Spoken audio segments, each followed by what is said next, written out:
Jessie is a mom of 3 who works as a detective. She comes home late one night and goes right into the kitchen to get dinner ready. Waiting for her in there, a huge mess. Looks like someone already had their dinner, a chocolate pasta sandwich.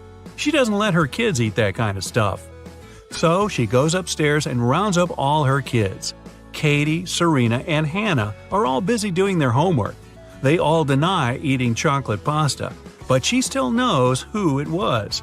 Who's lying, and how did Jessie know?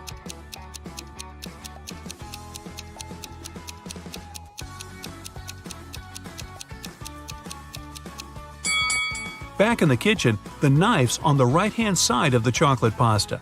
That means the person who made the sandwich is left-handed. She has only one left-handed kid, and that's Hannah. You get lost in the forest, and you end up wandering around the whole day.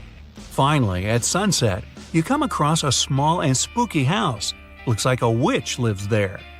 You have no other choice, so you go in and ask her to show you the way out of this crazy forest. The witch agrees, but on one condition: you have to play a game. If you answer correctly, she lets you go. If you make a mistake, you have to stay with her forever. Here's the question. You have something that's yours. You barely use it, but others use it a lot. What is it?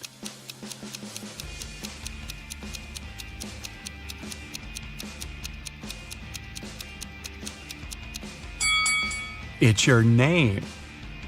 You're abroad, enjoying the sun and a much-needed vacation. One day at the beach, you meet a beautiful woman and spend the whole day with her. In the evening, you ask her if you can meet again tomorrow. She smiles and says yes, if you can guess where she comes from. But she really likes you, so she gives you a hint.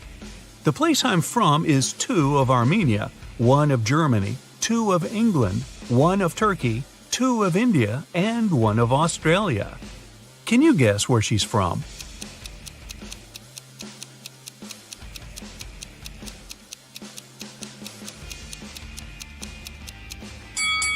Two of Armenia means you have to take the first 2 letters of the name Armenia, A-R. The rest are the same.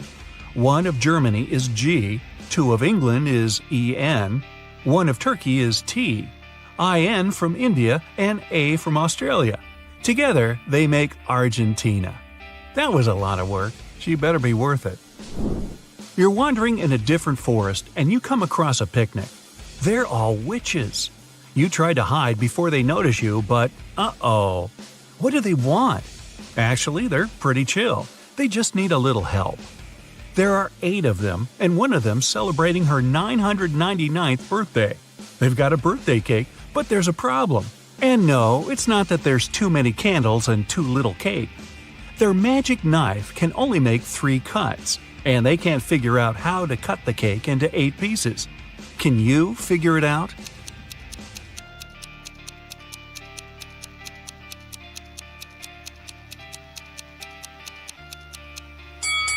First, cut the cake in half. Then make another cut so there are 4 equal pieces. Now cut the cake sideways through the middle so it has 2 layers. Now everybody gets a piece. Helena finally got herself a new guitar. She wanted to play it right away, but she had school. She locked it in her room and left. When she got home that evening, the guitar was gone. Her family was kind of fun. They were always pulling pranks on each other. She asked everyone about her guitar. Here's what they said. Her mom said she hadn't even seen the guitar. Her dad said he saw it when he walked past her room, but then he didn't go in because he had a lot of work to do. Her brother said he was at home, but spent the whole day downstairs. Helena solved the mystery instantly. Can you figure it out?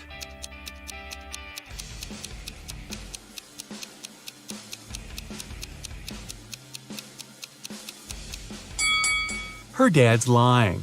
He said he saw the guitar while walking past her room, but that would be impossible. She locked the door on her way out. Mrs. Miller left the house and put a $100 bill in the dining room for her son. But the son said he never saw the money. There were 3 other people in the house that morning: Stephen, the gardener, Bill, the cook, and Molly, the housemaid. Steve said he saw the money, but he's an honest man. He'd never take it. Bill said he spent the morning in the kitchen and didn't see the money at all. Molly said she had to open the kitchen window but didn't want the bill to fly away. So she put it in this book between pages 35 and 36. Can you tell who's lying?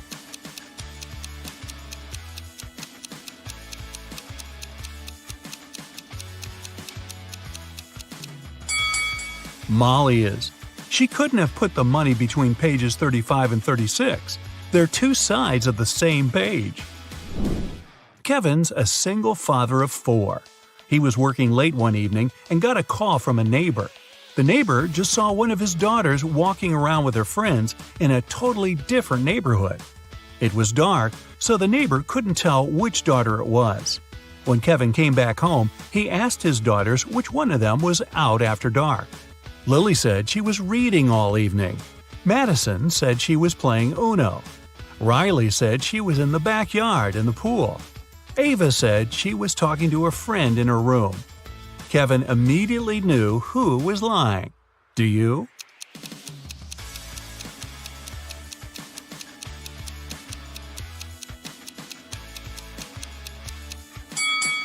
It was Madison. She couldn't have been playing Uno by herself. She's hiding something. Look at the picture attentively. Can you say who didn't help to build the doghouse?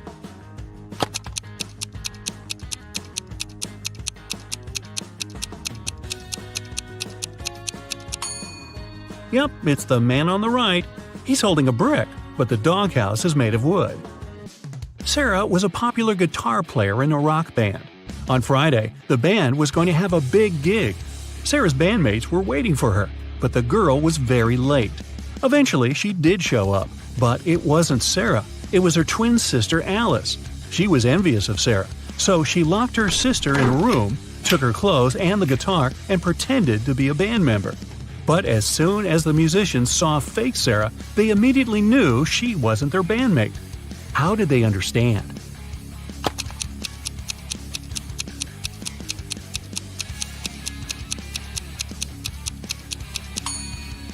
Look at how long the girl's nails are. But you need to have short nails to play the guitar. A man came to a fruit market to sell watermelons. After he sold half of them and half of a watermelon, he saw he had one watermelon left. How many watermelons did he bring to the market?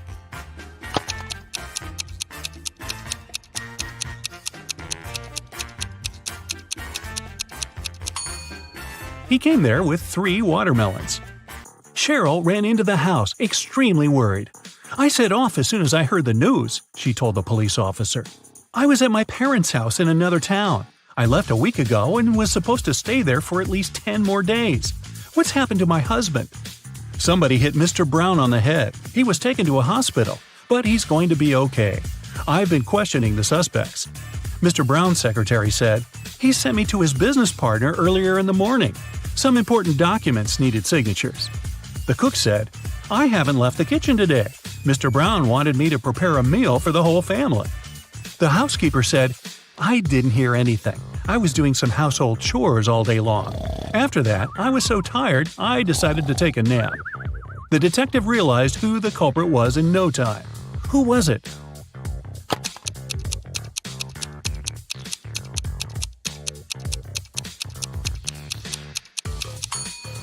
It was the cook. Mrs. Brown's wife was out of town. There was no need to cook a lot all day long. Olivia was running a marathon. Right before the finish line, she did her best and outran the person who was running in second place. The woman was happy. She was going to win. But in a few seconds, she got very disappointed. Why?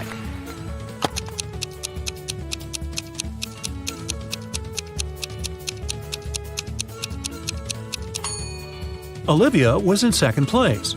She was faster than the person in the second place, but not the first. Look at this image attentively. Can you guess which person is a ghost?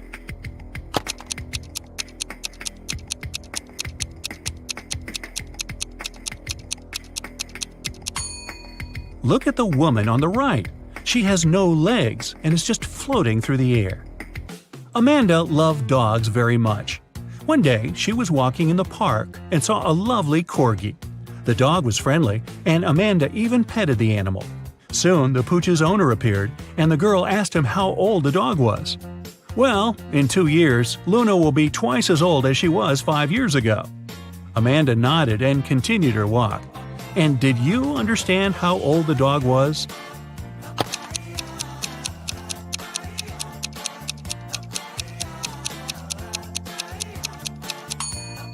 Luna is 12 years old. Liza worked as a teaching assistant at a college. That day, she had to look after a group of students who were writing an exam. Lisa knew some of them were going to cheat, and indeed, soon after the exam started, the girls spotted one person who was cheating. Who was it?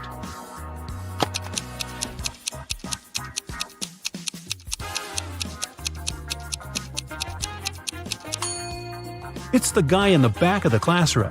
He's got the answers written on his arm. Jacob wakes up locked in a basement. He has no idea how it happened or who is behind this. Near his bed, he finds a note. 2 + 2 equals fish. 3 + 3 equals 8. 7 + 7 equals triangle. Explain this and you'll be free. Can you help Jacob get out of the basement?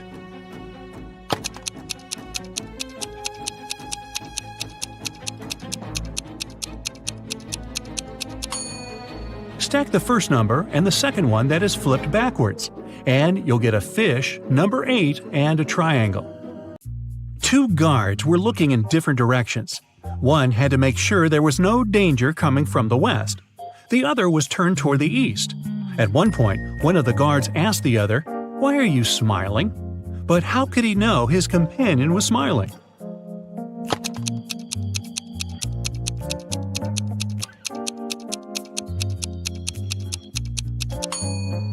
The men were indeed looking in the opposite directions, but they weren't standing back to back. They were facing each other. Brian was walking down the stairs when his foot slipped and he tumbled. When the guy came to his senses, he discovered he was mostly unharmed, but he couldn't remember anything. Suddenly, 2 women entered the house. They looked exactly the same. When they found out what had happened, each of them started to claim Brian was her husband. Can you help the guy understand which one is his real wife?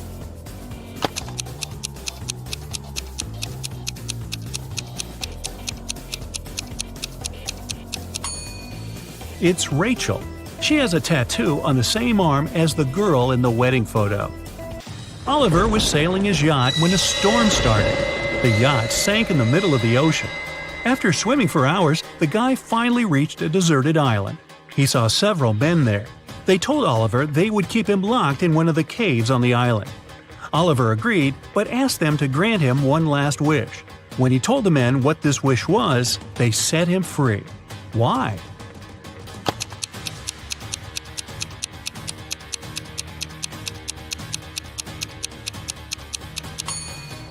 He said, "I want the smartest of you to lock me there. Oh, by the way, you get extra points if you caught my error in the description. An island with several men on it is not deserted." One of Kenneth's professors at university had an unconventional way of grading his students. On Wednesday, Kenneth and his friends had to write a test, but their professor gave each of them a picture. "You need to figure out how many people there are in this image. Those of you who will come up with the correct answer won't need to write the test." Can you help Kenneth figure out the right number of people?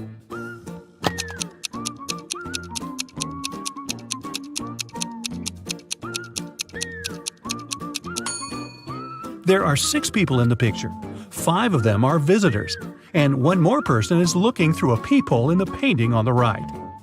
Emily was walking in the park when she saw 2 teenagers sitting on a bench.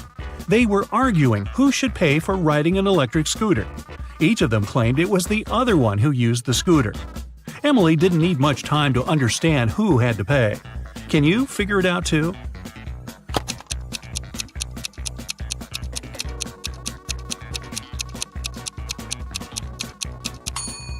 Look at the footprints. The girl was the one to ride the electric scooter. Dennis is taking part in a competition. If his last answer is correct, he'll get a prize, an expensive watch. But first, he needs to figure out which of these 2 watches is real and which is just a toy.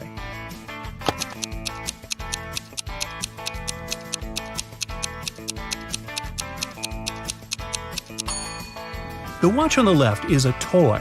Look at its minute hand. It's too long and won't be able to pass all the way around the watch face. Mr. and Mrs. Anderson wanted to celebrate their wedding anniversary. They were going to organize an extravagant party and invite hundreds of guests. But Mrs. Anderson was worried about all the expensive stuff they had at their villa. The couple decided to invite a detective to look after the guests. And indeed, in the middle of the party, the detective noticed a thief. Look at the people gathered in the garden and try to spot the criminal.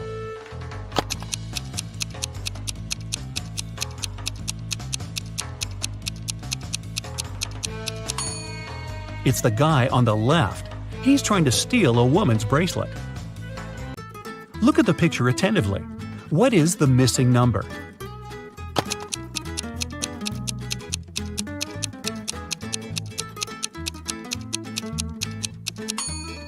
It's 4. All these numbers indicate how many times the lines cross in each case. There are 100 books on a shelf. To count off 10 of them, you'll need 10 seconds. So, how much time will you spend counting off 70 books?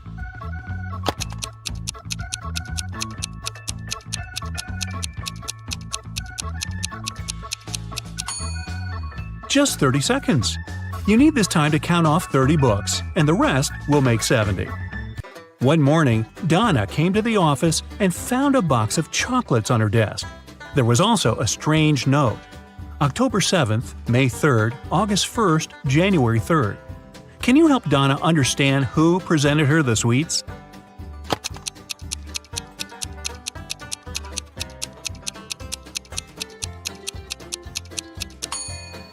Her secret admirer is Ryan. Those are not dates. The number actually means the needed letter in the name of the month. Mark was going to an important business meeting. He was running a bit late. That's why he was driving fast. Unfortunately, the man got into a car accident. Both he and the other driver were okay, but the cars were badly damaged. Mark called the police. When they arrived, Mark explained the situation. I was driving fast, but I wasn't breaking any rules. Suddenly, a car pulled out in front of me. I didn't have enough time to brake. The other driver exclaimed, "This whole accident is your fault. I was driving slowly, talking to my wife about our weekend plans, and then you appeared out of nowhere." The police officers immediately understood who was responsible for the accident. Do you know it?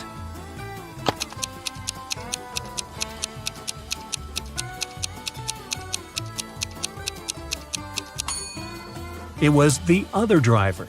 He was alone in his car. It means he was talking to his wife on the phone, which is illegal.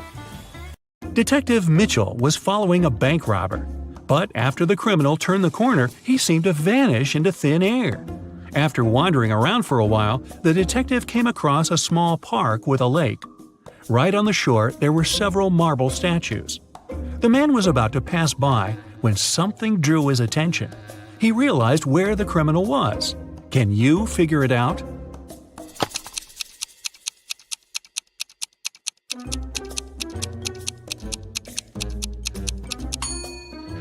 One of the statues is looking at its watch. It's the bank robber.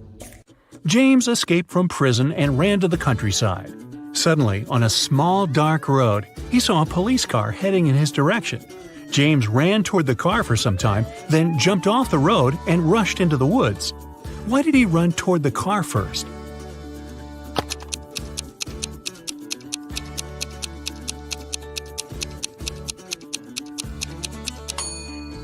James was in the middle of a bridge when he saw the car. He had to run toward the vehicle to get off of the bridge. It's a cold night. Dark city streets, lights of driving cars, sounds of sirens, loud voices, chilly air, wet asphalt. Are you ready to get rid of the crime in this city? Then remember to count your correct answers. November 4th, 2021. It's been raining for 3 days, but even this is not enough to wash away all the dirt of the city. For several hours, Detective Sadfist had been sitting in his car near the house of a Hollywood star. The detective is sure that someone is going to rob her house. The actress doesn't believe in this. In the distance, he sees a tall man in a hat. He approaches the door and knocks. The actress opens the door and greets the stranger. "Oh, I'm sorry, I thought it was my house," he says. It has a very similar design. The actress closes the door and the stranger leaves. The detective gets out of the car and arrests him because the man is a thief. Why is the detective so sure about this?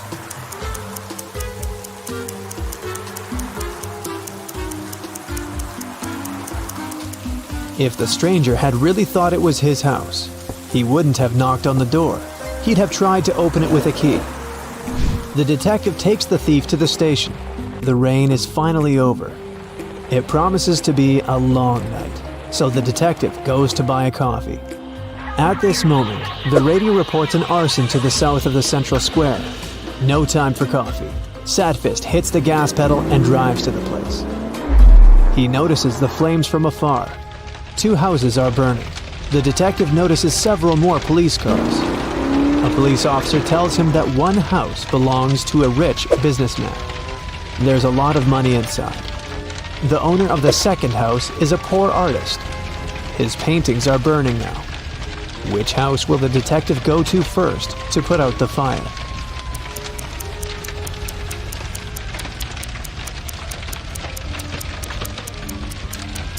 He's not a firefighter, so he won't approach either house.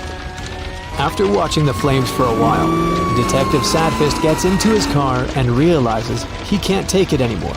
He needs some sleep. He doesn't want to go home because his house reminds him of her, and he doesn't need those memories at the moment. He decides to rent a hotel room. The detective asks the hotel administrator to wake him up at 7 a.m. "Of course," the man says, "but don't forget to call me first. Then I'll come to wake you up. One call will be enough." What does the detective need to do to make the lazy guy wake him up?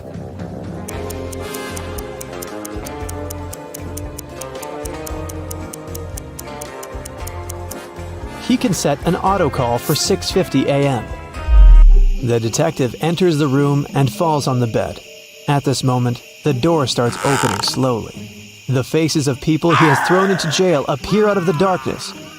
The detective sits up on the bed and the door slams shut. At first, Sadfist doesn't understand what just happened, but then he lets out a sigh of relief. It was just a nightmare. How has he figured it out?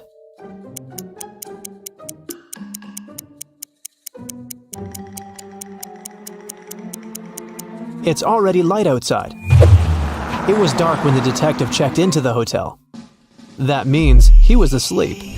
A new day, a new case. The detective is going to the countryside. A girl has disappeared there. Sadfist intends to find her. He stops his car near 3 houses. They're located on the ocean beach. 3 roads lead to the houses. Sharp rocks and shards of glass cover the first road. The second road is swarming with snakes. Lava is boiling on the third road. Which path should the detective choose?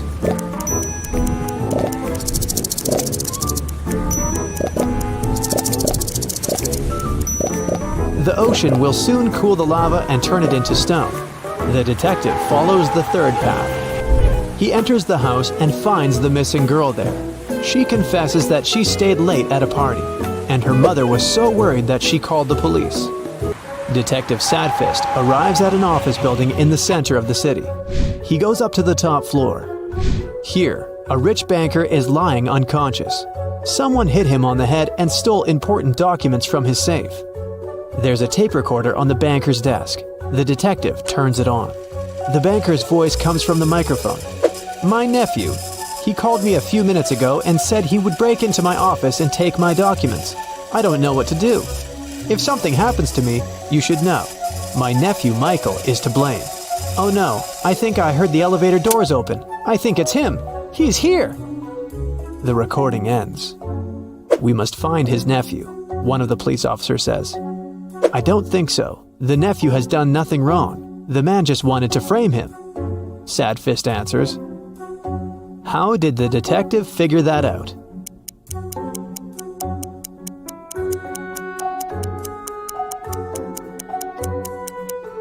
Someone rewound the tape in the recorder to the very beginning. It's unlikely that the nephew did it. He'd get rid of the recorder. The detective leaves the office, gets into the elevator, and meets an old concierge. They go down very slowly. The concierge looks attentively at the buttons. The detective asks him what's the matter. The concierge answers that 5 people live on the 35th floor, 3 live on the 20th floor, 4 people live on the 7th floor, and 7 people live on all other floors. The building has 40 floors in total. The concierge asks, which elevator button is pressed most often? What do you think?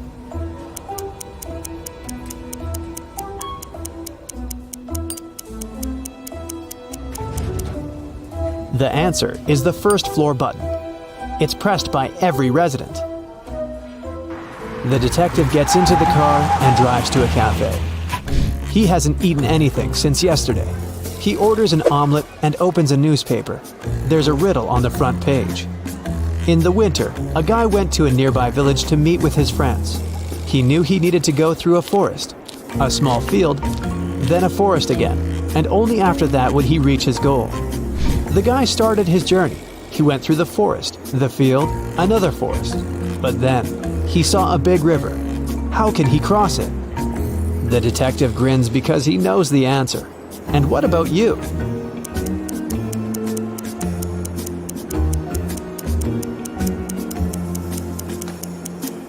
It was winter. The river was frozen. A waiter approaches Sadfist and puts his omelet with coffee on the table. The detective eats, then calmly gets up from the table and heads to the kitchen. There, he meets a masked robber. The detective arrests him. How did he know there was a criminal in the kitchen?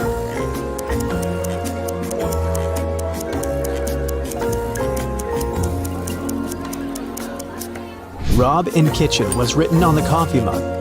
The robber is detained by other police officers, and Sadfist goes back to his car. He has a new case. He arrives at an antique store. Some swindler has deceived the store owner and sold him a fake coin. The coin has a date on it, 175 BCE. It looks old. The analysis has shown that the coin is ancient. The store owner says he thought it was really made before the current era. How did he eventually understand the coin was a fake?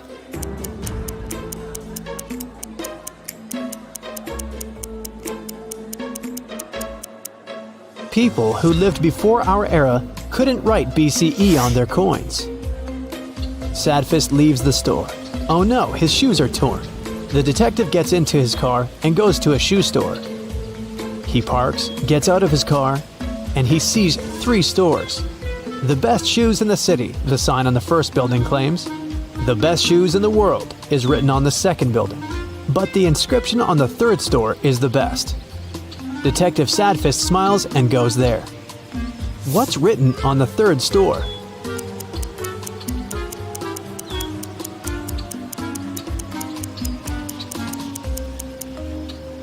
The best shoes on the street.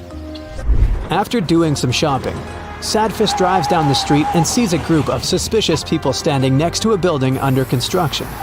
The detective stops the car.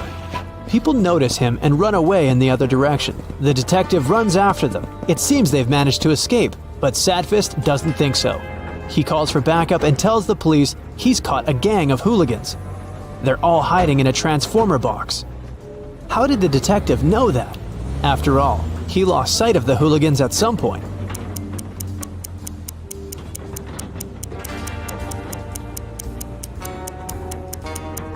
The hooligans ran on uncured concrete and left footprints leading to the transformer box. Oh no! Now, Sadfist's new shoes are stained with wet concrete. The detective gets into the car and goes to the laundry. There he meets the owner, who finds out about another crime. The owner claims that someone has taken a huge amount of money from his safe. But the detective realizes that there was no thief. The owner stole the money himself to get compensation from the insurance company. Sadfist has noticed this laundry gets robbed too often, but the owner hasn't changed the locks or strengthened security yet. But how can the detective prove the money hasn't been stolen?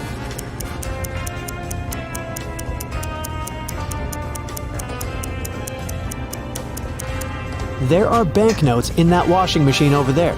That's where the owner hid the money. Tired, the detective returns home. His apartment is a mess. Since she left him, the house has turned into a dump. A mouse squeaks somewhere in the room. Inspect the apartment and help Sadfist catch the rodent.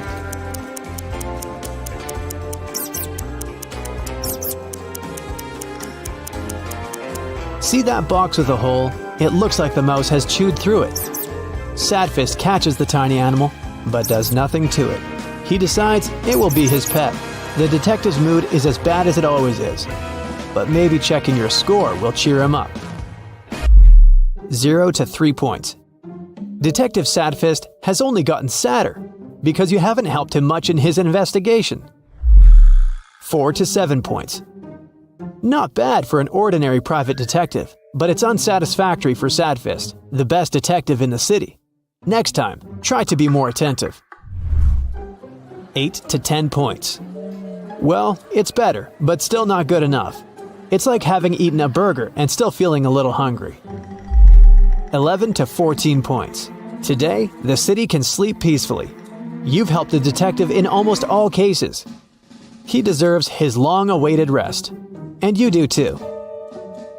Yep, the police found out that several criminals were going to leave the country by plane. Unfortunately, no one knew what they looked like or how big the group was. 4 suspicious men were detained and their baggage was examined. Can you figure out who is innocent?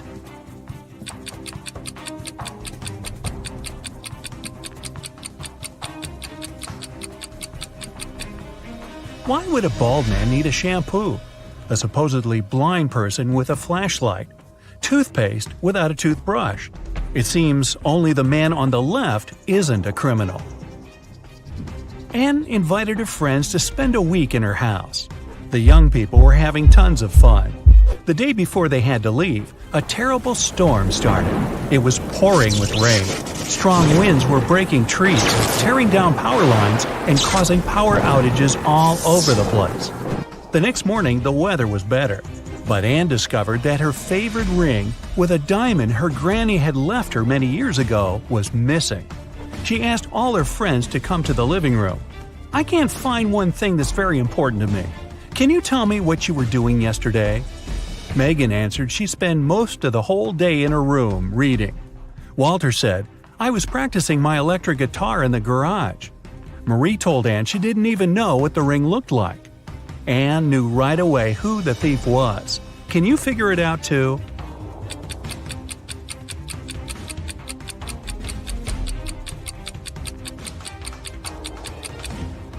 There was a power outage. It means Walter couldn't be playing an electric guitar. And Anne said nothing about the important thing being a ring. So how did Marie know it? Walter and Marie stole the ring together. A jewelry store manager called the police. "Help!" he shouted. "My store has been robbed!" When the officers arrived at the place, they couldn't see the man. Suddenly, they heard someone banging on the door. They didn't notice this door at first because it was hidden in the corner. When they unlocked it, they saw a man. It was the manager. "Someone locked me in here. It must be one of the shop assistants." The police officers asked the man to call his employees. They were going to question them. "Just a second, I can't find my phone." "Ah, here it is." The manager didn't even start to dial the number before the officers arrested him. Why?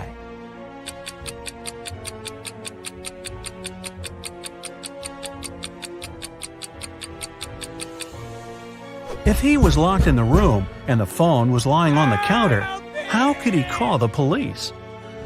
Police Detective Thomas Davis was walking along the street on a winter evening.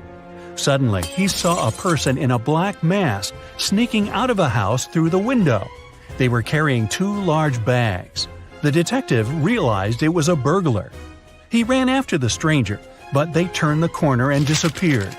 Thomas understood the criminal had hidden in one of these houses. But which one?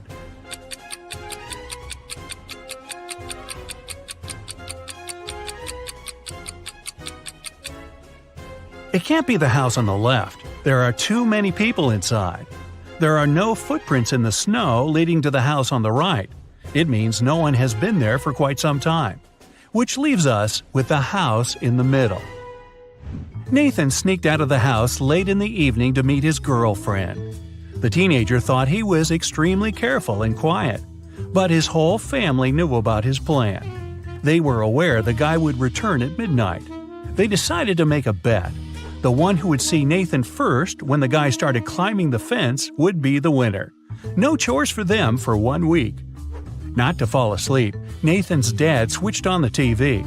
The teen's grandfather settled in the living room to read a book. The grandmother went to the kitchen to make pizza. And Nathan's mom went to her room, sat down on the floor, and started to meditate. Who's going to be the first to spot Nathan when the time comes?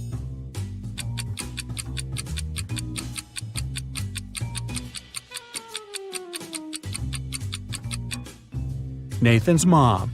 Her eyes will be used to the darkness, and she will see better than the others.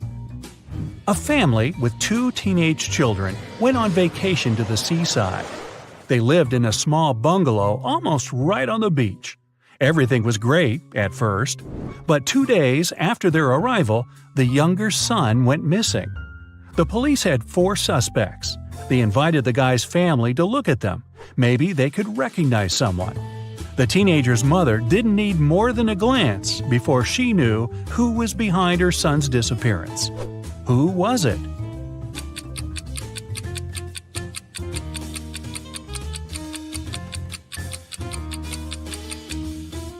It's the man wearing the missing guy's baseball cap. Carl, an heir to a giant fortune, was found unconscious during a wild party. His sister, Sarah, stumbled across him in the bathroom. The guy was lying on the floor, barely alive. Sarah immediately called the ambulance and police. Carl was taken to a hospital.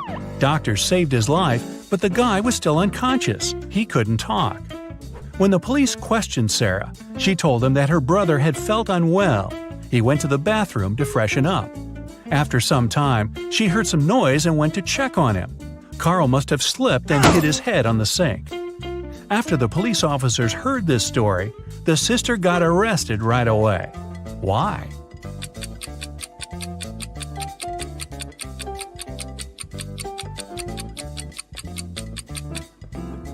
For one thing, it happened during a loud party. How could the girl hear any suspicious noise? Carl was also lying too far away from the sink, which was on the other side of the bathroom. Boy, with a sister like that. Look at this picture and try to figure out who is from the future.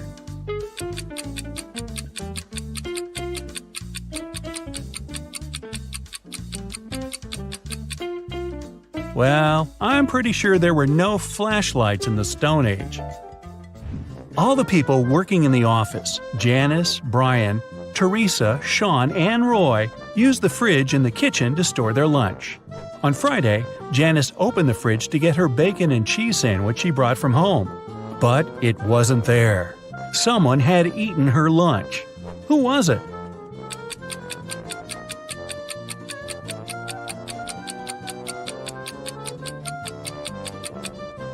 Well, it couldn't be Brian. There's a wet umbrella near his desk. He has just come in. Teresa is a vegan. She eats neither cheese nor bacon. Roy is on a diet, and such a sandwich is by no means light food.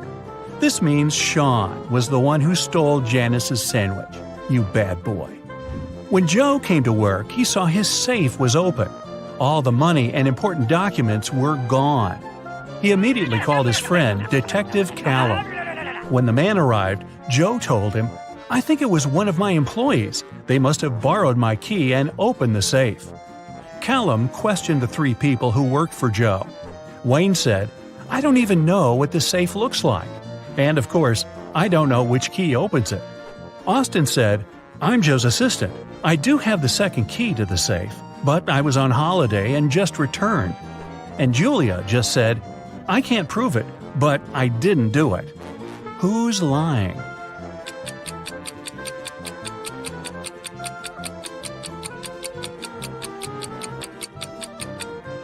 Wayne. No one told him the safe could be opened with a key, not a combination lock. Then, how did he know? Someone stole several expensive t-shirts in a designer clothing store. The manager told the security guard he had half an hour to find the thief. "If you don't make it in time, you'll be fired." The guard rushed to watch the CCTV footage. Luckily, he managed to figure out who the thief was before his time ran out. And do you know who it was?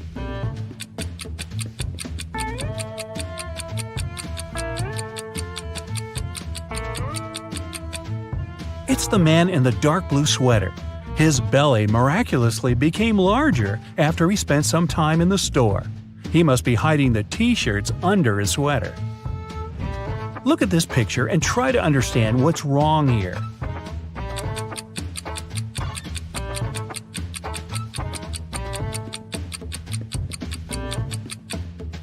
The reflection in the mirror is all wrong. Terry was sailing around the world when his yacht got caught in a terrible storm. At one moment, the guy hit his head against the mast and lost consciousness. When he came around, he was on a beach. Unfriendly-looking locals had gathered around. Soon, Terry figured out they really didn't like strangers.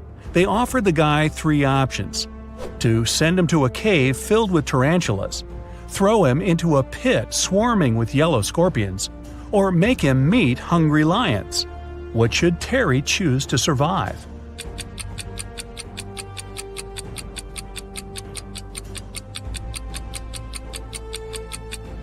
He should opt for tarantulas.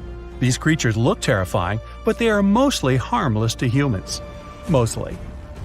Captain Jack was a feared pirate who had robbed thousands of ships.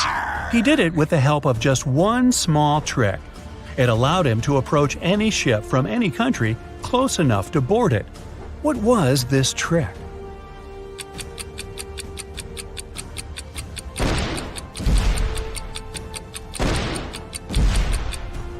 Captain Jack had a collection of flags from different countries.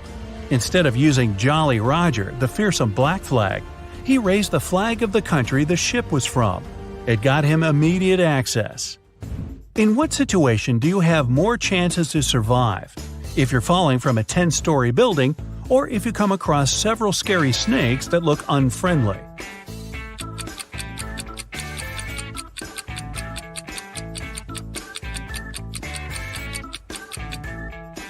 The snakes might not be venomous, then they won't cause you any harm. But if you're falling from a big height, well, only a miracle can… Nah, nothing's gonna save you. Bye-bye. Freddy is one lucky guy. He works at a chocolate factory as a night guard. Once, he was checking the factory as usual. He noticed that someone had stolen several boxes with exclusive chocolate candies. The next morning, Freddy questioned 3 suspects. Jason, a pastry cook, said that he'd finished his shift at 7 p.m. and gone home right away. His wife couldn't confirm that he stayed indoors all night. Harry, a delivery guy, said, "I don't eat chocolate at all. Even the smell of it gives me a severe rash." And Peter, a cleaner, said, "Yesterday I was cleaning the warehouse. I found one chocolate candy on the floor and ate it. I'm so sorry. Please don't fire me." Who is the thief?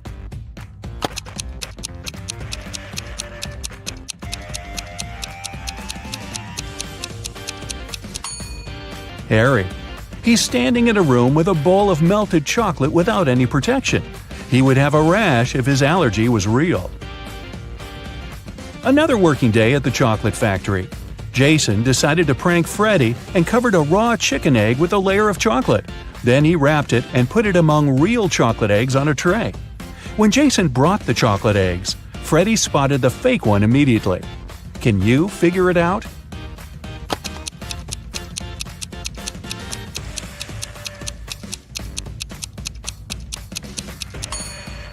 The real chocolate eggs are hollow inside, so they were rolling all over the tray when Jason was walking. But the raw egg is heavier, and it didn't move much. Well, Freddy decided to pay Jason back. He dressed up as a ghost to scare him. But suddenly, several real ghosts appeared in the room. Can you figure out which of these ghosts is Freddy?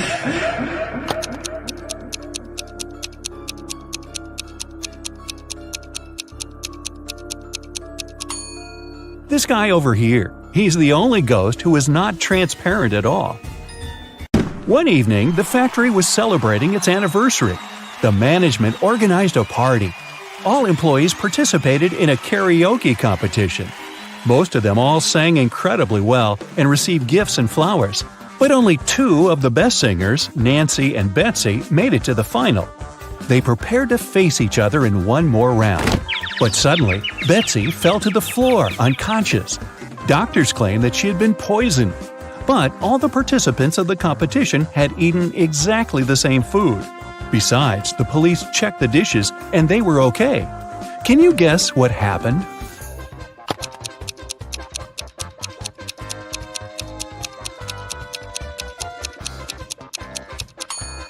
Someone poisoned Betsy's flowers. Next day, Freddy came to work as usual. He looked around and exclaimed, wait a minute! Who's brought a cat to the chocolate factory? No pets are allowed here. Can you see any animals?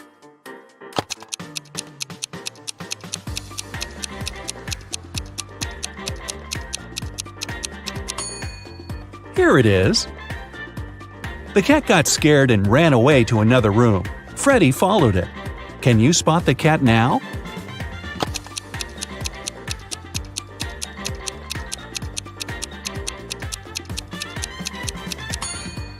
It's hiding over there. And again, Freddy failed to catch the cat. It ran out of the building and hid in the garden. Can you help the guy find the cat?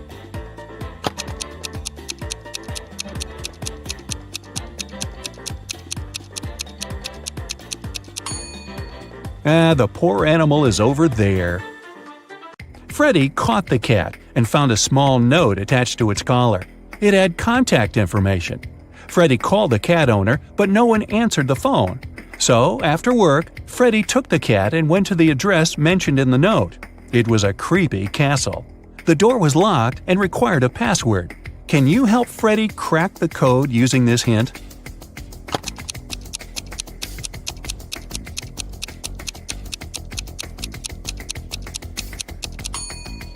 The password is rainbow. A gloomy old man greeted Freddy inside the castle. Freddy expected that he would thank him for bringing the cat back. But the old man began to laugh evilly and locked all the ways out. Then he said, "If you manage to complete 3 tasks I give you, you will get $1 million. But if you fail, you'll stay in my castle forever. Here's the first task. Help me find my glasses among all these vegetables." Can you help Freddy?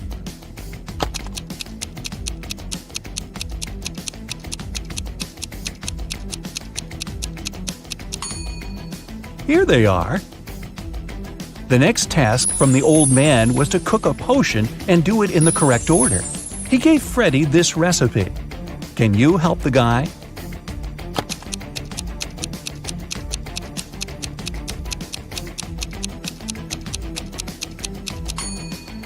First of all, you gotta put curry. Then go for blueberries to make the potion look greenish. And finally, add tomatoes to make the potion look brown. As for these vegetables, Freddy doesn't need them. And the third task is to find a book in this messy room. Can you see it?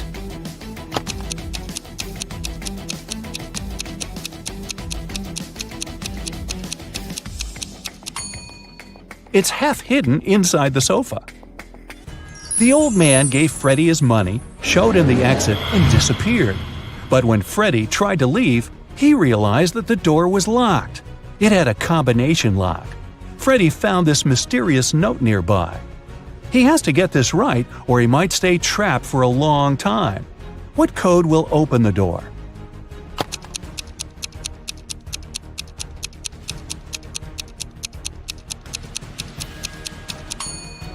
"2361. Each number corresponds to the number of circles in the first set of numbers. Now, Freddy was free to go. As soon as Freddy got out of the creepy castle, he decided to quit his job and go on a trip around the globe. First of all, he took a flight to Spain. On board the plane, he met Gloria. He asked what country she was from. Instead of answering, Gloria showed him this puzzle. Can you guess the country?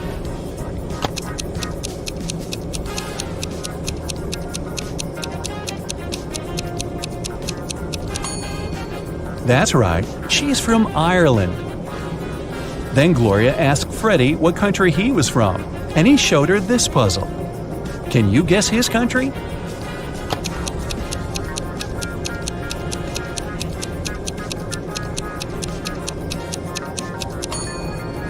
Cuba. Freddy landed in Madrid and went for a walk. He hadn't rented any hotel in advance, so he just wandered around the city, searching for a nice place to stay. Suddenly, Freddy noticed this cute little hotel and entered it. Big mistake. Why?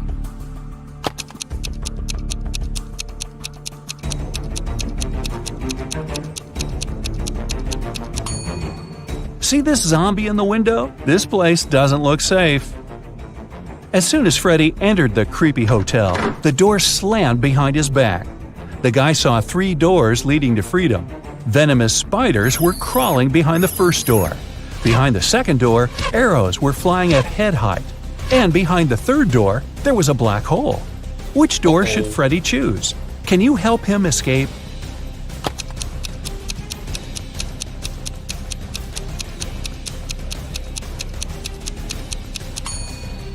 He should choose the second door. He can crawl under the arrows. After his adventure, Freddy decided to have lunch in the local cafe. But something's definitely wrong here. Can you figure out what it is?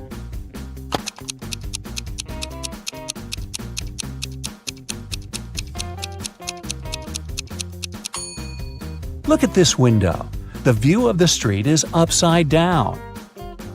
The waiter came over to Freddy to get his order. But suddenly, a woman at the next table began to shout, "Help me! Someone has put cockroaches in my soup!" The cafe manager questioned 3 suspects. The cook said that he had prepared the soup as usual. It was okay when he passed the dish to the waiter. The waiter said he hadn't touched the soup. He just served it to the woman and switched to another client, Freddy. The woman's husband said, "I wasn't there when my wife got the soup. I was washing my hands in the bathroom." Can you tell who's guilty?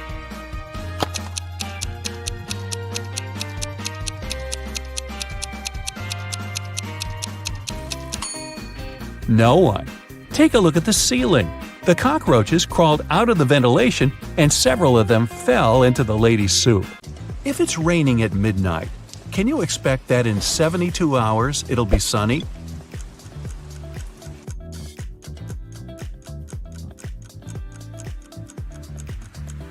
Nope, in 72 hours, it's going to be night again.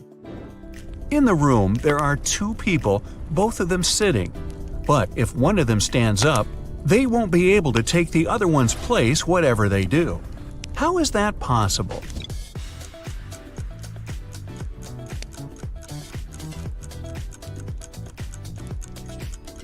The second person is sitting on the first one's lap. A father tells his teenage daughter, "You arrived very late at 3 a.m. and made us all worry a lot. I don't want this situation to repeat." His daughter, though, replies that it will never happen again. How can she be so sure?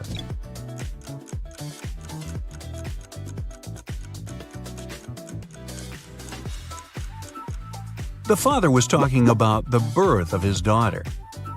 An art expert paid big money at an auction for a painting that he knew didn't cost anything. He was an honest man and didn't have any criminal intentions. Why did he buy this picture?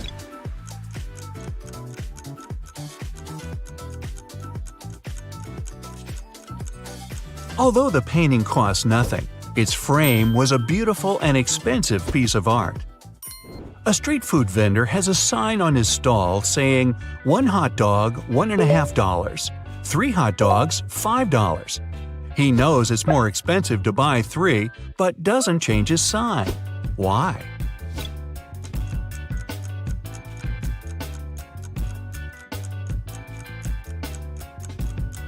Each time a customer saw his sign, they would buy 1 hot dog, then another, and then a third one, totaling up to $4.50. Thus, everyone's happy. The customers think they're clever, and the vendor gets his sales up. During a fire, a bank was robbed. The security guard told the police that he wanted to save a bag of money, but he had to crouch to tie his boot just in front of the emergency exit. At that moment, the door opened and hit him on the head. When he came to, the money was missing. Why was the security guard arrested?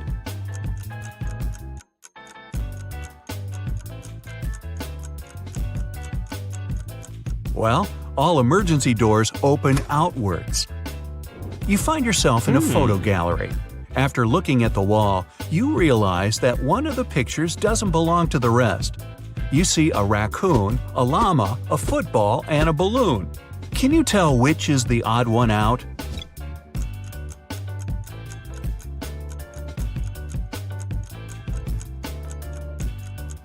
It's the llama picture. The other three objects have 2 double letters in their names, but the llama only has 1 double. There's a barrel of water in the yard. You look inside and say that it's more than half full, but your friend argues that it's less than half full. How to figure out who's right without using any measuring tools or removing water from the barrel?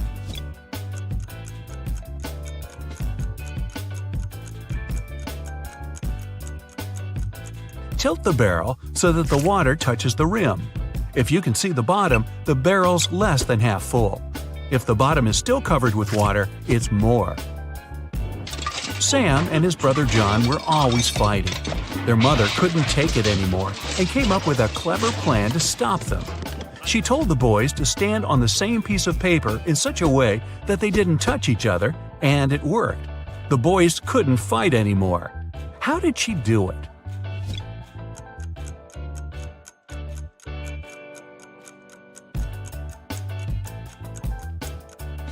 The woman slipped the paper under a closed door and made Sam stand on one side and John on the other.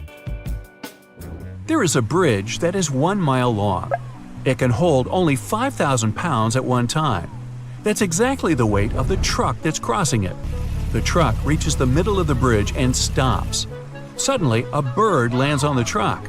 Is the bridge going to collapse?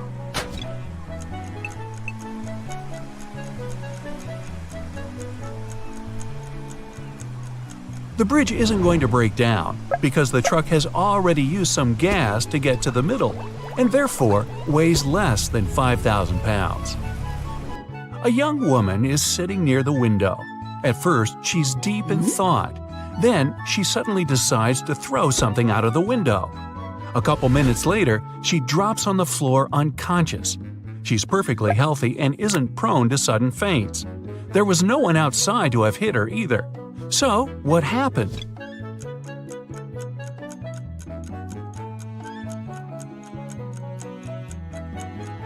She was knocked out by the very same thing she'd thrown out the window. It was a boomerang that came back and hit her on the head. Well, that was a dumb thing to do. 2 men are in a room facing each other. One of the men is a psychic and can see into the future. He predicts that in 10 minutes, the other man will be hit on the back of his head. Of course, shocked and paranoid, the other man can't stop staring at the clock on the wall. And exactly 10 minutes later, he's lying face down on the floor. How could it happen?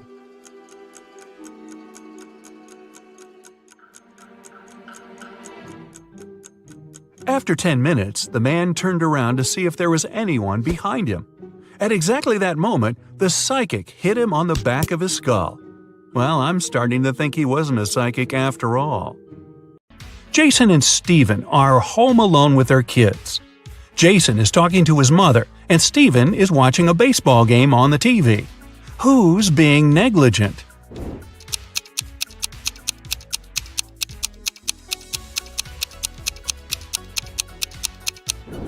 Jason. Although both babies might fall out the window and both dads should watch out, Jason's baby is on the higher floor. Whoops. Mila and Gregor cook dinner for their kids. Which one of them is, the most confused?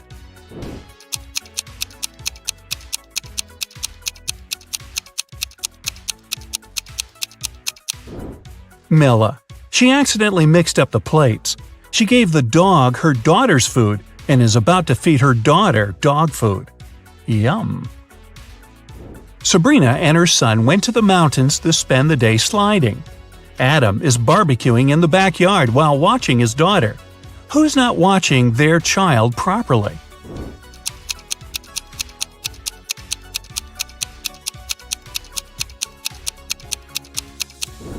Sabrina. Her son is sliding right into a big hole in the ice. Rebecca and Natalie took their kids to the lake. The boys are about to jump from the cliff. Whose child is in danger?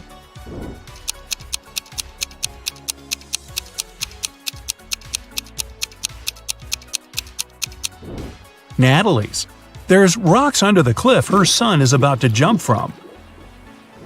Megan and Rachel were cleaning their kids' rooms. Rachel noticed her son's phone and decided to check it, and Rachel found her daughter's diary.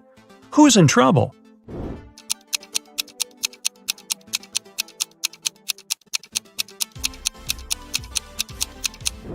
Rachel. It's bad to read a child's personal things, but she's also going to be busted because her daughter is about to walk into the room. Mary and her son are spending time on the beach. Chris and his children are watching a TV. Which parent is doing something wrong?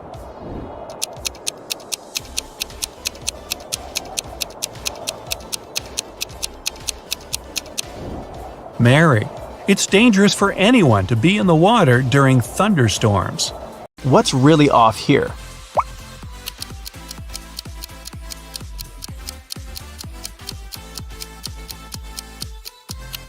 Look at the flag at the top of the building and at the tree nearby. It seems that the wind is blowing in different directions. This is impossible. This one is pretty simple. What will you say?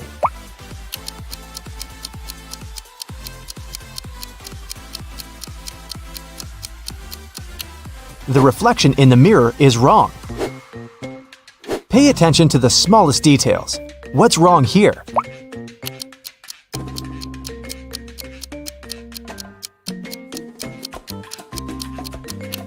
The school bus doesn't have a door. Something's off with this image. What is it?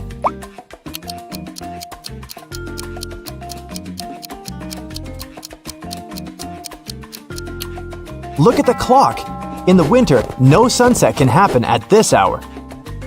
Esme was walking in the forest. She got lost, but found the witch's house.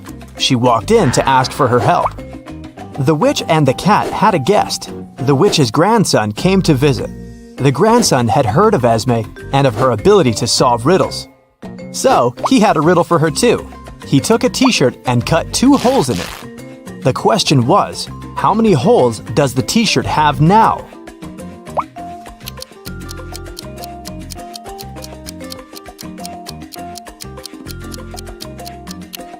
Eight. With 2 holes cut through, there are 2 on each side, 4 in total. Plus, there are 2 holes for the arms, 1 for the head, and 1 at the bottom. Every weekday, Kennedy eats an apple on her way to work. Once, she noticed a woman selling flowers. The woman gave a man a bouquet and said, "Tuna sandwich." The next day, it was yogurt, directed at another person. On the 3rd day, it was eggs. Kennedy got curious and walked up to the woman to get some flowers. The woman said apple. What was her weird ability?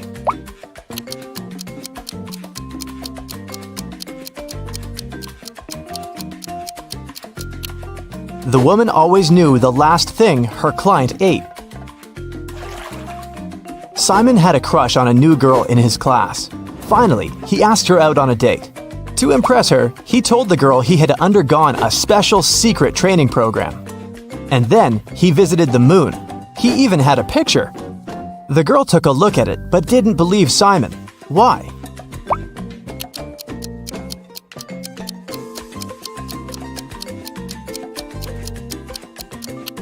In the picture, Simon is standing on the moon. Still, there's another moon in the background, which is impossible. He might have cool Photoshop skills, but he definitely hadn't thought it through. One rich and well-known elderly woman, Mrs. Stevenson, had been living alone for years. She had one interesting quirk. Every time someone rang the doorbell, she wouldn't open the door without putting on her coat and hat first. Can you guess why?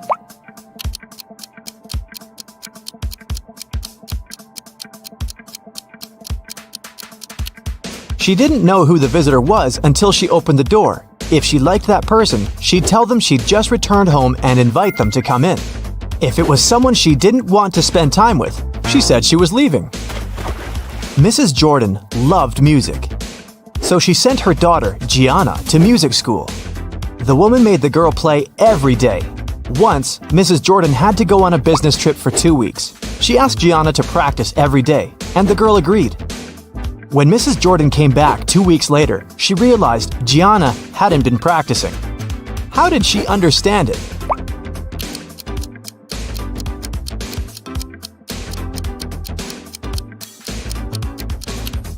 The piano is dusty, which means it's been a while since Gianna last opened it.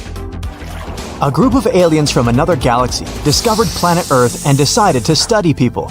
4 of them turned into humans and went to our planet to explore. But the aliens didn't really succeed in pretending to be humans. Take a look at these photos and try to find an alien. Here's the first image. Can you spot anything strange?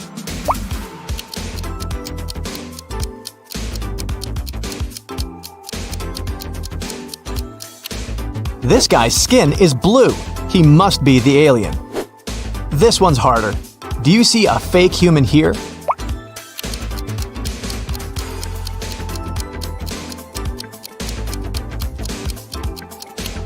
It's winter and it's cold, but this guy is only wearing shorts. That's some non-human ability to tolerate cold temperatures. What about this one?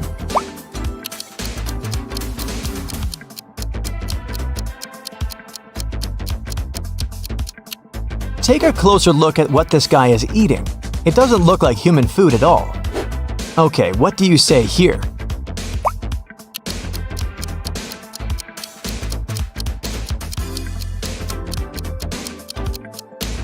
Did you notice this one has 6 fingers? I bet it's him. Mrs. Lawrence has 3 daughters who she doesn't allow to go outside after 8 p.m. The woman was at work when a neighbor called her and said she'd seen one of her daughters in the mall. Mrs. Lawrence immediately called each of her girls. Mia said she'd been playing badminton outside. Nicole said she had an online study session with her friends. Quinn said she'd been playing computer games. Who lied?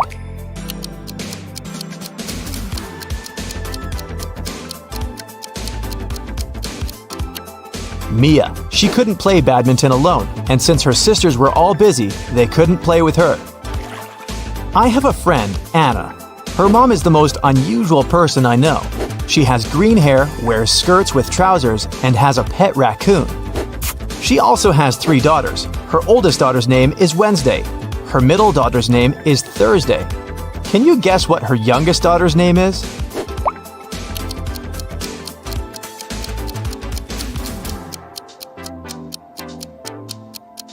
Well, it's Anna's mom, so her 3rd daughter's name is Anna. Take a look at 2 friends, Ariana and Brooke. Can you tell which one of them is richer?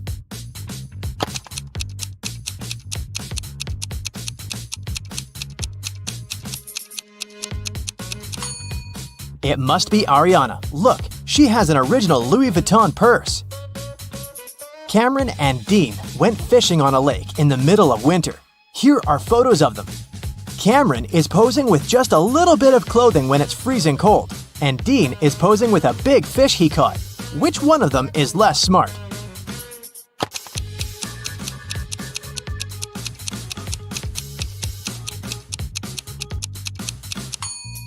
It's Dean. Look, the ice on the lake is cracking. It's dangerous to stay there. Everly and Jasmine are in a hurry to get to work. They're running late.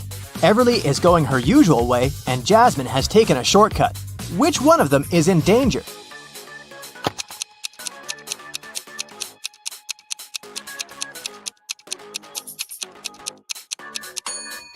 Jasmine, look, she's walking close to some buildings. There are icicles hanging there. It's very dangerous to walk under them. Noelle and Nash are walking outside. Which one of them is in danger?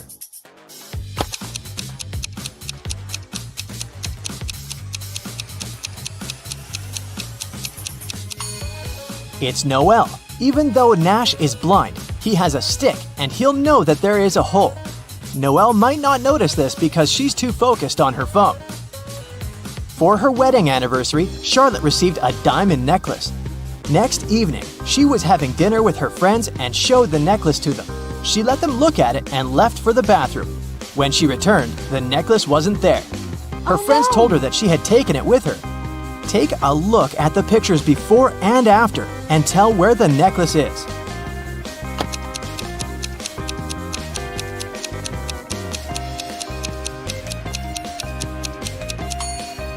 Look at the glass of juice of this woman. Seems like there's more juice in the second picture, but it's not true. She just put the diamond necklace in the glass and the juice level rose. Esme was having a walk in the forest and got lost. She came across a witch's house and asked her to take her home. The witch agreed on one condition. There were 3 cards. 2 of them said stay and 1 of them stated free. They were facing down and Esme didn't know which one was where. If she picked the free one, she would go home. Otherwise, she'd have to stay with the witch. There was a hint. 1 stay card wasn't in the middle. The second stay card wasn't next to the other one. Which one should Esme pick?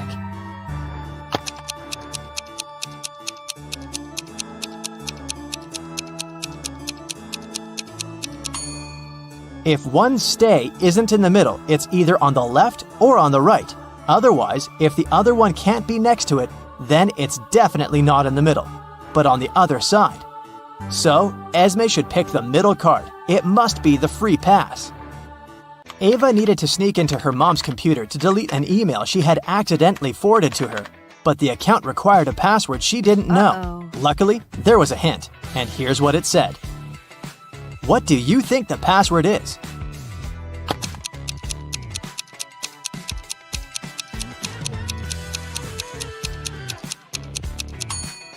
The second number is the number you get if you multiply the digits the first one consists of.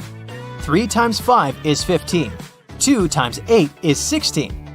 4 times 5 is 20. Similarly, 4 times 9 is 36. And 7 times 8 is 56. So, the password must be 3656. Gianna owns a factory producing cars. 3 workers can assemble 3 cars in 3 days. How many cars can 1 worker assemble in 1 day?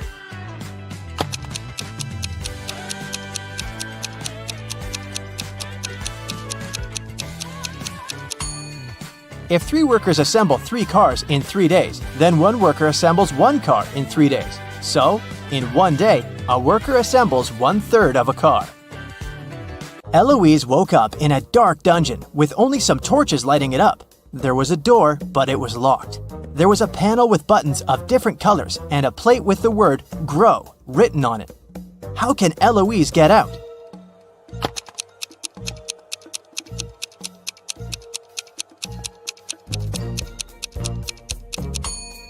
The word is the hint, and the letter it consists of are the first letters of the colors of the buttons Eloise has to press, in respective order, which are green for G, red for R, orange for O, and white for W. Miel likes everything to be in perfect order. Her room is very organized, and even her collection of numbered marbles is sorted into 3 boxes.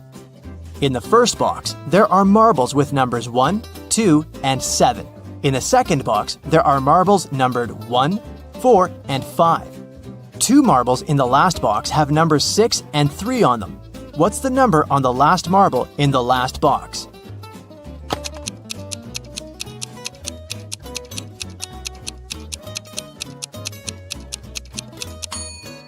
The sum of numbers on marbles in each box is 10, so the number on the last marble should be 1. Ashley arrived on a remote Greek island to spend her getaway vacation alone. All the locals there tell the truth and all the tourists always lie. 2 girls approached her, and one of them said, "Hey, I'm Paige. I'm a tourist here. And this is Sophia. She's from here."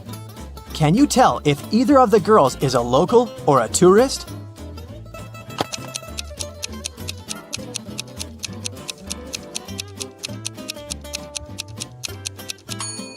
Since locals always tell the truth, a local would never call themselves a tourist. So, Paige must be a tourist, which means that she's lying about Sophia being a local. So, Sophia is a tourist too. The Worried Wife. Jason got into a car accident and lost his memory.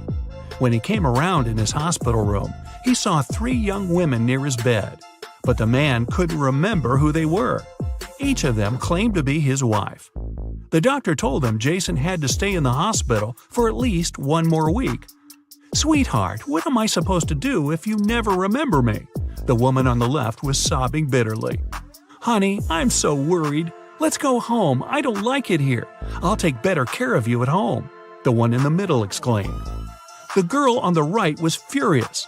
"They're trying to steal you from me. Let's leave this place right away." Which lady is the man's wife?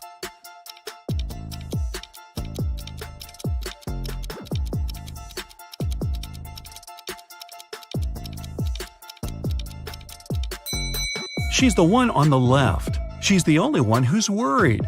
The other 2 want to take Jason away from the hospital, but he's injured and needs medical care. The inheritance. Jim's uncle Archibald was a wealthy man who loved playing pranks on his relatives. That's why, when he passed away, no one could find his will. But one day, a few years later, Jim was looking through some old papers. Suddenly, his breath caught in his throat. The document he was holding was his uncle's will. It read, "I hid all my money and other valuables at 3 p.m. sharp under my favorite cherry tree, right where its shadow ends. The one who digs it out will be my heir." Jim was beyond happy. He was going to be wealthy. He drove to his uncle's posh villa and found the cherry tree. He waited till 3 p.m. and started to dig. But try as he might, his efforts didn't pay off. Confused and upset, he had to return home. Why didn't he find anything?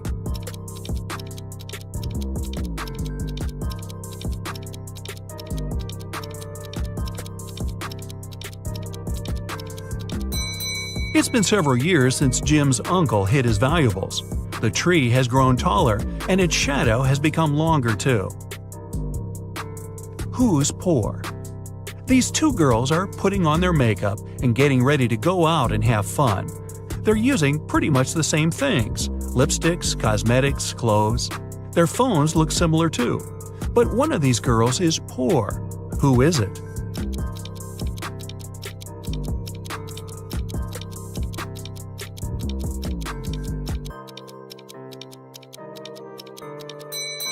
Take a closer look at the girl on the left. Her phone gives her away. It's an obvious knockoff. But then again, she saved some money. She won't be poor for long. Who is it? Mark and Liza had been dating for 2 years. One day, the guy came to his girlfriend's house. He was going to propose to her. But when he made it there, he found Liza with another man. Mark was furious. The other guy got scared and rushed out of the house. Liza was shouting it was her brother, but Mark knew better. Unfortunately, he hadn't seen the guy's face clearly. When he ran outside, he saw 3 men. Which one is Liza's lover?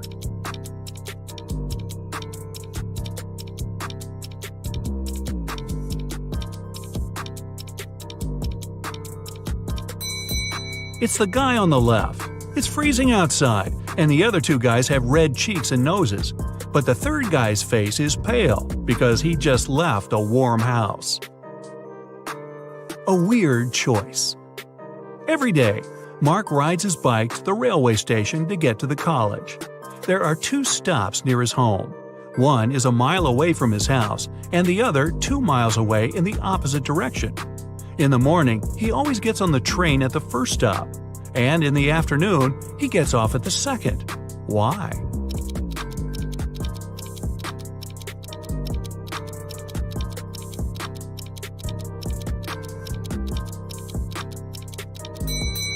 Mark's home and the stations are on the hill, and this method allows the guy to ride his bike down without any effort.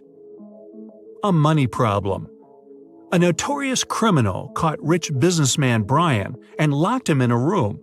"I won't let you go until you double the money I leave for you." And the criminal put $5,000 on the table. By the time he returned, Brian had already doubled the money. He hadn't left the room or communicated with anyone. Then, how did he do it?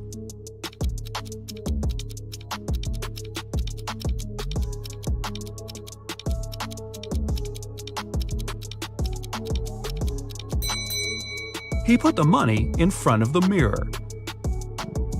A realization. 3 friends fell asleep under a tree in the countryside. While they were resting, a boy painted mustaches on their faces. Once the men woke up, they started to laugh. But then, all of a sudden, they stopped. Why?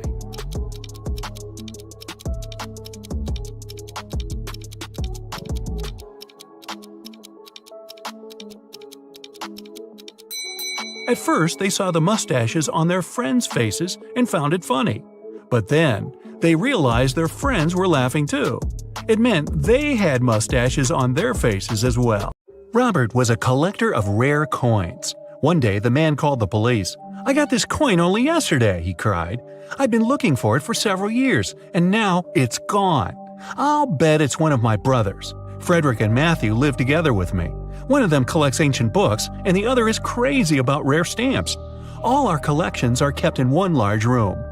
The police started to ask Robert for more details. It turned out that the key from the room where all the collections were was kept in a vase standing on the fireplace. The only person who visited the house was Robert's friend, Mark. The man liked the coin so much that he started offering big money for it. But Robert didn't agree to sell it. In the morning, he came to check on the coin, but it was missing. When the police arrived, they found out the room had been opened with the key. The police didn't find any fingerprints either. Do you know who stole the coin?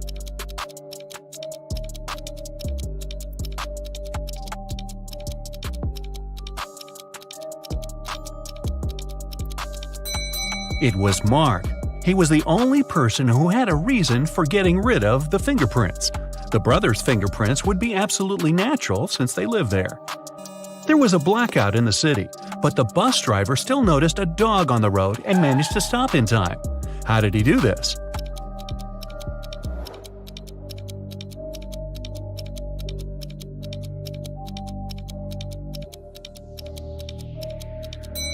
This accident happened during the day. It's nothing but holes tied to other holes. At the same time, it's as strong as steel, but not as stiff as a pole. What is it?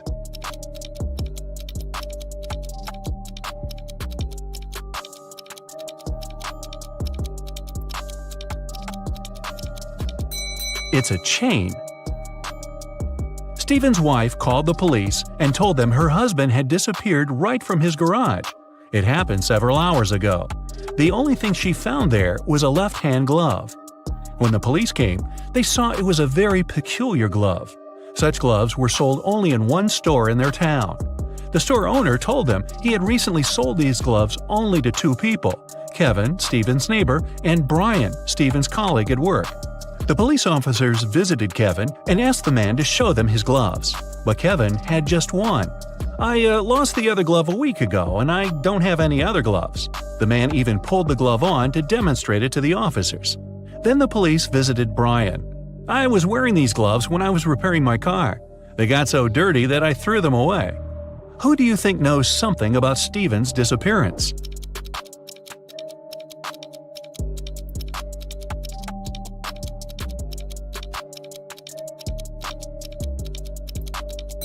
Brian. Kevin put his glove on his left hand, and the glove Stephen's wife found was also for the left hand. A math teacher told his students about the Roman numerals. After that, he asked them to draw just one continuous line and turn IX into 6. The only condition was that the students were not to lift their pens from the paper until the line was finished. Jeffrey was the first to complete this task. How did he do this?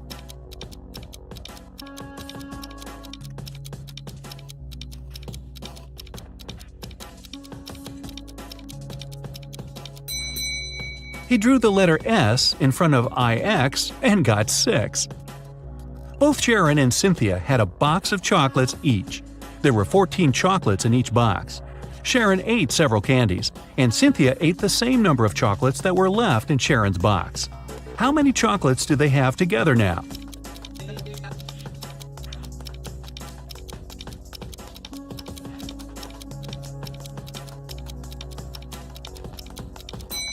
They still have 14 chocolates together. Kimberly inherited an old house from her rich aunt. When the young woman was exploring the cellar, she came across a massive wooden door. She opened it and saw a small room. In that room, there were 3 bags and a note on the floor. One of the bags has $1 million and the others are empty. You can only open one bag, so think carefully. Kimberly also noticed there was a message on each bag. On the first bag it said, "The cash is not here." The message on the second bag was, "The cash is not here." And the message on the third bag claimed, "The cash is in the second bag." If only one message is true, which bag has the money?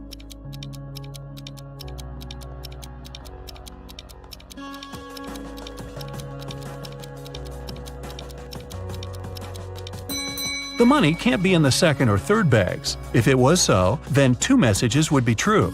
It means the money is in the first bag. When you look for something, you always find it in the last place where you search. Why is that?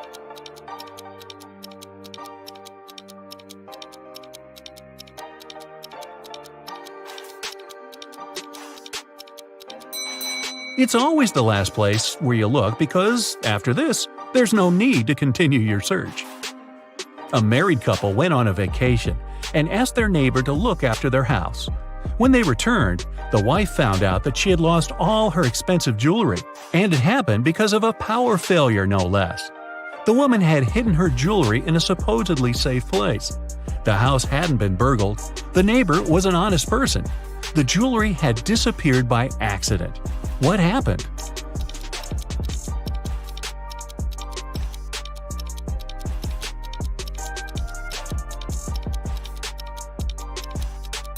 The wife hid her jewelry in the freezer in a bag with frozen food. After the power failure, the food got spoiled. The neighbor decided to help and threw away all the bad food from the fridge, along with the jewelry. You're locked in a room with 3 doors. It's safe to walk through any of them, but the doorknobs are the real problem. One of them puts out high voltage. The second is covered with poison. Just 1 drop on your skin and you won't survive. And the third doorknob is so hot it will make your hand burn. What doorknob should you opt for?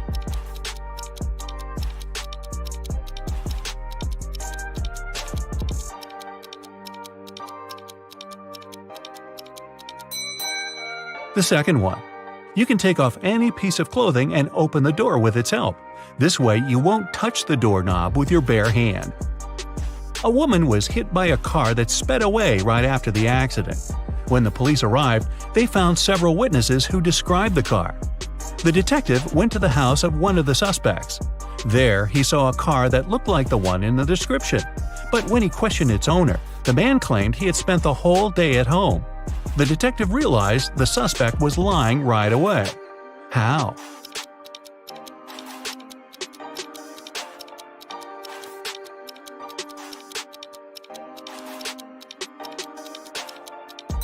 He touched the hood of the car. It was still warm from the engine. I was driving along the highway when one of my tires burst. I stopped to change it, but when I came back to the car, I saw it had a flat battery. I looked around and realized I was in the middle of a small town. I decided to wait for someone who could help me. Suddenly, I heard glass shatter. The night was very dark, so I switched on the headlights and saw a man climbing out of a house. He was carrying a large bag. I got scared and ran to the nearest police station. That was Mr. Darrison's story. The police detective who was listening to him asked, "And where did you hide everything you had stolen from that house?" How did he come to that conclusion?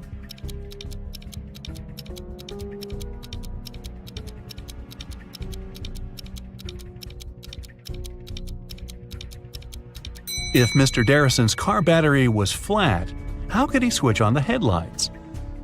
Dylan was trapped in a basement. The only thing he found inside was a note and a pen. Find the way to get 200 out of 188 with one line, and you'll be free. 5 minutes later, the door opened automatically, and Dylan was free. What did he do?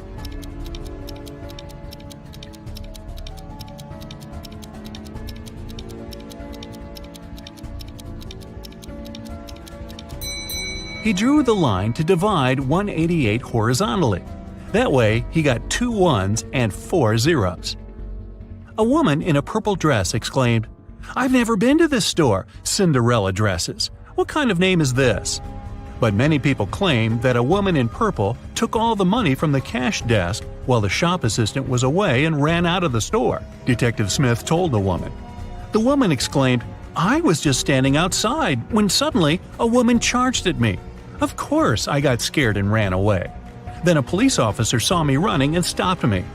I agreed to return to the store, hoping it'd clear up the confusion. Several visitors said I could be the thief, but they weren't sure.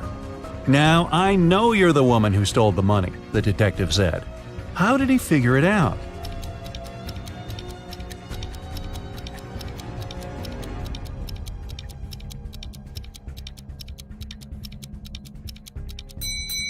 The woman said return to the store, which means she had been there before and lied about the whole situation. Your company produces shoes. You have 2 factories in different cities.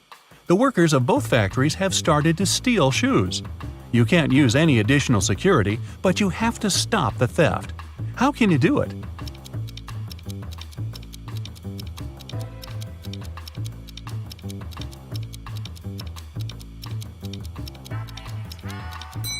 One factory should start making only left shoes, and the other only right ones.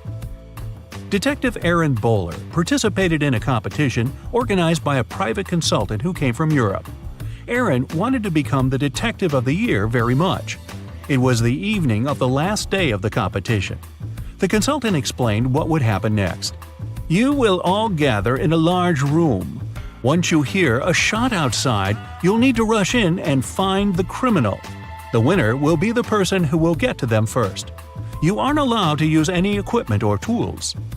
Several hours passed, and the people in the room started to get nervous. Suddenly, Aaron got up and went to another room. His colleagues asked him where he went, but the guy only answered, "I need to get ready for the chase," and he took a seat without switching on the light. Several minutes later, the detectives heard the shot. Aaron ran outside and was the first to catch the criminal. The consultant gave the man his prize and asked, "What helped you to be the first?" What did Aaron answer?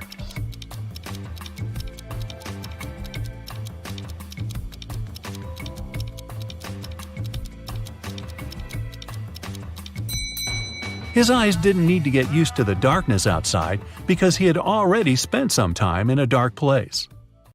Okay, listen to me very carefully, my friend. Here's the deal.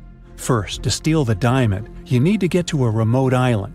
It doesn't exist on any map, and it's forbidden for ordinary people to be there. The diamond is in the heart of this place, inside a well-guarded deep underground bunker. It's impossible to get there through the main entrance. But lucky you, there's also a secret jail on the island. You can get there as a prisoner and then escape through the underground tunnel. That tunnel will lead you into the bunker. Then you should find the diamond. You'll have very little time for the whole operation. When you're done, a boat will be waiting for you in the southern part of the island. Do everything correctly and follow the plan, and then you'll encounter no problems. Got it? Alright, let's go. You and other prisoners get into a helicopter and fly to the island. You're handcuffed. At one moment, the helicopter begins to shake. The pilot says you're falling. He puts on a parachute and jumps out of the helicopter. Take a look around and decide what to do next. Faster! You see the keys to your handcuffs hanging near the cabin. Then you get rid of the handcuffs.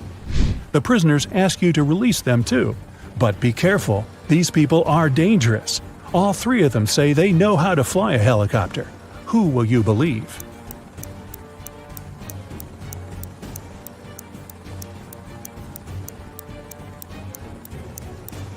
That guy with a tattoo with a helicopter on his leg. Maybe he's a good pilot. You remove his handcuffs and he admits he has lied. None of these people knows how to fly a helicopter. There's only one parachute left. The prisoner pushes you to the side, grabs the parachute, and jumps out of the falling helicopter. You decide to release the other prisoners too. What will you do next? Jump without a parachute? Try to land the helicopter on your own?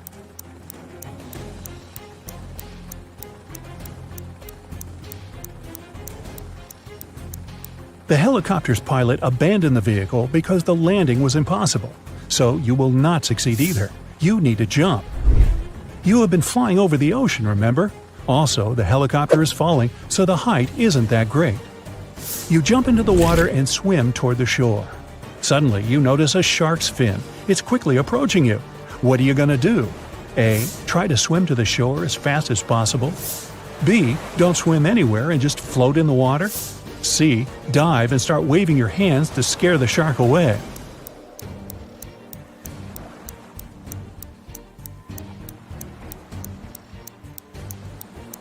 You need to stop. If you start swimming away, the shark will begin chasing you. Breathe in a lot of air and try not to make unnecessary movements. The shark will leave soon. But if it attacks, you'll have to attack back.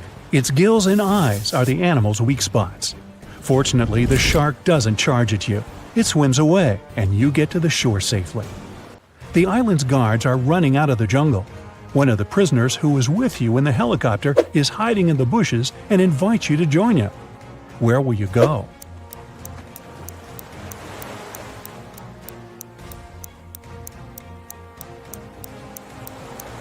Let the guards catch you and take you to jail. Don't forget about your mission. They dress you in a yellow shirt and lead you away. You see many dangerous people. You're sitting at the table having lunch. There are 3 prisoners in front of you. One of them is going to escape. But who?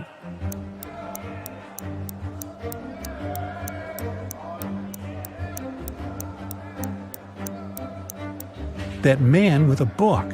A metal file serves him as a bookmark. Today, he will also try to escape. The underground tunnel leading from the prison to the bunker is located under the laundry room.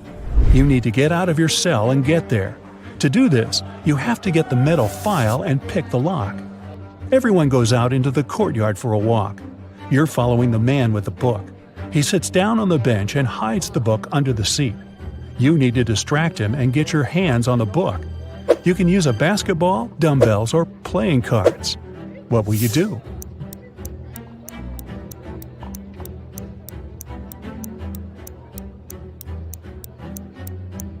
You can offer to work out with the dumbbells or play cards, but it will be difficult for you to get out of his sight. Start playing basketball. Throw the ball far away. The prisoner will run after it. Meanwhile, you'll take the book. So you grab the book but find no file inside. Instead of this, you find some money.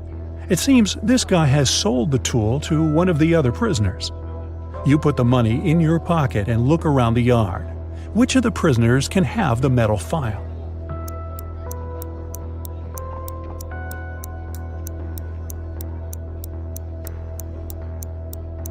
That guy is pressing his fingers to the sleeve of his shirt. Apparently, he's hiding the tool there. You're about to approach him, but one of the prisoners starts a fight.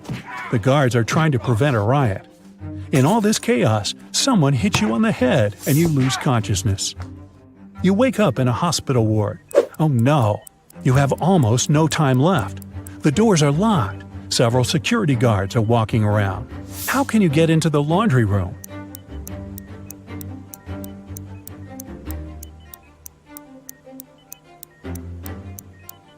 In the corner, there's a huge cart with dirty laundry. Hide in there, and they'll take you to where you need to go. You hide among the dirty sheets. The cleaner takes the cart and transports you to the laundry room. He throws the linen into the washing machine and notices you. The cleaner is going to scream and call the guards. What will you do?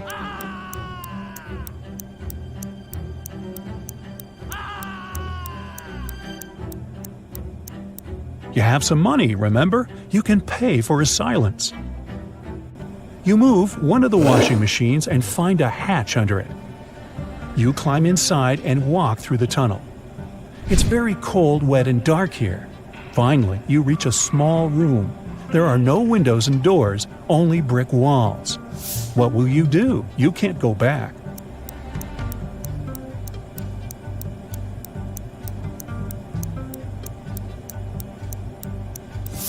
Among all these bricks, there's one sticking out of the wall. Try to push it. It worked. A secret door opens, and you step inside. Both Harry and Terry's girlfriends went away on a business trip for the weekend. During the whole time, the couples were texting and sending each other pictures. On Sunday morning, the girls asked their boyfriends to send them their selfies. Harry sent a selfie where he was smiling in the kitchen. Terry sent a selfie of himself in the bathroom. One of the girlfriends knew immediately that her boyfriend was cheating. Who was it, and how did the girlfriend know?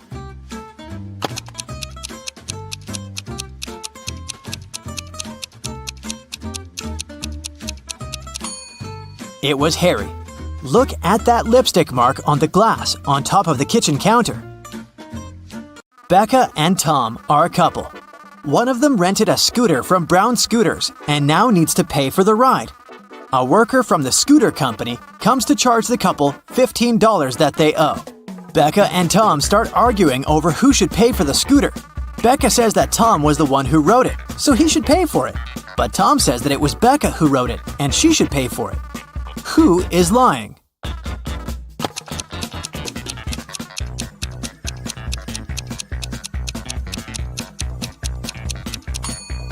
Becca is lying.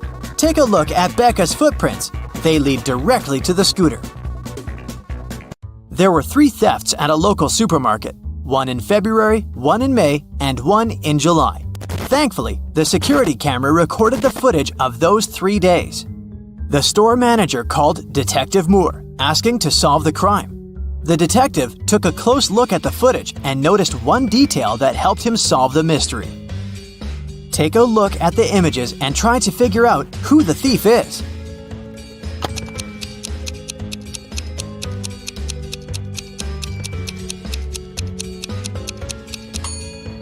In all 3 videos, there is a pregnant lady. In the video from February, she looks about 7 months pregnant. But in the other videos, from May and July, her belly looks exactly the same. This means that she is the thief. She must have been faking her pregnancy all along. Dr. O'Brien invented the time machine and traveled all the way back to prehistoric times. Take a look at this picture and see if you can spot Dr. O'Brien amongst other prehistoric people carrying out their activities.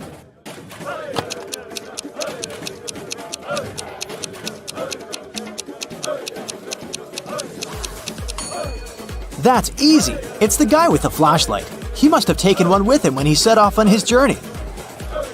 Katie was running late for class. When she finally arrived at the classroom, she accidentally dropped the pile of textbooks she was holding.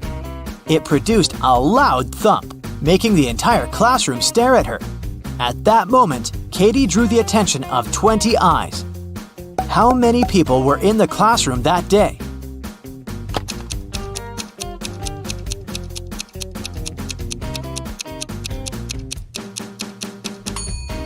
There were 11 people. 10 people have a pair of eyes each, right? Add Katie to the equation. That makes a total of 11 people in the room. Police officer Dave received a call late at night. A famous chemist went missing from his lab. After searching the lab thoroughly, Dave found a note with ransom numbers scribbled on it. The note read 26 3 58, 28 27 57 16. Based on the note, Dave managed to find the scientist and arrest the criminals who had taken him. What was written in the encrypted note, and how did Dave understand it?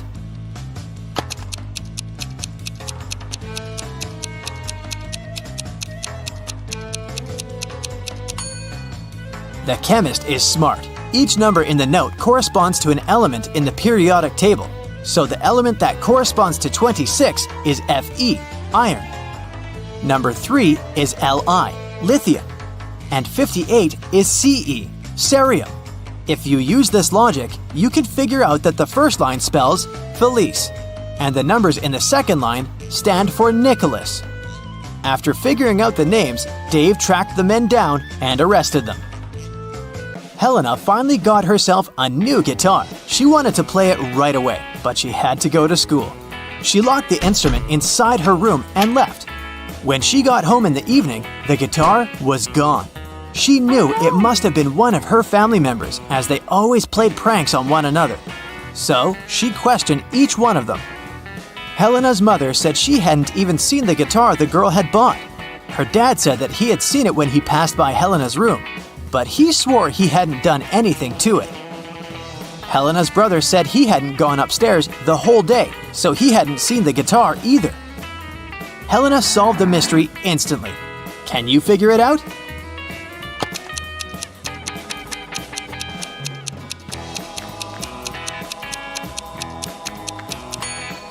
Her dad was lying. He said he'd seen the guitar when passing by the girl's room, but that's impossible. Helena locked the door when she left.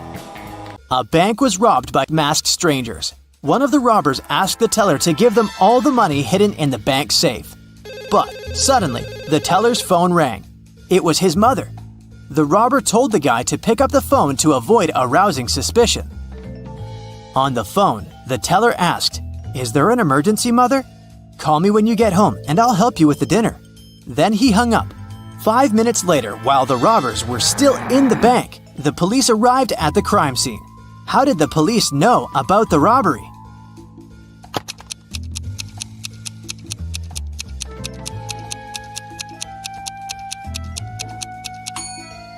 The teller was smart. While he was speaking on the phone with his mother, he pressed the mute button while he was saying some of the words. So what his mother heard on the other end of the line was, "Emergency, Mother, call help."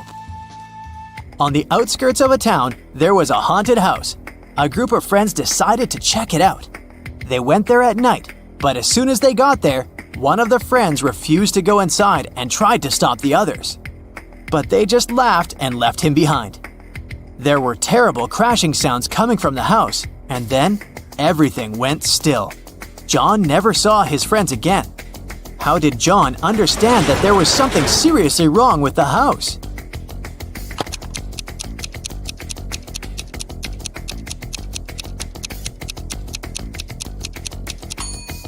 John was very attentive. He noticed that there was lots of footprints leading towards the house, but none going away. A famous hotel has 7 floors. 5 people are staying on the first floor. 8 people are staying on the second floor. 11 people are staying on the third floor, and so on. Each next floor has 3 more people living there than the previous one. Which floor calls the elevator most often?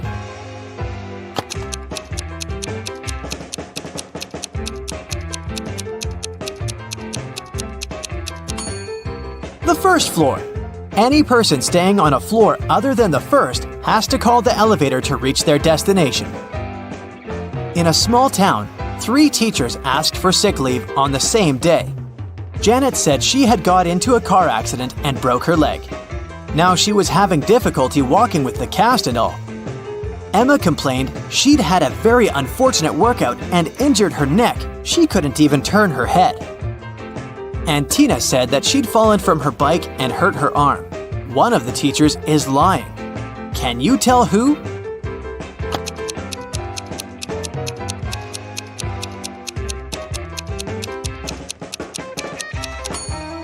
It's Janet. She claims she's having difficulty walking with the cast, but she doesn't even have crutches.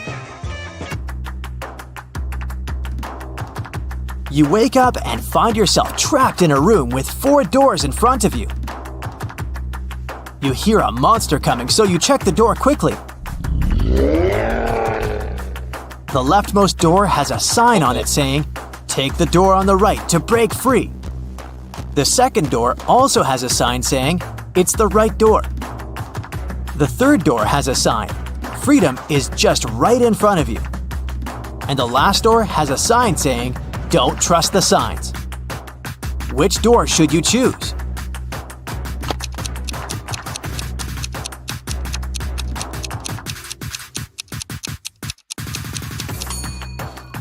Well, there's a little bit of wordplay here. Let's see why. The first door says to take the door on the right. The second one says it's the right door. Not the correct door, but the door on the right. The third door says, "Freedom is just right in front of you." That just doesn't make any sense, does it? You can interpret this statement as pointing at the door just on your right. Well, that's it. It's the last door. It does tell you not to trust the other signs, but it doesn't tell you that they're false, does it? You turn right and immediately bump into a huge guard. Your heart skips a beat and you get paralyzed with fear. To your surprise, the guard looks down at you and asks, "Want to pass?" Speechless, you just nod. Okay, you see, no one here wants to play riddles with me. If you solve one of my riddles, I'll let you go and won't tell anyone I've seen you. Deal? You nod again, and here comes your riddle. What is that invention that lets you see right through walls?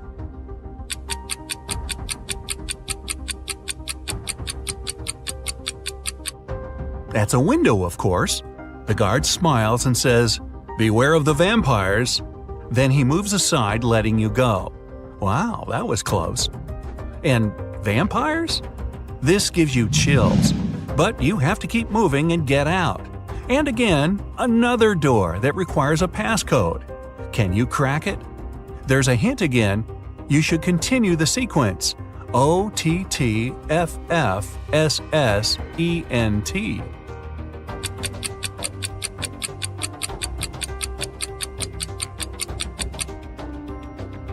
Each of these letters is the first letter of the numbers. O for 1, T for 2, T for 3, then 4, 5, and so on. The last stands for 10, so the next 4 are ETTF, 11, 12, 13, and 14. Yep, that's correct. The door clicks open. Move! You get into a huge dark room. All the light comes from the candles the room is filled with. The problem is that there are 4 ways, and again, you don't know which one to take. Suddenly, each of the doors opens and 4 people walk into the room. There are 2 men, 1 woman, and 1 teenage girl. They all say they're prisoners too, and the other 3 are vampires. Who do you trust?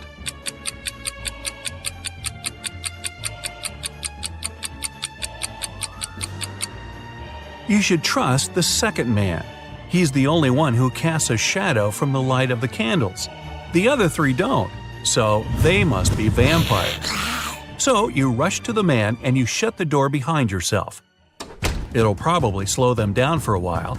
As you're running, the man tells you he's been here for at least 3 days.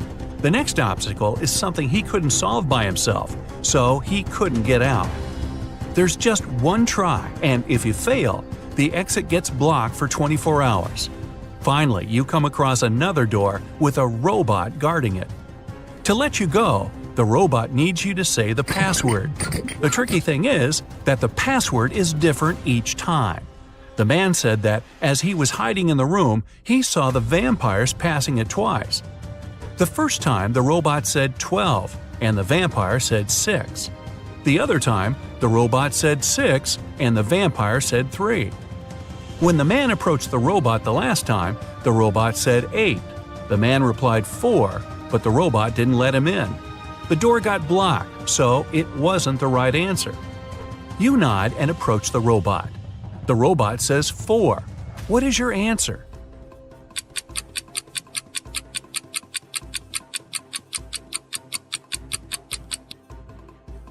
The answer is 4.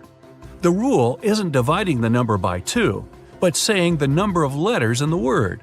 Your answer is accepted. The robot opens the door and lets you go. Again, another dark room. But as you step into it, you get surrounded by 8 hungry dogs. In the middle, there's a meat cake standing so high on the table that the dogs can't reach it. To calm them down and make them your friends before they make you their dinner, you have to feed them the cake. But here's a tricky thing. The knife is magical and can only make 3 cuts. After 3 cuts, it disappears. Your task is to divide the cake into 8 equal pieces with these 3 cuts. How can you manage that?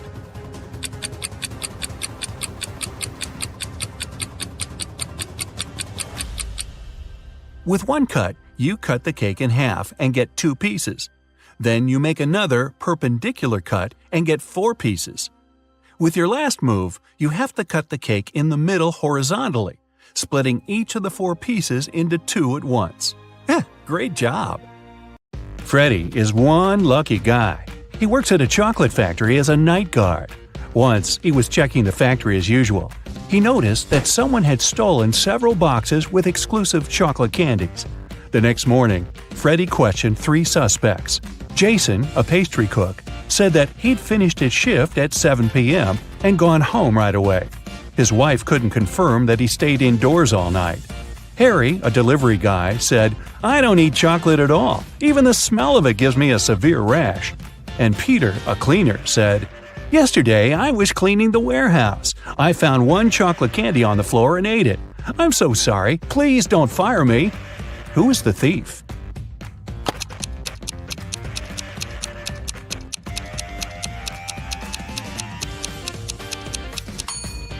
Harry. He's standing in a room with a bowl of melted chocolate without any protection. He would have a rash if his allergy was real. Another working day at the chocolate factory. Jason decided to prank Freddy and covered a raw chicken egg with a layer of chocolate. Then he wrapped it and put it among real chocolate eggs on a tray. When Jason brought the chocolate eggs, Freddy spotted the fake one immediately. Can you figure it out?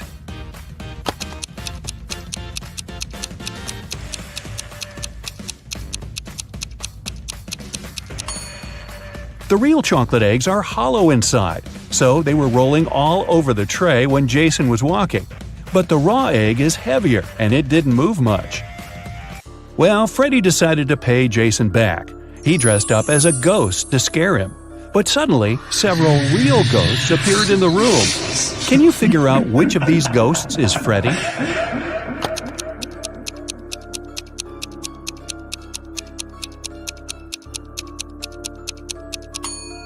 This guy over here. He's the only ghost who is not transparent at all. One evening, the factory was celebrating its anniversary. The management organized a party. All employees participated in a karaoke competition. Most of them all sang incredibly well and received gifts and flowers. But only two of the best singers, Nancy and Betsy, made it to the final. They prepared to face each other in one more round. But suddenly, Betsy fell to the floor, unconscious. Doctors claimed that she had been poisoned. But all the participants of the competition had eaten exactly the same food. Besides, the police checked the dishes and they were okay. Can you guess what happened?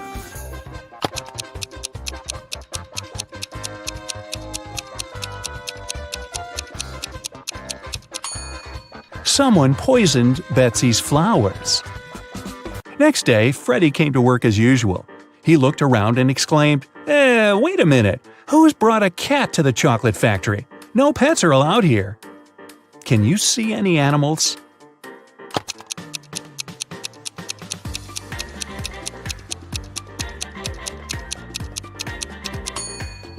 Here it is. The cat got scared and ran away to another room. Freddy followed it. Can you spot the cat now?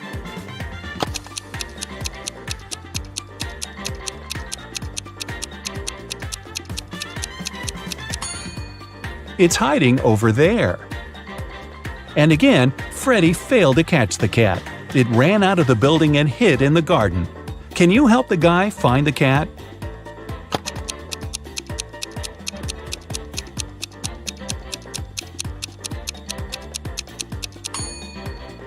The poor animal is over there. Freddy caught the cat and found a small note attached to its collar.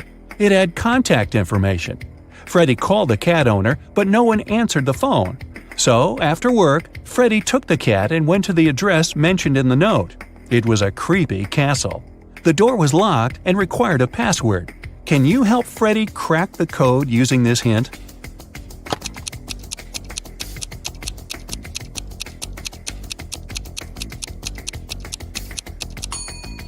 The password is rainbow. A gloomy old man greeted Freddy inside the castle. Freddy expected that he would thank him for bringing the cat back. But the old man began to laugh evilly and locked all the ways out. Then he said, "If you manage to complete 3 tasks I give you, you will get $1 million. But if you fail, you'll stay in my castle forever. Here's the first task. Help me find my glasses among all these vegetables." Can you help Freddy?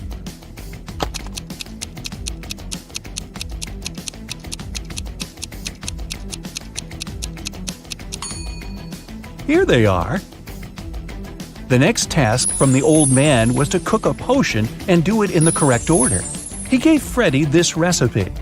Can you help the guy?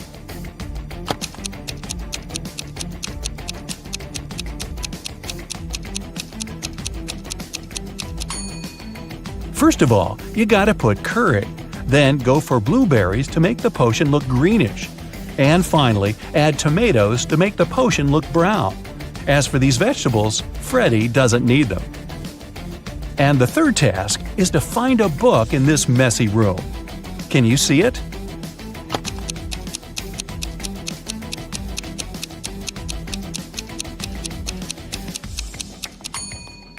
It's half hidden inside the sofa.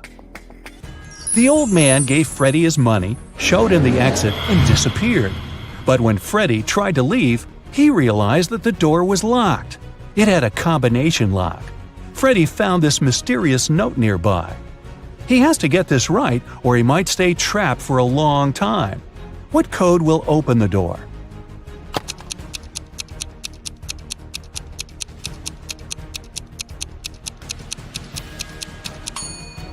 "2361. Each number corresponds to the number of circles in the first set of numbers. Now, Freddy was free to go.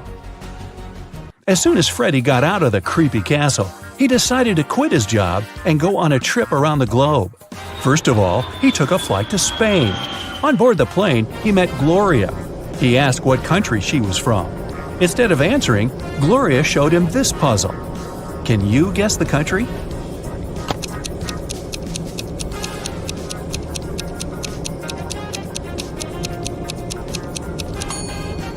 That's right, she's from Ireland. Then Gloria asked Freddy what country he was from, and he showed her this puzzle. Can you guess his country?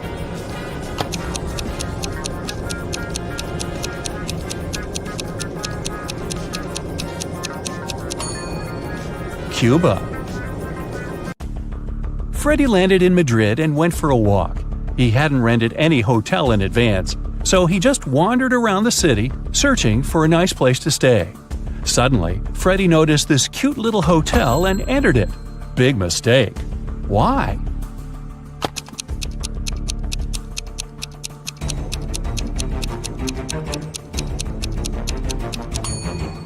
See this zombie in the window? This place doesn't look safe. As soon as Freddy entered the creepy hotel, the door slammed behind his back.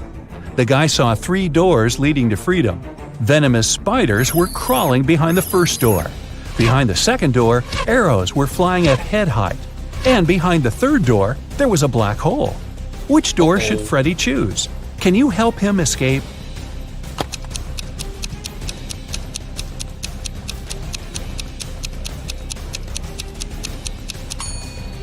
He should choose the second door. He can crawl under the arrows. After his adventure, Freddy decided to have lunch in the local cafe. But something's definitely wrong here. Can you figure out what it is?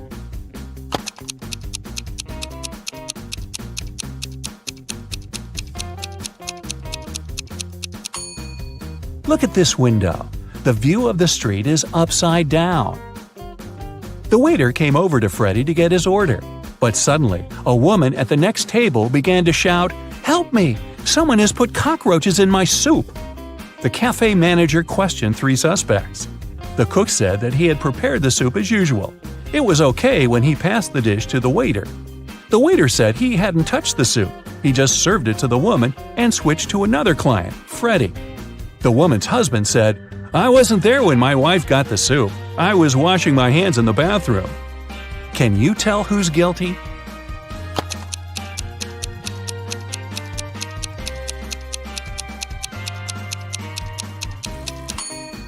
No one. Take a look at the ceiling. The cockroaches crawled out of the ventilation and several of them fell into the lady's soup. Freddy used a special app to rent a luxury apartment in Madrid. He found 3 options that he really liked. Mariana offered a cozy 2-story studio with a beautiful view. Diego had a penthouse near a park. And Camilla offered a high-tech villa. Which option should Freddy choose?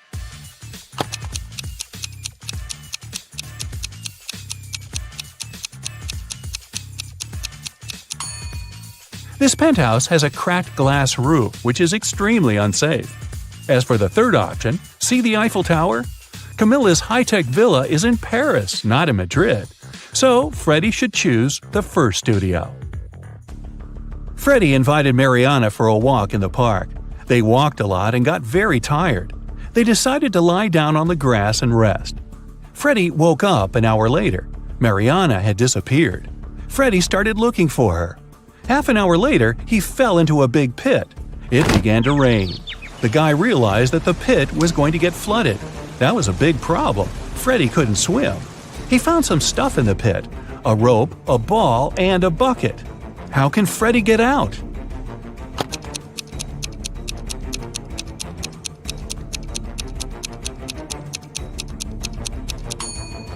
The ball will float up to the surface, and so will Freddie if he holds on to it. Freddie kept looking for Mariana. He came across a wizard's castle. The wizard had caught the girl and turned her into a frog. Freddie had to help her. The guy and the Mariana the frog found the wizard's book of potions. It described all the necessary antidotes. But first, the guys needed to understand which potion the wizard had used on Mariana. Freddie looked through the book. The first recipe included a slice of pumpkin, a slice of green apple, an orange wedge, and half a kiwi. The second recipe required a chamomile petal, 3 garlic cloves, and half of a red apple. The third potion should contain an orange wedge, a garlic clove, a banana peel, and a chamomile petal. Which potion did the wizard use?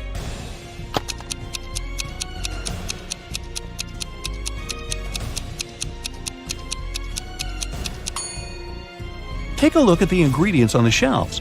They only match the third recipe. Freddie helped Mariana turn back into a human. The wizard got very angry and teleported Freddie to jail. The guy was desperate. He had no idea how to escape. Suddenly, a creepy man opened the door and said, "Come on, I'm going to help you escape." Freddie followed him, but he slipped, fell to the floor, and hit his head. Freddie woke up in a pit. He didn't remember how he got there. If he went to the left, he would end up in the bathroom. If he went to the right, he would have to crawl through a tunnel filled with toxic waste that was leading outside. Which way should he choose?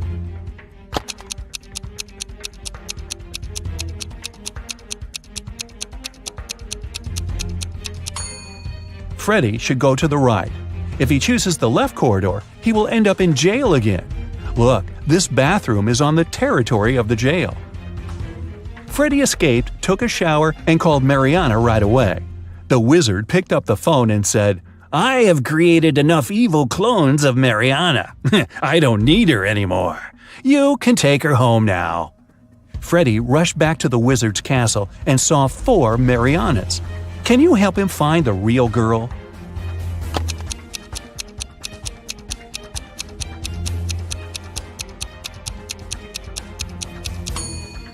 This Mariana has claws instead of nails. She looks like a werewolf.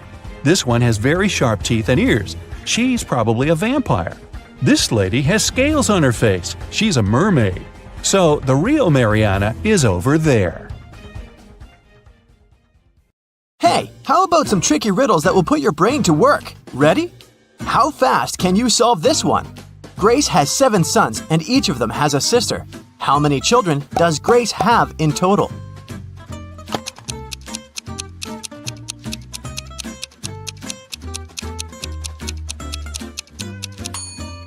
The answer is 8. I bet all the sons have the same sister, so 7 sons plus 1 sister equals 8 children. Stephen's family was away this weekend, but he was found unconscious outside his mansion. Investigators had 3 main suspects. All of them were in the house when it happened. The first person was Maya, but she claimed to be innocent. "I was cleaning the house in the morning and I took a nap in the afternoon," she told the investigators. John, the butler, said, "I was told to check the food inventory in the afternoon." And the last person to be interrogated was James, the driver. He claimed he'd been far away from the house that day. "I was driving the boss's children to a garden party." Which of these people do you think is guilty?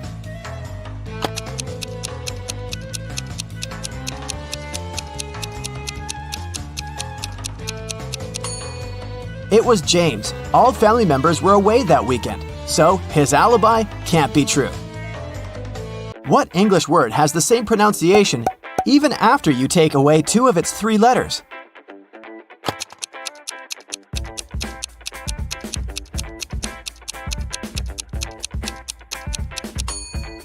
It's B. Phew, that one took some work. Look at these images and try to guess what's wrong.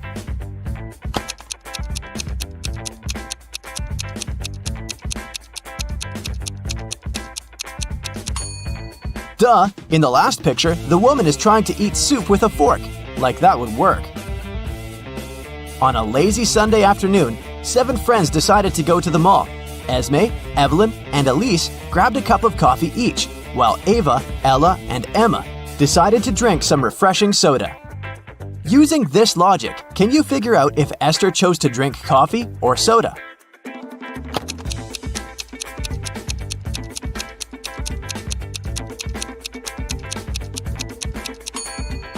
Esther is drinking coffee. The secret is in the girl's name. Esme, Evelyn, Elise, and Esther all have 2 letters E in their names, just like the word coffee. There were 4 pairs in the basket and 4 people in the room. Each person took 1 pair. In the end, there was still 1 pair left in the basket. How is that possible?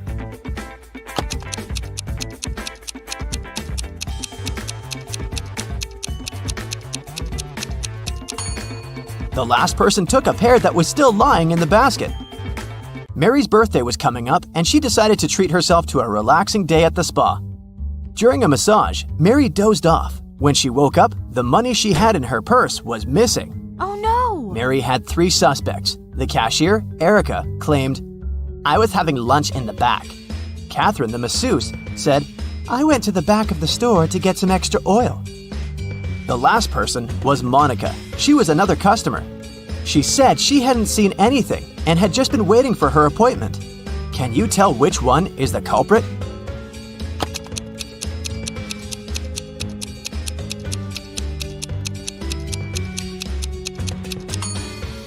The thief is Catherine.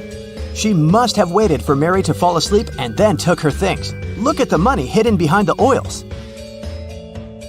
Hey, it's time for a hair appointment to trim those split ends. But in this scenario, there are only 2 hairdressers in town who can cut your hair. This guy or this girl. Which one should you choose?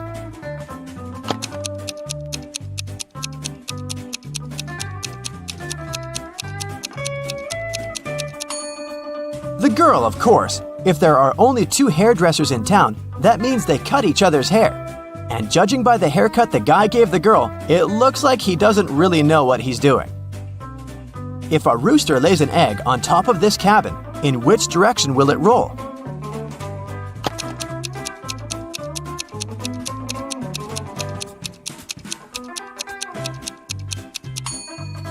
Aha! Roosters don't lay eggs, so it wouldn't roll anywhere. The shopkeeper of an expensive skincare store called the police because someone had robbed his business. He didn't notice the culprit, but according to the security camera footage, there were 3 customers in the store at the time of the robbery. Police officers questioned each of them. Michael said he'd been buying some stuff for his pets. The second suspect, Kayla, was looking for ointments and some aloe vera gel. The last person, Rachel, told the interrogators she'd been busy looking for lotions. Can you tell who's lying?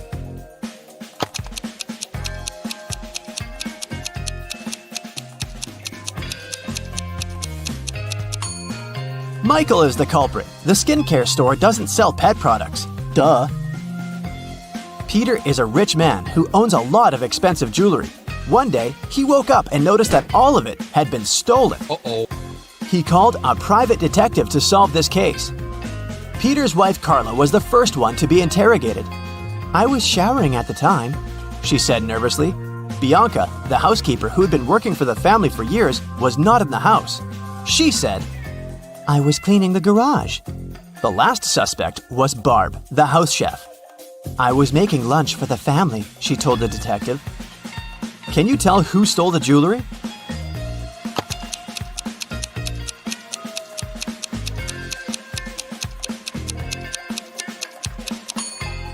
It was Barb, of course.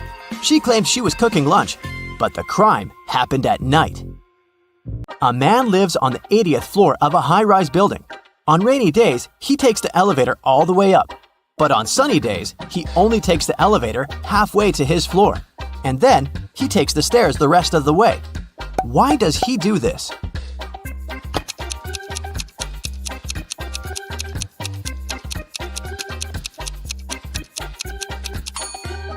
Well, my friends, it so happens that the man is short. Normally, he can only reach the 40th floor button, but on rainy days, he manages to push the 80th floor button with the help of his umbrella handle. Genius, huh? On a rainy day, Miranda decided to work from home. At one point, she went to the bathroom, but when she got back, she noticed that her cell phone and money had been stolen right in her own house during the day. There were 3 people in the house at the time. Her sister Beth claimed it wasn't her. I was still asleep at the time because I'd gone to bed late yesterday. Her other sister Anna said she'd been taking a stroll in the garden when it had happened. I was watching the night-scented orchid bloom. And lastly, there was Josh, Miranda's boyfriend. I've just got home for lunch, he said. What do you think? Which of these 3 suspects stole Miranda's money and cell phone?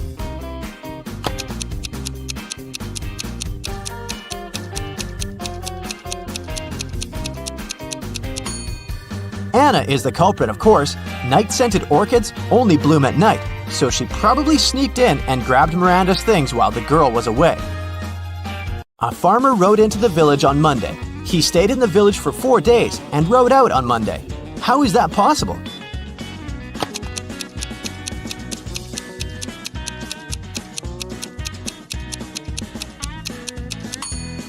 The farmer's horse is named Monday. I bet you didn't guess this one, did you? Uncle Ben's farm experienced a terrible downpour, and all but 15 pigs were missing and couldn't be found. How many pigs are still in the barn?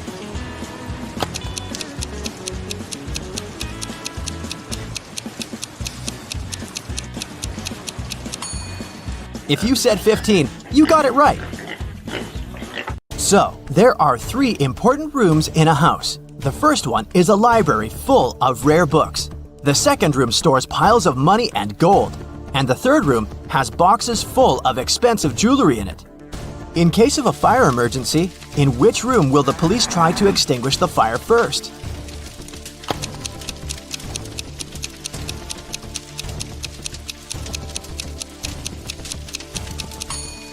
The correct answer is none. Police officers don't fight fire.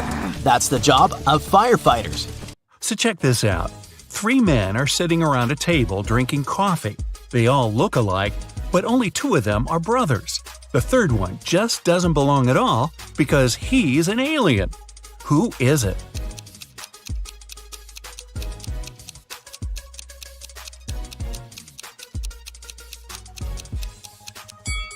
It's the man sitting on the right. He's got 12 fingers.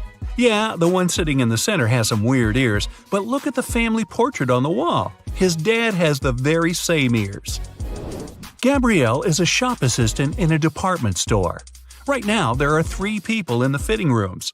There's Jessica, the woman wearing a green dress, Sean, a man wearing a leather jacket and skinny jeans, and Alex, the man who's trying on a larger-sized pair of jeans that Gabrielle just brought him.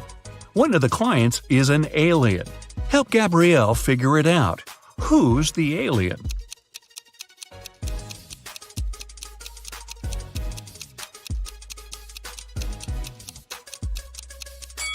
It's Alex. Take a closer look at his feet. Only a reptile or an alien would have feet like that. Jessica was walking through the dark woods. Suddenly, she saw a castle. Probably belonged to a witch or something. She was pretty curious and wanted to snoop around, but the door was locked. There was a note with a secret code attached to the gate, but she still needed to decipher it. If you want to enter my castle, crack this code. Can you crack this code?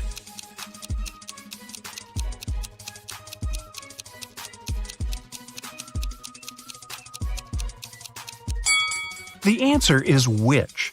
2 stars after wing means you need to get rid of the last 2 letters. Same goes for the word T.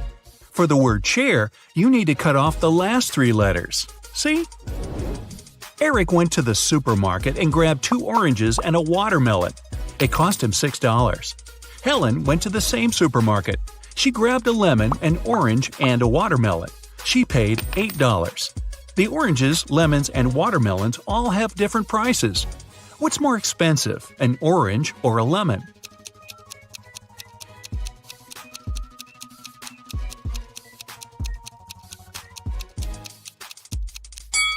the lemon's more expensive. Eric had 2 oranges and a watermelon, which cost him $6. The 2 fruits have different prices, so it can't be 2 plus 2 plus 2. The only possible combination is 1 plus 1 plus 4, so the watermelon cost $4. Helen paid $4 for the watermelon and $1 for the orange. So now we know a lemon costs $3.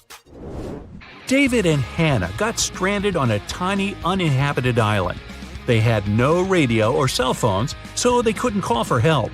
There were no trees on the island, so they couldn't even make a smoke signal. Suddenly, Hannah noticed a plane circling the sky, searching for them. But it was flying too high. There was no way the pilot could see them. That's when she got a bright idea. Soon after, the plane spotted them and picked them up. What was Hannah's idea?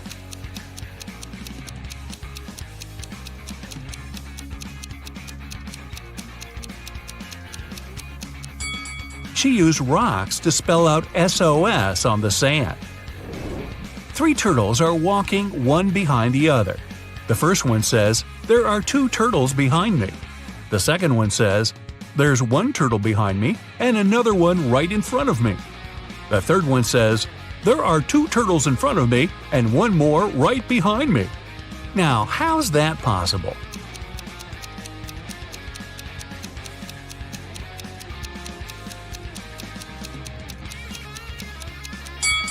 Well, they're walking in a circle, very slowly. On a farm, there's a cow, 2 horses, and a cat. Farmer Jack drives up to his farm accompanied by his dog, Fluffy. How many feet are there on the farm?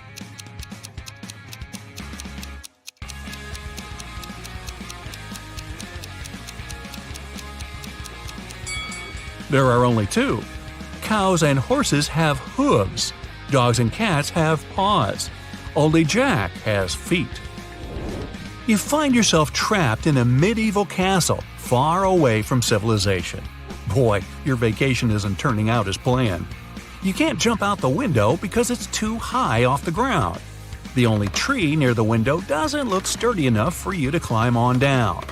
However, there are 3 doors, one of which can lead you to freedom. Behind the first door is a fierce fire. Behind the second door are hundreds of venomous snakes. And behind the third door, there's a pitch-black maze. Who knows what surprises are waiting for you there? So, which door should you choose?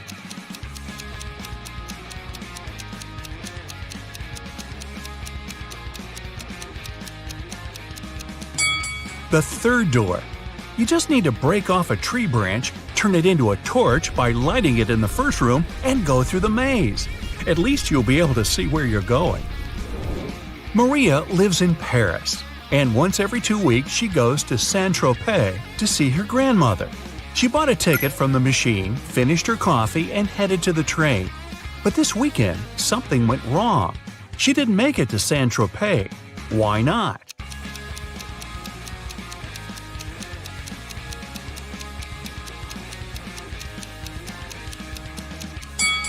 She bought the wrong ticket.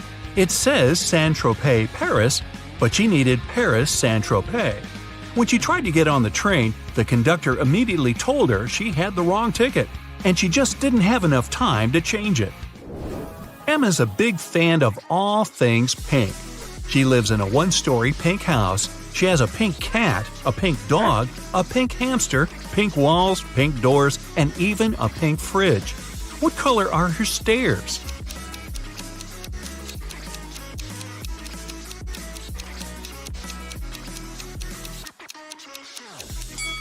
She doesn't have stairs. She lives in a 1-story house. But that house sure gets a lot of stares from the neighbors. Mark got to take part in a TV show where he had to answer some tough questions. He was doing really great and managed to answer 14 out of 15 questions. He was real nervous. Only one more question and he'd hit the grand prize, $1 million. What is as large as an elephant but doesn't even weigh an ounce? Mark shouted out an answer, and now he's a millionaire. What was his guess?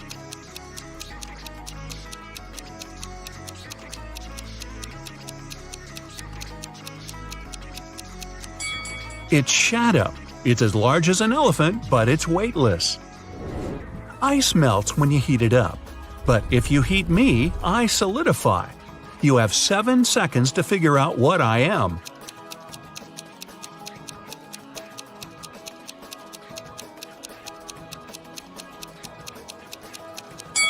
I'm an egg. Hey, don't crack me up. Paulo was on a mission to take some nature pics for his blog. As he was walking through the forest, he fell into a deep pit. He tried to climb out, but when he grabbed onto a rock, it broke off and water started to pour in. The pit was filling up fast. Paulo saw a deflated ball, an empty barrel, and a piece of wooden board. What should he use to get out of the pit?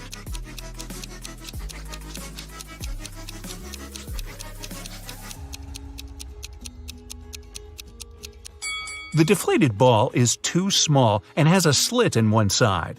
The wooden board wouldn't support his weight. The best option is the empty barrel. It might just keep Paulo afloat. Anthony majored in accounting at the university. His roommates wanted to test his intelligence. They took 3 envelopes and wrote some messages on them. Then, they put the answers to Anthony's upcoming exam in one of the envelopes. Only one envelope has a truthful message written on it. The other 2 are lies. Anthony isn't allowed to open the envelopes before choosing. The first message read, "There are no exam answers here." The second read, "The exam answers are here." And the third message read, "The exam answers aren't in the second envelope." Which envelope has the exam answers in it?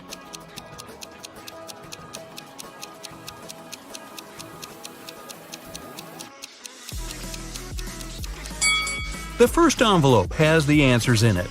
The first and second envelopes are lies. The third one's telling the truth. A man was driving along a country road when one of his tires burst.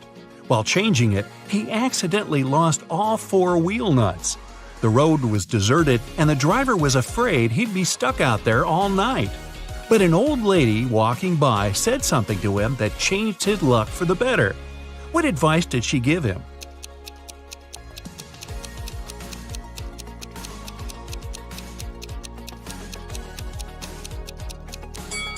She told him to remove 1 nut from each of the other wheels and use them for the 4th tire.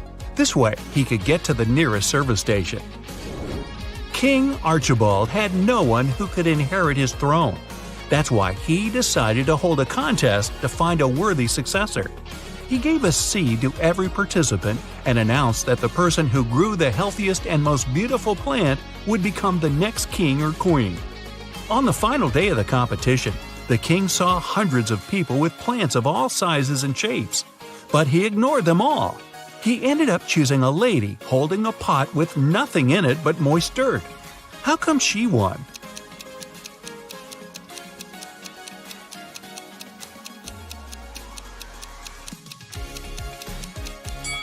The king was a kind and honest man and wanted his heir to have the same qualities. He gave the participants tiny pebbles, not seeds. That's how he figured out the lady was the only honest one there. 4 men are lined up on several steps, all of them facing in the same direction. A brick wall separates the 4th man from the rest. Man 1 can see man 2 and 3. Man 2 can see man 3. All man 3 sees is the wall, and man 4 can't see anyone. They're all wearing hats, and they know that 2 of the hats are white and 2 are black. Which man will be the first to figure out and shout out the color of the hat he's wearing? Obviously, the men aren't allowed to turn around, talk to each other, or take their hats off.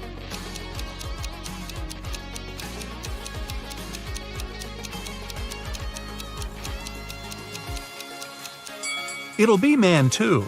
Man 3 and man 4 can't see any other hats. Man 1 sees 1 black hat and 1 white hat, so his hat can be either white or black. Man 2 only sees 1 black hat, but he realizes that if he were also wearing a black hat, Man 1 would know his hat was white. And since Man 1 hasn't said anything, Man 2 must be wearing a white hat. And if you figured all that out, well, my hat's off to you. Tomas was washing a window on the 24th floor of a large office building, and suddenly he heard someone screaming. The guy looked outside and saw a lady falling from the 30th floor. But in 5 minutes, the woman was standing on the ground, totally unharmed. How did she survive?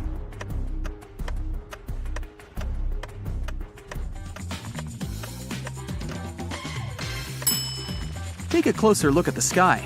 Yes, it's Superman! He saved the lady. Look at the picture. What's wrong here?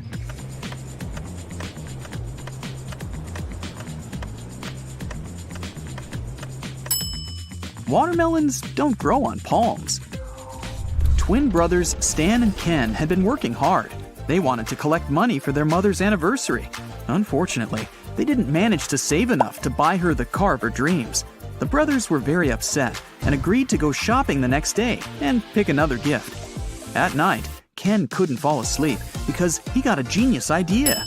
While his twin was sleeping, Ken secretly took all their savings and headed to a casino. It was his lucky night. He tripled the sum. In the morning, Ken put all the money back in the box and fell asleep. Stan woke up, opened the box, and immediately realized that Ken had touched their savings. He didn't even need to count the money to understand that. How did Stan figure it out?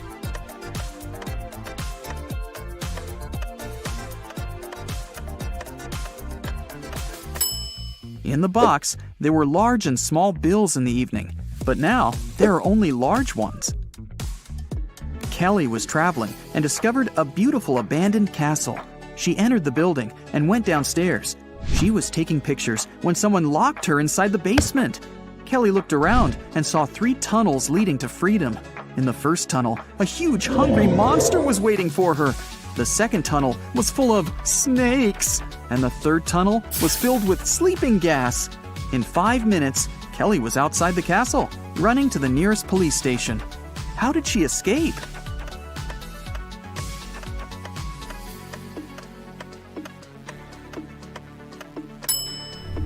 She used her headband as a mask and ran away through the third door. Look at these animals attentively. What's wrong with this picture?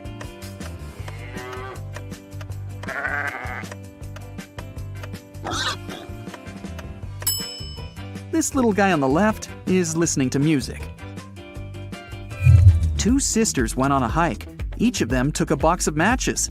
Nellie put her matches in a bag together with toothpaste, and Shelley decided to store her matches in a bag with nail polish. While the sisters were walking through the forest, they accidentally fell into a huge puddle. When they got out of it, Shelley suggested making a fire to dry their clothes and cook something to eat. Both sisters took out their matches. Unfortunately, Nellie's matches were covered in toothpaste, and Shelley's were in nail polish. Both girls left the matches to dry in the sun and left to collect some firewood. It started raining, and all the matches got soaked. But 10 minutes later, the sisters still managed to make a fire and toast some marshmallows. Whose matches did they use?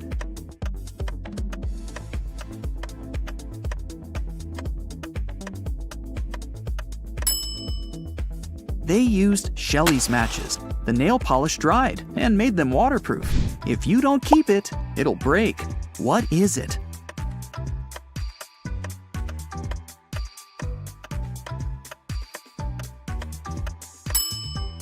It's a promise. Susan was asked to describe her sons. She said, "They're all redheads but 3, all blondes but 3, all brunettes but 3, and all pink-haired but 3. How many sons did Susan have?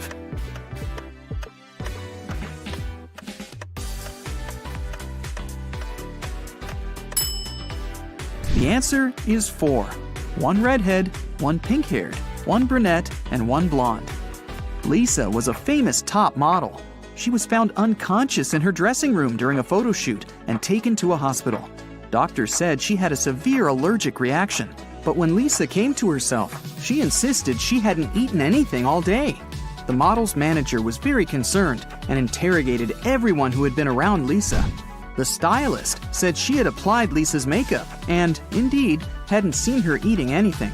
The cleaning lady said she had cleaned the dressing room with organic, non-allergenic products. Lisa's main rival, Nora, said she had been watching the shooting all day long.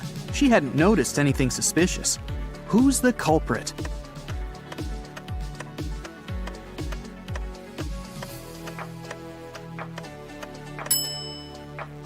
It was the stylist. Lipstick was the only thing Lisa could have swallowed that day. Look at the pictures. Which of these people is a risk taker?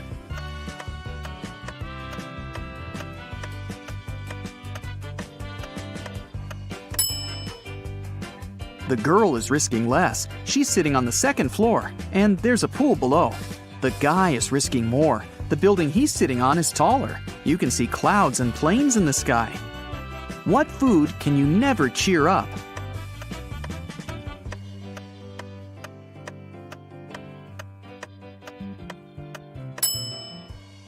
A blueberry, because it's always blue. Haha. Okay, let's move on. There are 5 lemons in a bowl. You take away 3 of them. How many lemons do you have now?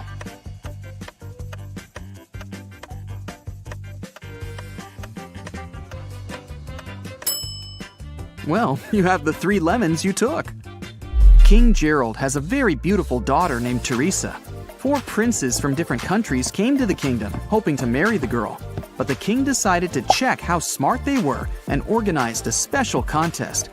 Teresa was in the center of a 200 by 200 foot room, and the princes were standing on small boxes in each corner of the room. The first prince to touch Teresa's hand would become her husband, but they weren't allowed to leave their places or use anything but their hands or wits. One of the princes figured out what to do immediately. He married the princess. What did he do?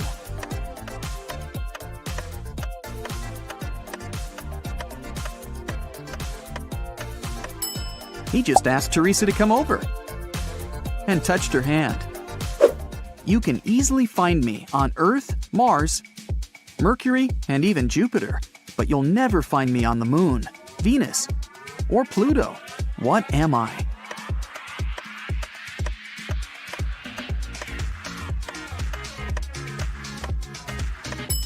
I'm the letter R. Manager George received an anonymous text message. It said a robber had just entered the supermarket where he worked. George hurried into the hall and saw 4 pregnant women in the grocery section. The man looked at the ladies attentively, detected the thief, and called the police. How did he know?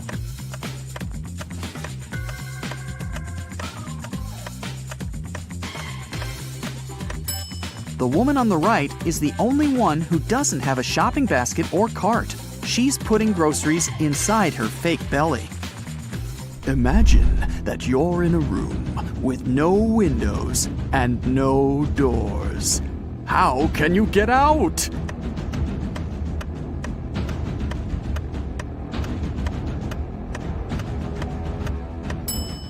Just stop imagining the room. Mrs. Victoria decided to give her grandson Rick an unusual gift for his 18th birthday. She called him into her room, showed the guy her safe, and handed him a corked bottle with a key inside. Honey, this is the key to my safe. You can keep all the money you find there if you manage to open it. But you must take the key out without removing the cork or breaking the bottle. Good luck. Rick accepted the challenge and started thinking about the puzzle. What would you do to get the key out?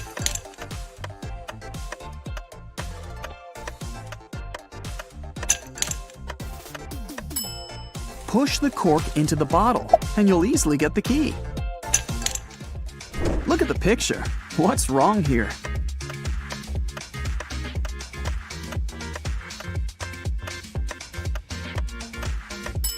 The lady's reflection is holding the bag in the wrong hand. Amy had a crush on her neighbor. She went to the local witch, Sally, to ask for her help. Sally said she would make a purple love potion. On the night of the full moon, Sally took a sheet of paper with her granny's love potion recipe. She mixed all the ingredients except for the last one.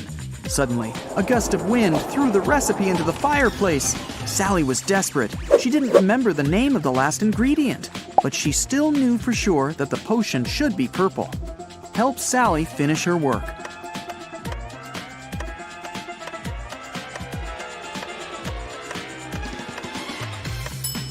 She should add the blue ingredient.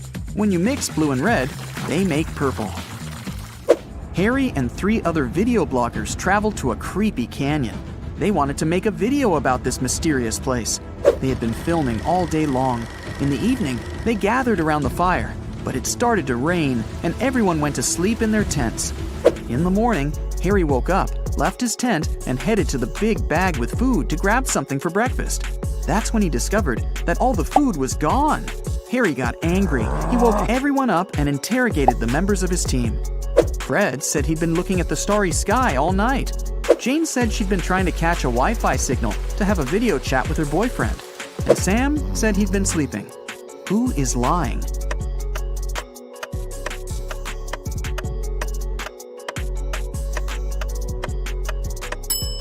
It's Fred. It was raining at night, and he couldn't see any stars through the clouds. 2 students, Betty and Sarah, went for a walk after a very stressful test. They bought some coffee and candies and began to look for a picturesque spot for a picnic in the park. But suddenly, a guy in a mask grabbed Betty's bag and ran away. Sarah and Betty followed him. At one point, they saw a blind man sitting on a bench. He was wearing glasses and had a cane. The girls asked him if he'd seen a person in a mask carrying a female bag, but the man said he couldn't have seen anyone because he was blind. Sarah got very embarrassed, handed him a candy, and thanked him for his help. Then the girl took Betty aside and whispered that the blind man was the robber. They needed to call the police. Betty was very surprised. Why did Sarah decide the man was the robber?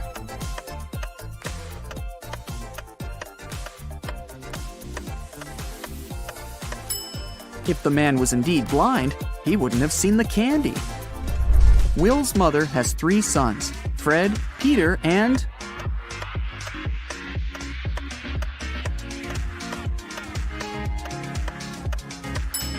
Will. It's Will's mother, after all. 2 mothers and 2 daughters spent all day shopping, but they only bought 6 dresses. This was enough for each of them to have 2 dresses. How is that possible?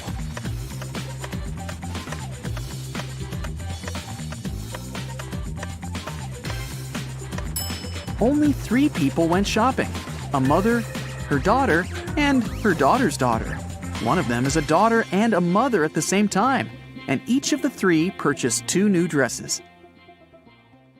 3 friends, Blair, Chloe, and Nell, were walking all day around town. They found a beautiful but dusty house where no one lived. They entered it and started to take pictures. In the evening, they were scrolling through the pictures and one of them made a scream. Take a look at the photos and say which one scared them and why.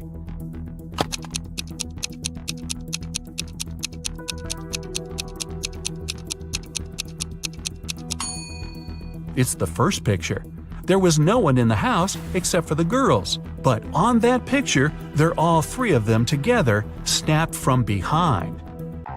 Michelle was having a birthday party.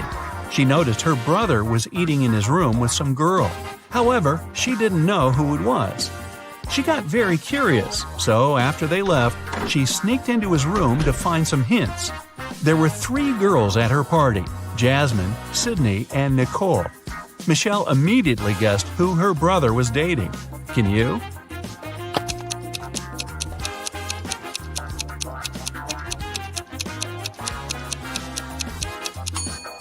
Her brother was dating Jasmine. Look at the dishes and the cutlery. There's a lipstick stain on the fork. Jasmine is the only one wearing lipstick. Pamela is a lawyer and Samantha is a journalist. Can you guess which one of these women is a mother?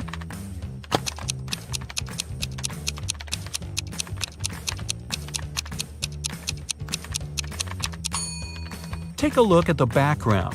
On the wall behind Samantha, there's some colorful marker scribbles. She must be a mother. Gianna was getting ready for her date. Suddenly, the lights in her apartment went off. She was almost ready and only needed her gloves. It was dark and she couldn't find a fitted pair. She only had gloves of 2 colors, brown and black. She was already late, so she decided to leave, taking several gloves with her. How many gloves should she take with her to be sure there's a pair of the same color?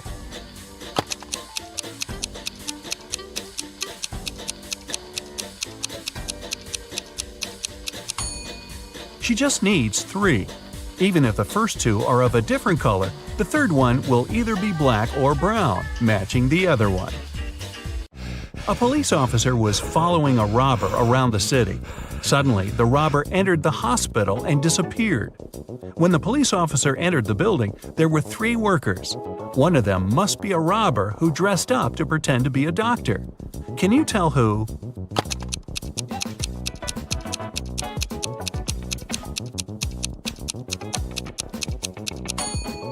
It's the man in the middle. Look at his badge. There's a picture of a woman on it. He must have worn the first pair of clothes he noticed. It was Christmas morning and the whole family was home.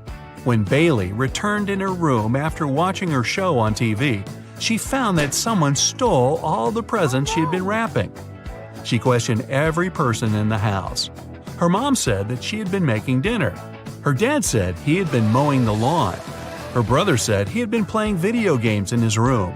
Who stole the presents?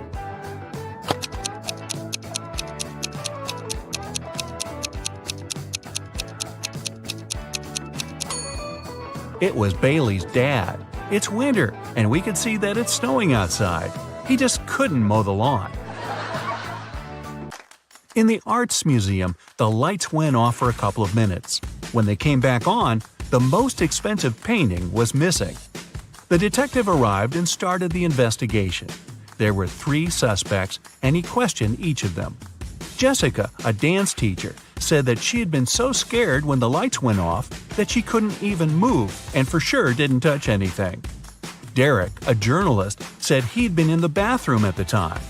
Collins, an engineer, said he had been in a different room of the museum, watching the dinosaur fossil. Who's lying?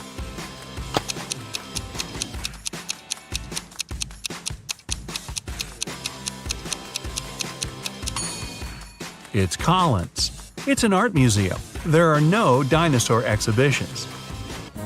Can you tell who's not a real werewolf?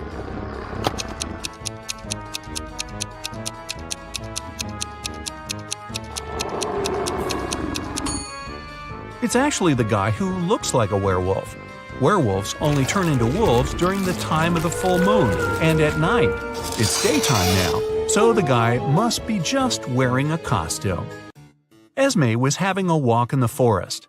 After the dawn, she tried to find her way back home, but got lost. Finally, she came across a witch's house and asked her to take her home. The witch agreed to help her, but only if Esme solved her riddle. If not, she'd have to stay with the witch forever. The witch took an apple, tied a string to it, and held it. She asked Esme to cut the string in half so that the apple didn't fall down. However, Esme couldn't touch the apple or hold it. How could she do it?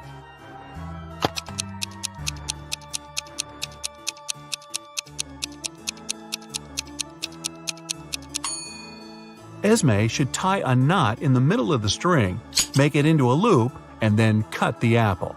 A member of an expedition to the South Pole found himself in a frozen cave. He didn't remember what had happened, but he knew he had to get out.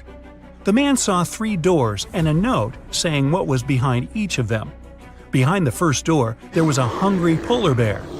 Behind the second door, there was a room filled with poisonous gas. And behind the third, there was a room with sharp icicles falling from the ceiling every second. Which door should the man choose to survive?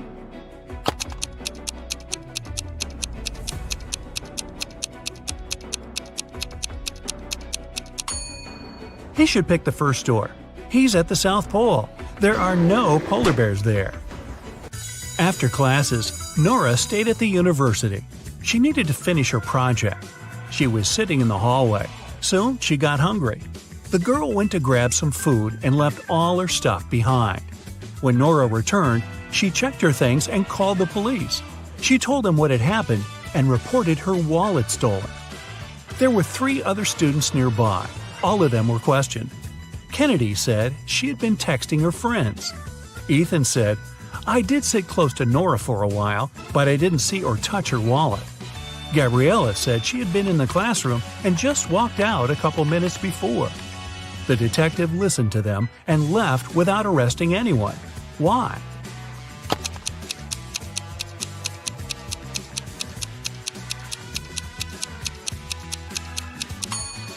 The detective remembered that Nora had gone to get some food. It means the wallet was with her and couldn't be stolen. The girl lied. 3 women, Sarah, Milla, and Eleanor, went shopping. 2 of them are pregnant, and 1 is a professional watermelon thief. Yeah, I know, but just humor me. Can you tell which one stole the watermelon?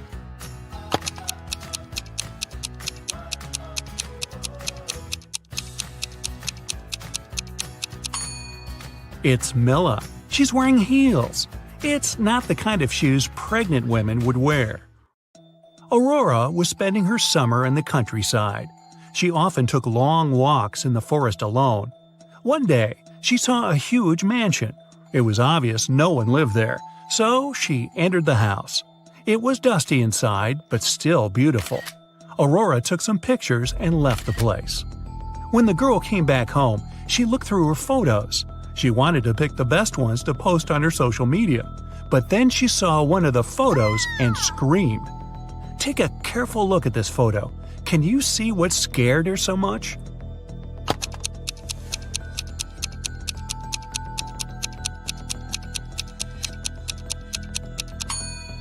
Aurora noticed she, herself, was in the photo.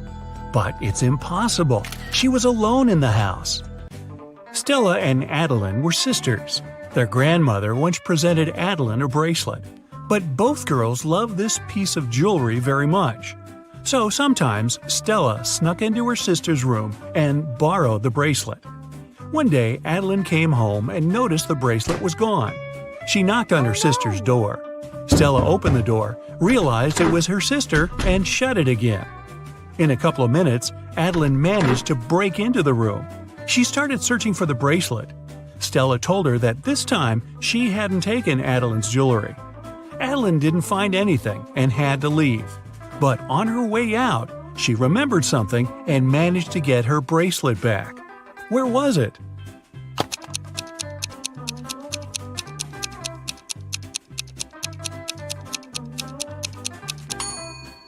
When Stella opened the door, she had her hair down. But later, she already had her hair tied up. In those few minutes, she made a bun and hid the bracelet in her hair. On a rainy summer night, Mrs. Miller came home after work. Her neighbor, Mrs. Smith, visited her. The women wanted to have some tea together. Mrs. Smith said her daughter was at a party. She met one of Mrs. Miller's triplet sons there. Mrs. Miller asked which one it was, but her friend didn't know. Her daughter could never tell the guys apart. The problem was all 3 of them were grounded and weren't allowed to go out until the next week. Mrs. Miller wanted to find out who had broken the rules. She called the boys and asked how they'd spent the day. Ian, the artist, said, "In the evening, I was outside drawing." Ryan, the musician, said, "I spent all day inside writing a new song." Luke, who likes sports, said, "I did a workout and spent the rest of the day reading." Mrs. Miller understood which of her sons was lying and grounded him for another month. Who's the liar, and how did she know?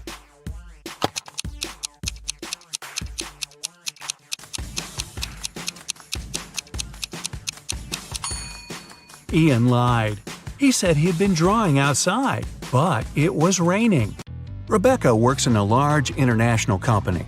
One day, she comes back to the office from lunch and finds her colleagues extremely agitated.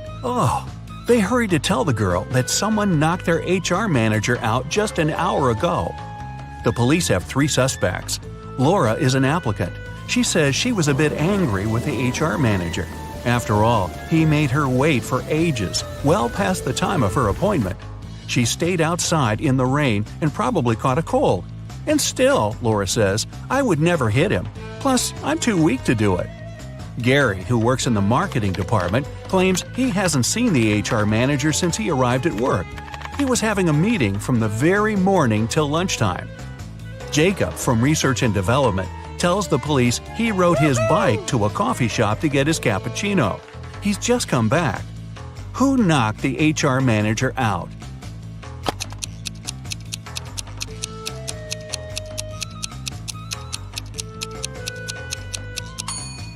It was Jacob. Both his bike and his clothes are dry and clean. How is it possible if it's raining outside? Jack is participating in a challenge. He's got to the last stage, which takes place in a desert. If he succeeds now, he'll win $1 million. Jack needs to get a key out of one of the 4 pots. On top of the first pot, there's a bowl filled with a strong acid. The second pot is covered with a bowl full of venomous spiders. In the bowl placed on the third pot, Jack sees a raging fire. A viper is curled up in the bowl covering the fourth pot. Jack isn't allowed to drop the bowls or turn them over. Which pot should he choose?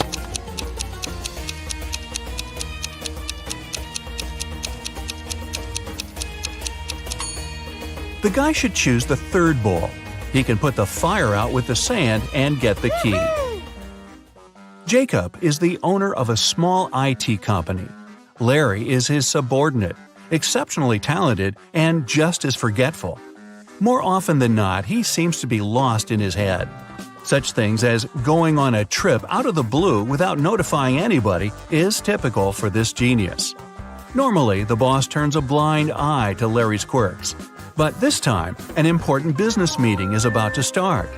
Jacob needs the data Larry has been working on, but the guy is nowhere to be found. He doesn't answer his phone, so no one can reach him. 1 hour before the meeting has to begin, Jacob can't wait any longer. He switches on Larry's computer, but it's password locked. The man tries some random combination of letters and numbers, but of course it's wrong. Suddenly, a tiny window appears on the screen. In this window, Jacob sees what seems to be a riddle. Little, late, late.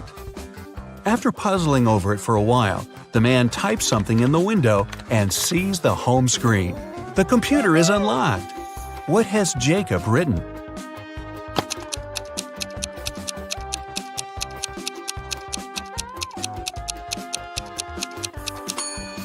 The answer to this rebus is too little, too late. Unfortunately, it's not as simple as that. The folder with the needed data is also protected by a password. When Jacob clicks on it, that's what he sees. Write backward all the numbers. Sounds like a tough task. Luckily, Jacob knows how Larry's brain works. He doesn't need much information to write the correct answer and, finally, get the information. What is the password?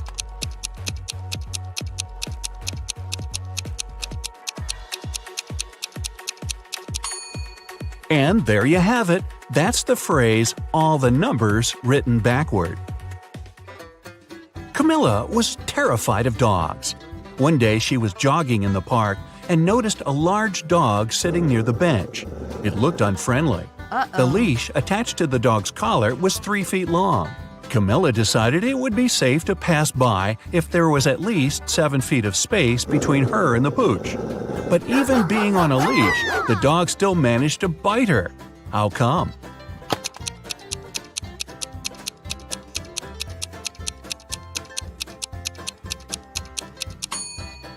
Sadly, the leash wasn't tied to anything. David's company develops new apps for smartphones. Right now, he's looking for a designer. He's got hundreds of applicants, but has chosen just 3 of them. Angela's resume says, "I'm 23 years old. I don't have a lot of experience, but I'm a fast learner and have already designed similar applications." Helen wrote in her resume, "I'm 26 and have 4 years of work experience. You should hire me because I've created lots of TikTok stories that have gone viral." And Eric's resume claims he's 28 years old with 7 years of work experience. He's designed tons of apps. He's been working for Google since the company was launched. David can hire only one person, but it's okay because only one applicant hasn't lied in their resume. Who is it?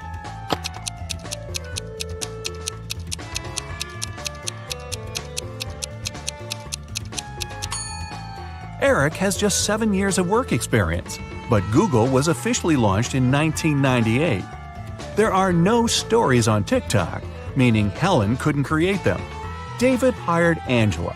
Even though she hasn't been working that long, she's honest and has a nice portfolio. Kevin, a security guard in an amusement park, finds a boy standing near a roller coaster. The kid says his name's Nick. He doesn't know where his dad is. Kevin takes Nick to his office and makes an announcement. Soon after that, two men show up at the door. The first exclaims, "We were in a cafe, but after eating my burger, I felt so sick I had to spend almost 20 minutes in the bathroom. When I got out, Nick wasn't around. I was so worried." The other man interrupts him. "We rode a roller coaster together. Then I told Nick to wait there and went to get us some hot dogs." Which man is Nick's father?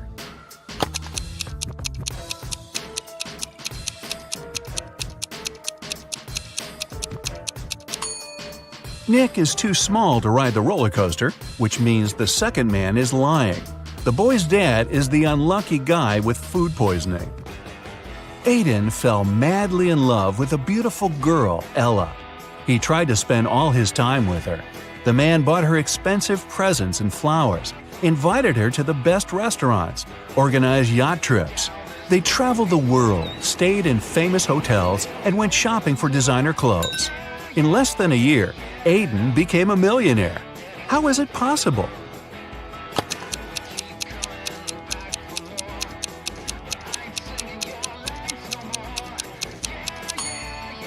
Well, before meeting Ella, the guy was a billionaire. Carter had a fast and successfully developing company until his main investor went bankrupt. Carter was desperate. He went to visit his best friend Justin, a coffee shop owner. "Cheer up," Justin exclaimed. "One rich businessman visits my cafe almost every day. He's here today, too.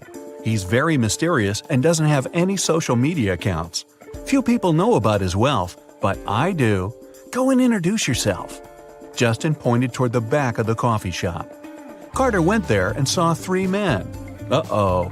He hadn't asked his friend which one was the wealthy entrepreneur. He looked at the men attentively. In no time, he figured out who was the one he needed.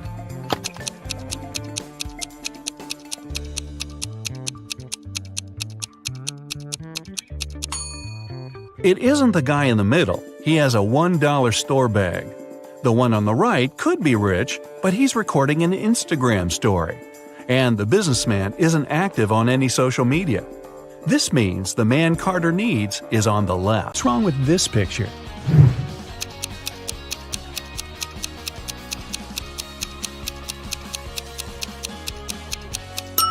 They're playing basketball with a soccer ball. Luke fell from his bicycle and lost his memory. Look at the picture attentively and help Luke figure out who his real father is.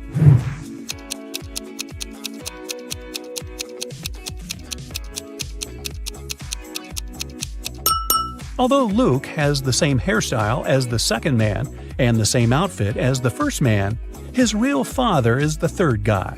They have similar hair color and freckles. Who doesn't work as an art teacher? The first lady has paint on her outfit. The second one is wearing cute handmade bracelets and carries a big bag of art supplies. The third woman is wearing high heels and a white coat.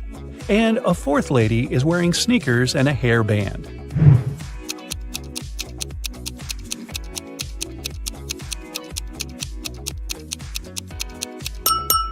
The third woman has nothing to do with art. If you look closely, you'll see that her white coat is a medical gown. Jake and Sarah are chilling at a luxury resort after an exhausting business conference. But something is wrong. What is it?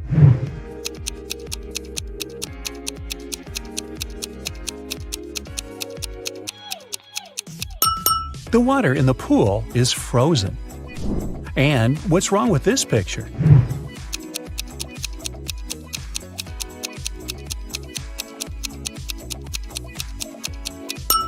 Unlike her reflection, the woman isn't actually wearing any necklace. Let's check what your magic power is. Don't forget to keep track of your points. A. What's your favorite time of the day? Morning, evening, night, afternoon? I can't choose.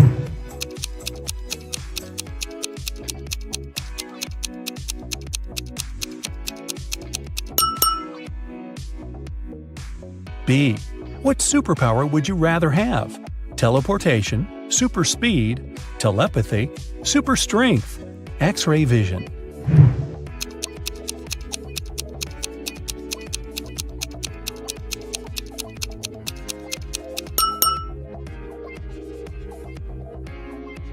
C. Congratulations, you've got it now. But with great power comes great responsibility. How will you use it? Marry my crush, rule the planet, get rich, become a hermit in the desert. Save people.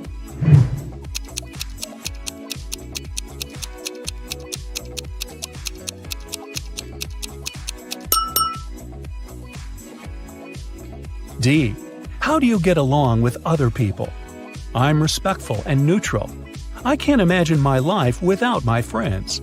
I dislike other people. I'm slightly introverted. I enjoy the company of other people.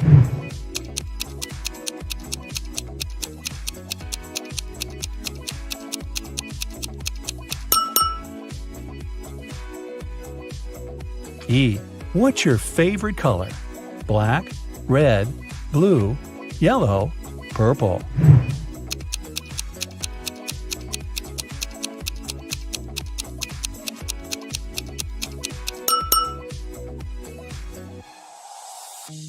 F. A magician needs a crystal. Pick the one you like most. Red ruby, purple amethyst, white diamond, rainbow opal, black agate.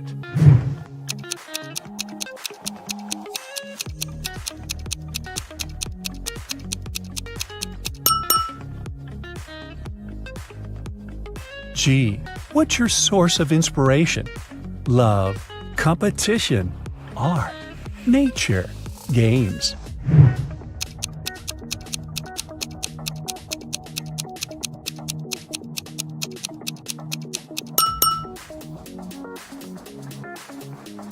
H. Which one is about you? I want to be popular. I'm pretty smart. I stay away from drama. I want everyone to be happy. I'll do anything to win.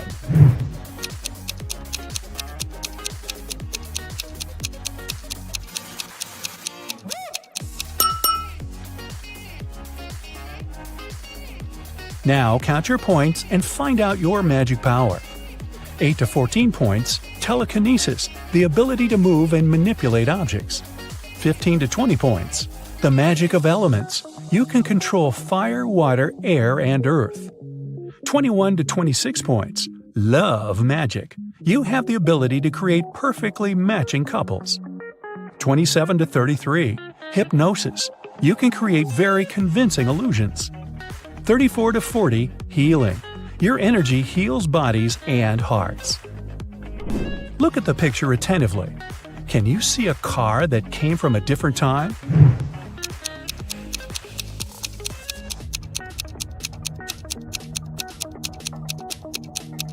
Right, here it is. Look at the picture. What do you think is happening? Who is lying?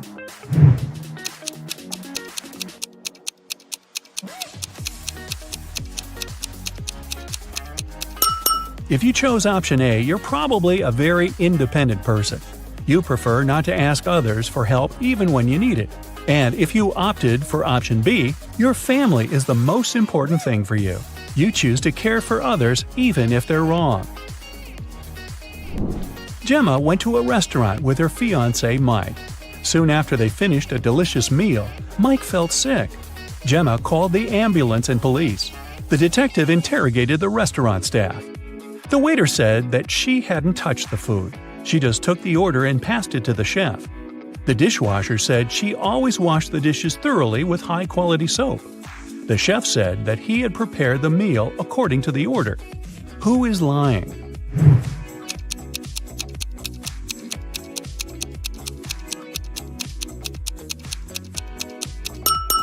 The chef. Take a look at his locker and his tattoo. He is Gemma's ex-boyfriend. He poisoned Mike out of jealousy. Will worked at a coffee shop. One day, his wife, Diana, came over to visit him. Which of the customers is his real wife?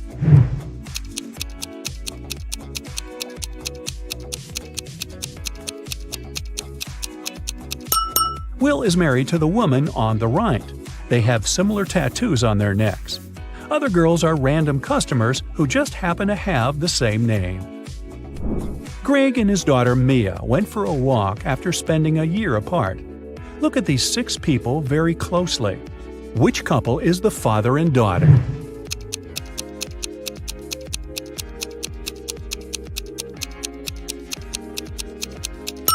Right you are! Mad scientist Fred accidentally revived a mummy. His creature escaped from the museum. Following the mummy, Fred ran to the park. Look at this image. Can you help Fred find the mummy?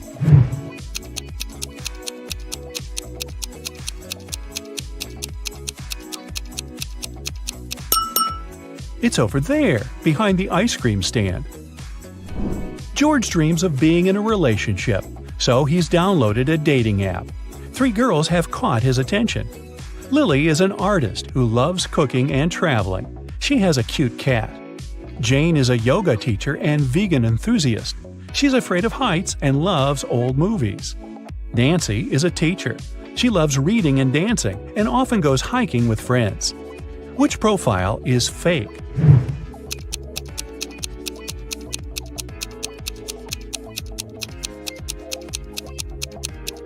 It's Jane's profile. If she's afraid of heights, why is she sitting on the roof in one of her pictures? Sarah was in her hotel room when she heard a knock on the door. When she looked through the peephole, she saw a man standing outside. "Sorry for bothering you. I'm the hotel manager," he said. "Our database has crashed, and I need to recheck some information." Sarah said she would be back in a moment, got away from the door, and called the hotel security. She said there is a man trying to rob her. How did she know?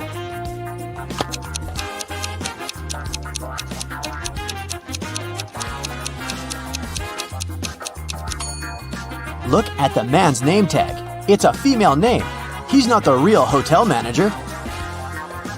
When Anna got to school, she noticed that her friend Joan was very upset. It was just the beginning of the day, but someone had already stolen her backpack. Joan left the classroom to go to the bathroom, and at that moment, someone must have got inside and stolen her things. Anna started her own investigation. Jenna from the robotics lab said she'd been fixing a robot that morning. Kate from the cheerleading squad had just begun her practice, and James said he'd spent 3 hours trying to solve a math problem and was now exhausted. Anna knew right away who had taken the backpack. Can you figure it out?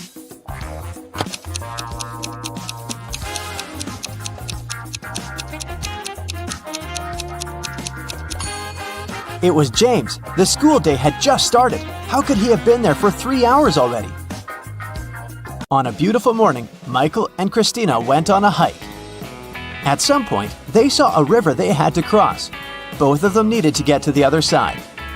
However, the boat could only make one trip back and forth and take one of them at a time. Still, both of them managed to get across.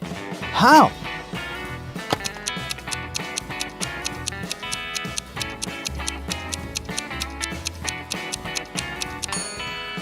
That's easy. They both went on a hike on the same day, but they weren't together, so they arrived at the river at the same time, but they were on the opposite banks. So after the boat took Christina to the other side of the river, Michael managed to get to the opposite bank too. At a party, there were 9 candies in a box. 9 people took 9 candies, but 1 candy was still in the box. How could that be possible?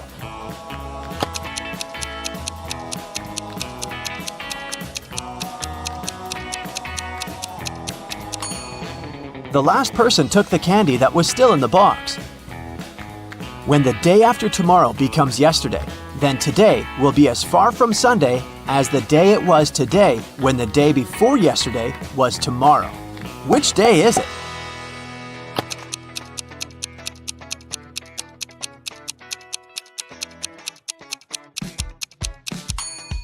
It's Sunday. Look, the day after tomorrow becomes yesterday on Wednesday. The day before yesterday was tomorrow on Thursday. And Wednesday and Thursday are equally far from Sunday. Susanna was walking down the street when she saw a dog. It looked like the dog had just run away, so she picked it up and started searching for its owner. She walked into a co-working space. There were 3 people there. Susanna knew immediately who the owner was. How did she figure it out?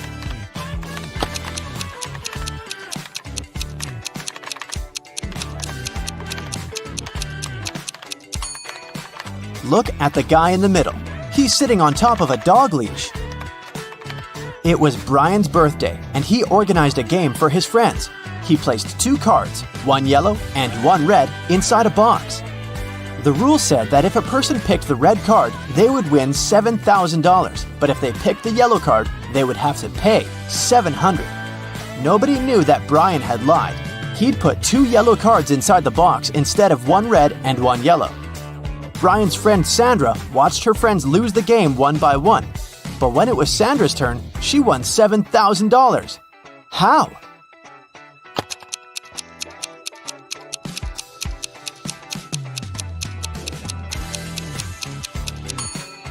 When it was her turn, she picked one of the yellow cards, not showing it to anyone.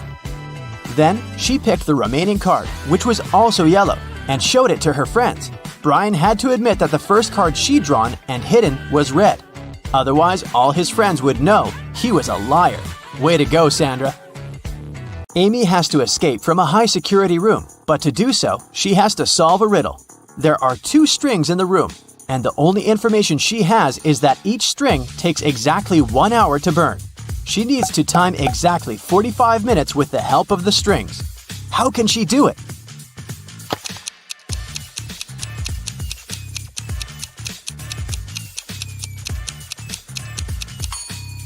Amy should light both ends of the first string and one end of the second string. In 30 minutes, the first string will burn completely since it'll burn twice faster with both ends on fire.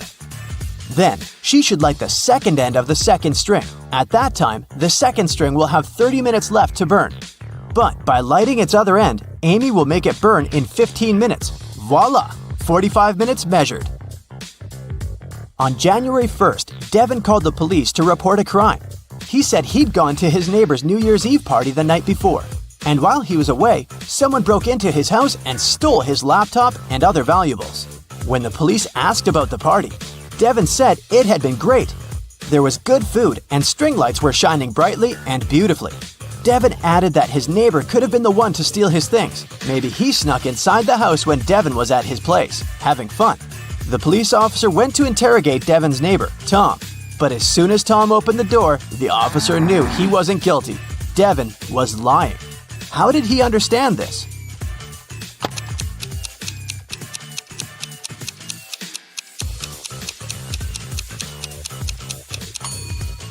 Look at the string lights on the tree. They're missing 3 bulbs. It means they couldn't be working the night before. Devin is lying. Matthew was on an expedition to the South Pole. He had been exploring the area for days when a storm began. Looking for shelter, he managed to find 2 caves. In the first cave, there was a very hungry-looking polar bear. In the second cave, the air was filled with toxic gas. Which cave should he choose?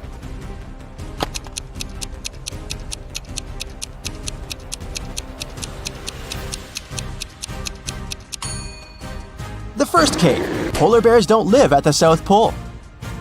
Jerry has an apple tree. The number of apples on his tree doubles every week. 30 weeks later, the tree is completely covered in fruit. Can you guess how many weeks the tree will need to become covered in oranges?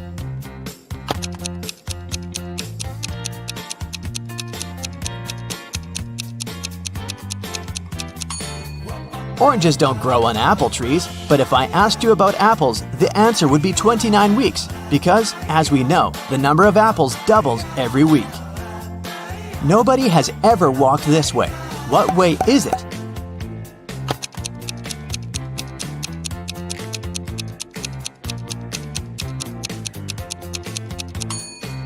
The Milky Way.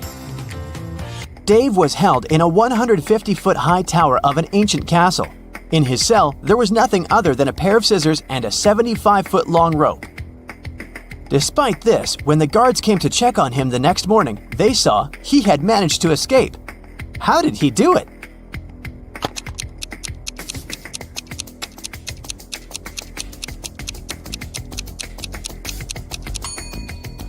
He cut the rope in the middle, but rather than cutting it across, he cut it along. Then, He tied both pieces of the rope together and safely got down to the ground.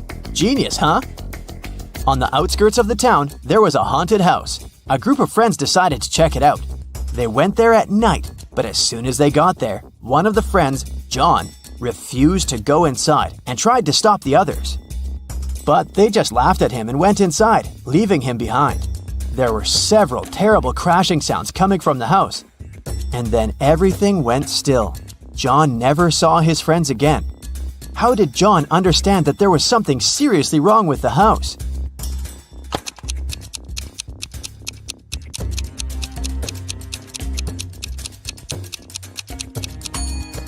John was very attentive. He noticed that there were lots of footprints leading towards the house, but none going away.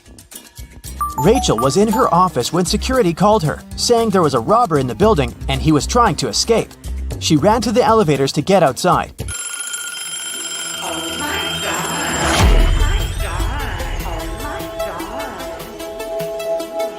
But 2 elevators arrived at the same time.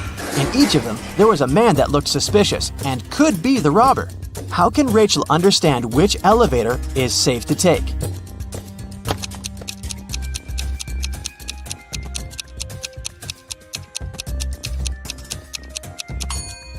The one that's going up. If the robber is trying to get out of the building, his elevator will be going down. So Rachel should take the one going up. Now Liam decided to celebrate his 25th birthday like never before. Actually, he's never been 25 before, so it'll be easy. He was a fan of all kinds of quests. That's why he invited his closest friends, Oliver, Andrew, Emma, and Marcus, to his villa. Liam had prepared not only tricky challenges, but also amazing prizes for them. The best one was a paid trip to an exotic island. The person who reached the secret room first would go there together with Liam. Oliver got a piece of paper with his first riddle. It went like this. Paul is the brother of Mark. Mark is the brother of Sam. Sam is the father of Daniel. How is Daniel related to Paul?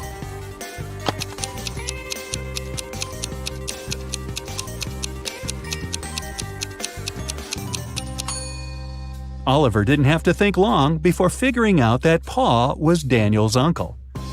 Andrew's riddle said, I'm always hungry, and I disappear when I'm not fed. But whatever I touch turns red.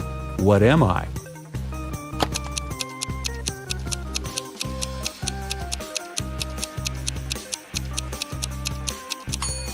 Andrew understood the answer was a fire. Emma's riddle went like this. It's been around for millions of years, but it's never more than a month old. What is it?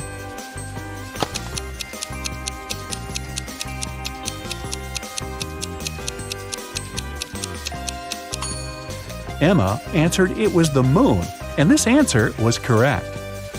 The task Marcus got was a bit trickier than the rest.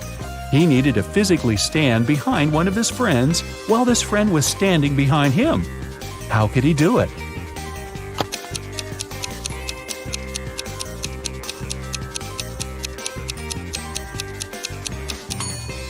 Marcus just asked Oliver to position himself in such a way that the guys were standing back to back. Everyone passed the first level with flying colors. Now, each of them got a much more difficult task. Oliver got trapped in a room with no doors or windows. Suddenly, it started to fill with water.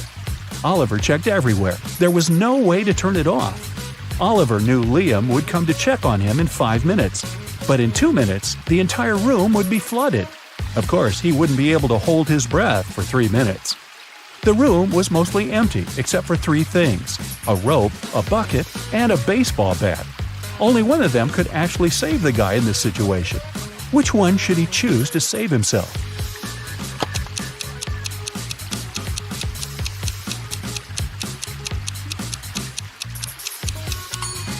The bucket. Oliver put it over his head. It created an air pocket, and it provided him with enough oxygen to breathe for several minutes till Liam arrived. Andrew found himself in a dark room. When he switched on the light, he saw a note pinned to the wall. You're a scientist stuck inside this lab. There are 3 doors in front of you. One of them can lead you outside, but there is a trap inside each of these rooms. Behind the first door, there are flesh-eating plants. Door number 2 hides huge mutated wasps. And inside the third room, there are hungry tigers. Which door will you choose to save yourself from this extreme situation?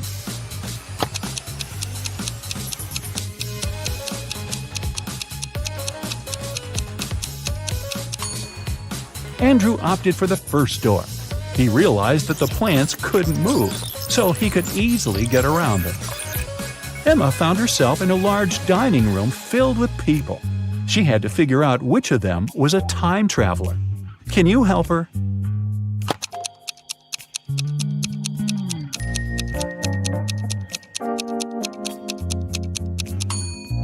It's this man. Look at his shoes. Good thing Emma was attentive enough to spot this detail. Marcus had to play the role of a detective. He had the following case on his hands. A wealthy man called Mr. Garcy disappeared from his house during the night. He had 2 nephews and a niece who were supposed to inherit his money. The police officer immediately called them. Damien said he had just returned from Italy, where he visited his girlfriend. Once he got to know the news, he hopped on the plane and flew back home. Nora said that the day before, she had opened her own jewelry store. She and her team had been celebrating all night long. And Tim said he had been out of town with his wife. Marcus had to decide which of these people was lying. Have you understood?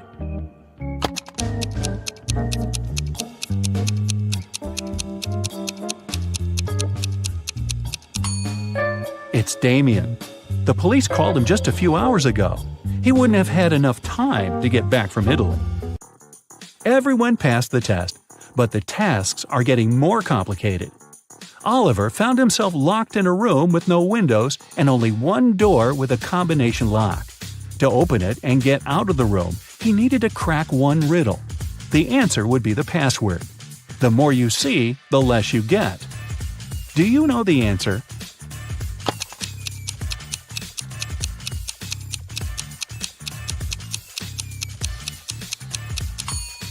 Oliver managed to figure out that the word he needed was fog.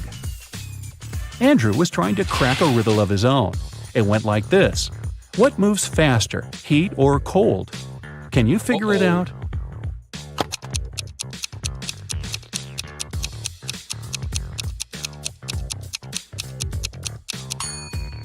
Luckily, Andrew realized in time that the correct answer was heat.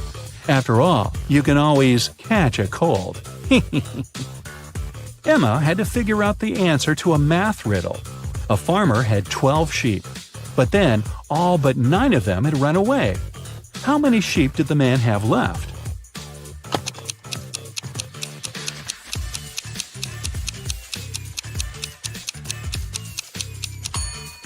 Emma didn't need to think long before correctly answering 9. Marcus got another detective riddle. An elderly lady was sure her neighbors had stolen her garden gnome. The neighbors in question were 3 students who rented a house next to hers and were infamous for their pranks.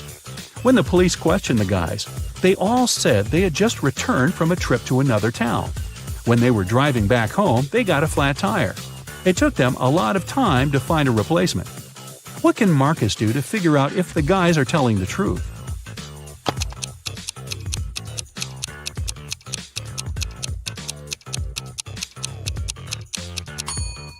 He should separate them and ask each of the guys which tire was flat.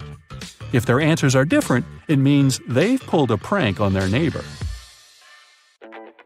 Oliver's next puzzle was a rebus, and it was tough. Check it out. What phrase is hidden here?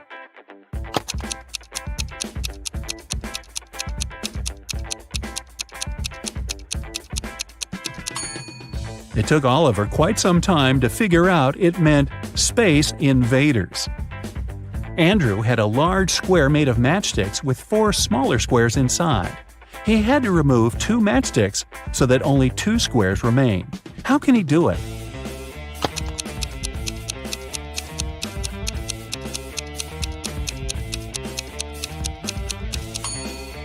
This way.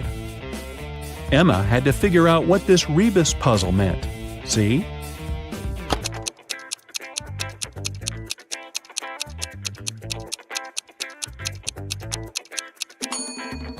That means try to understand.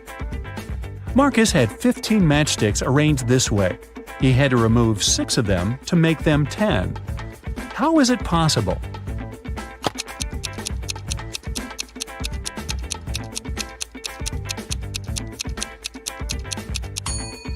The guy soon realized this was the only way to crack this riddle. By this time, Oliver found himself in a hall with 2 similar-looking doors. Behind the first door, there was a room with acid all over the floor. Behind the second door, there was melted gold covering everything in the room. Which should Oliver choose?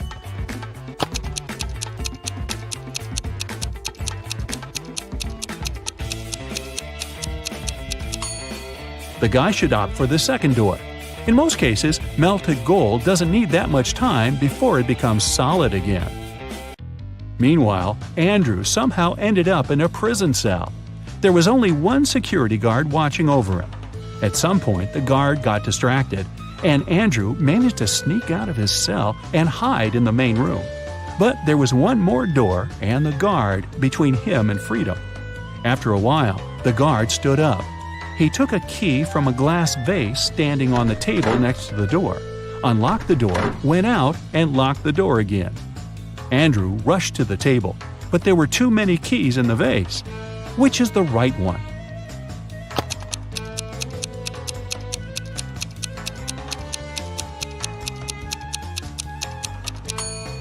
Andrew can take any key. They're all the same. The guard didn't even care to check which key he had taken before opening the door. Emma was locked in the basement. The only thing in the otherwise empty room was a huge screen on the wall. Suddenly, it switched on. Emma saw 3 girls. One of them had pink hair. The hair of the girl in the middle was light blue, and the third girl had dark blue hair. Emma had to look at them attentively and figure out which of them has recently used magic.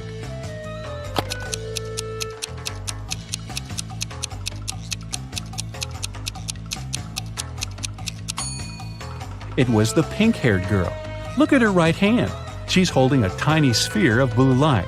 She must have used her magic not so long ago. Marcus got caught in a large house that was on fire. Luckily, he found a note that could help him get to safety. Here's what it looked like. Soon the guy saw 4 doors. Each of them was marked with a certain symbol. Which door should Marcus choose?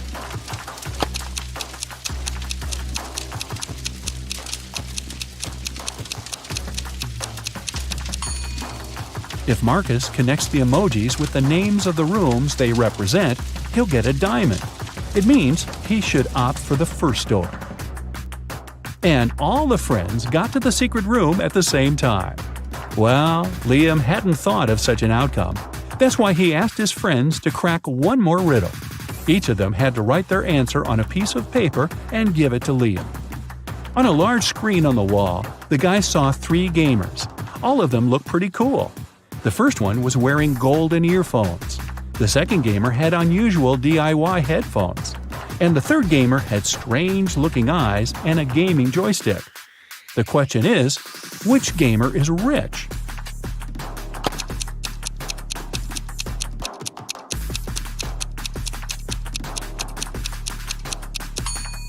The first guy just bought cool headphones. The second one is probably fooling around. But the third guy most likely creates computer games and tests them. This is his profession, which means he's rich. Who do you think answered correctly and went to a beautiful tropical island together with Liam? Emily's won the lottery, and now she can choose her prize. There are 3 options: a brand new Ferrari, a Gucci handbag, and Jimmy Choo shoes. Take a closer look at them and tell which prize she should choose.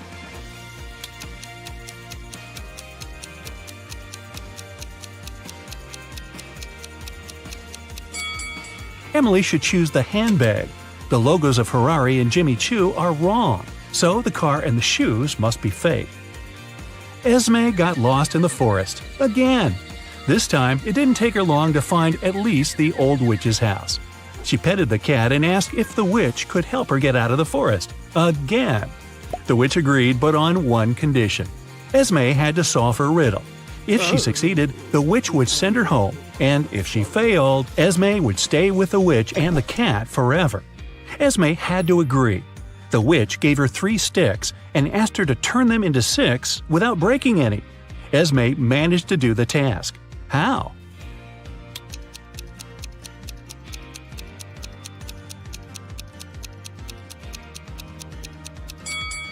Three sticks are exactly enough to make the Roman 6 out of them, like this. Take a look at these 2 women going to the opera. Can you tell which one of them is a model of a popular brand?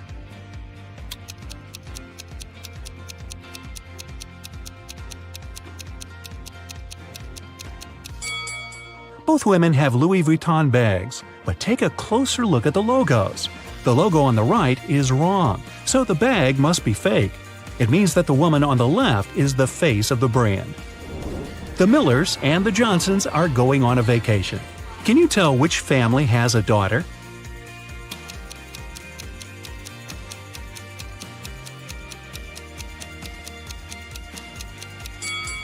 Take a closer look at their suitcases. The Millers have 2 suitcases, but the Johnsons have 3. The extra one must be their daughter's, who's probably just left for a while. Let's move to Norway. After the Christmas break, 2 twin sisters, Alicia and Ada, came to visit their mother. However, one of the sisters has a boyfriend from Thailand who she visited right before her mother. Can you tell which one?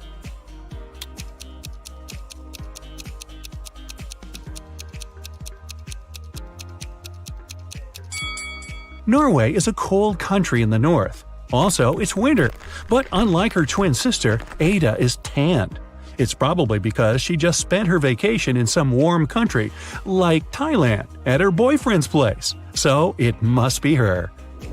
A chemist has discovered a new element. 3 days later, he suddenly disappeared. Ben, his intern, is supposed to finish the scientist's work. However, all the data is on the chemist's computer, and Ben doesn't know the passcode. He only knows that the passcode is his daughter's name, which the scientist has never mentioned. Luckily, there's a hint. Can you guess the daughter's name?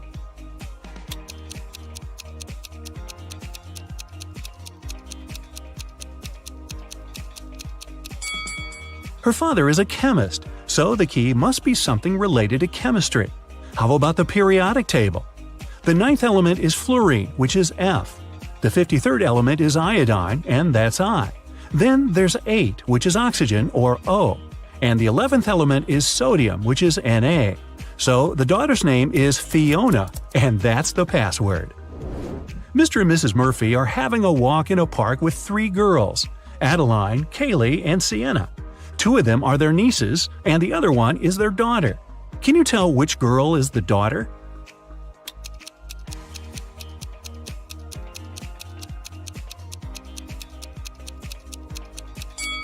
Their daughter is Adeline.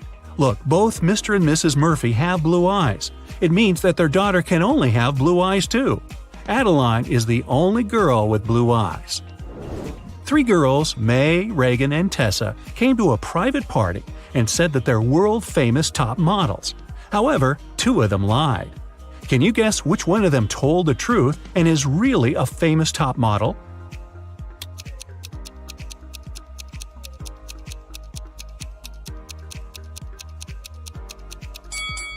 She must be wearing a real designer purse and not a copy. Look, the logos of Reagan and Tessa's Dolce & Gabbana purses are wrong, so these girls must be lying. It seems like the real model is May. Gabriel noticed a beautiful woman in a park and came up to meet her. They talked for hours and, among other things, he learned that she's a music teacher, has 3 siblings and a niece. Gabriel asked her out on a date, but the woman said she'd only agree if he guessed the name of her niece. Gabriel says it's impossible and asked for a hint. The woman said just 2 words, 3, 6. Can you help Gabriel guess the name?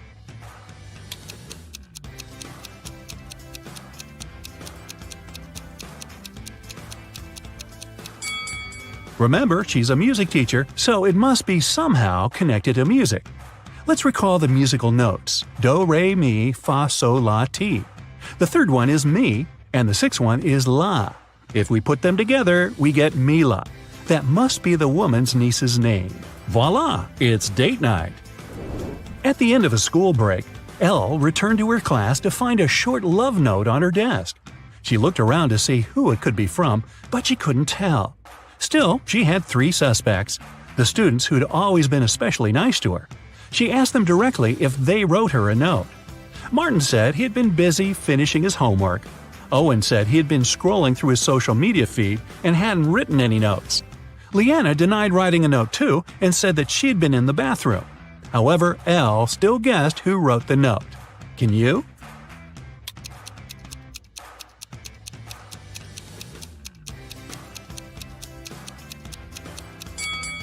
Look, Leanna's hands are covered in ink. If she really was in the bathroom, her hands would be clean. So she must be lying, and she must be the one who wrote that note. Hey, don't be shy. After a summer break, all students returned to school. 4 friends started to talk about what they had been doing all summer. It turned out that all of them had been traveling. Addison said she and her family had taken a trip to Moldova to visit her grandma. Ash said he and his girlfriend had spent the whole 2 months in Venezuela. Joshua said he'd visited Narnia, and Kira had been to several Asian countries. However, one of the friends actually stayed at home the whole time. Can you tell who?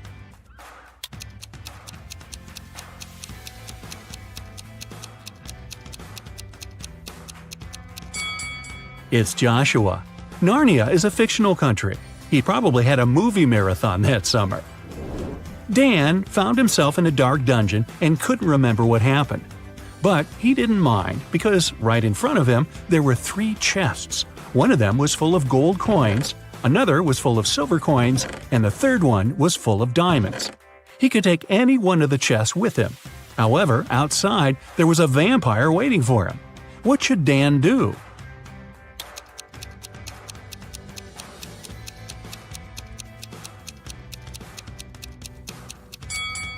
Dan should take the chest with the silver coins. Vampires are afraid of silver, so he'd be able to walk past the vampire. Ka-ching! A young woman went to another town to look for a better job. She promised her mother she would come and visit her often.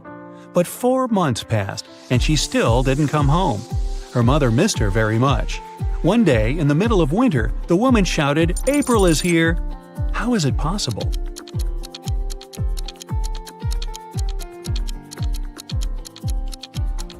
April was her daughter's name. She finally came to visit her family. It's usually under you. Take away its first letter, and it'll be above you. Take away its first 2 letters, and you won't see it. What is it?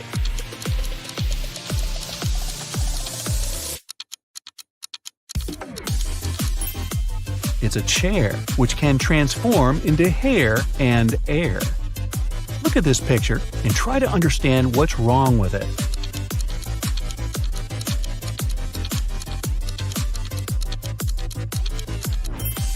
Why would this young lady put a pair of boots on the table and a saw in the fridge? How about this image? Does anything strike you as odd?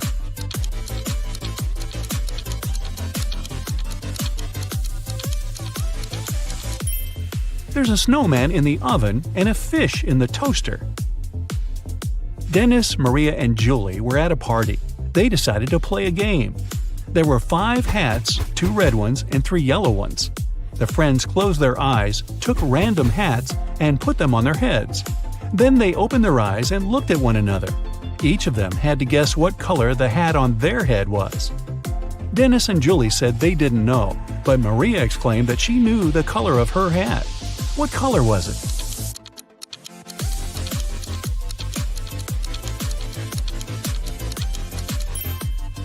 It was yellow. Maria saw that Dennis and Julie were wearing red hats, and she knew there were only 2 of those. You can't share it until you take it. What is it?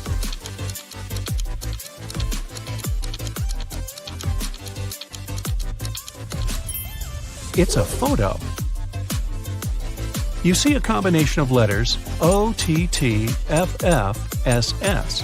What should be the next 3 letters in the line?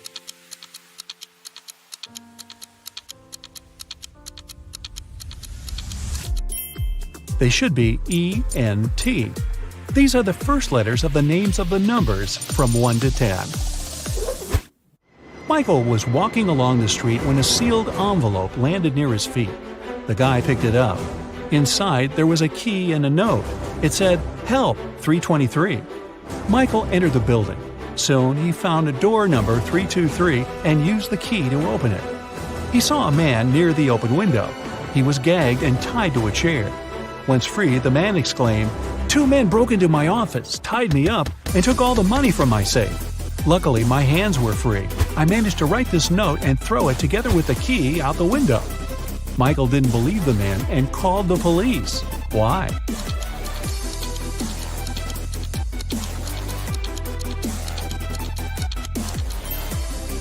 The envelope was sealed.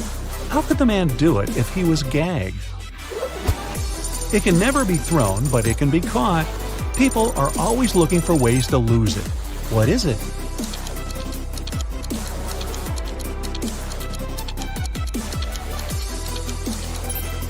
It's a cold. Two teams were playing soccer against each other. Each of the teams scored 2 goals in total. And still, it wasn't a tie.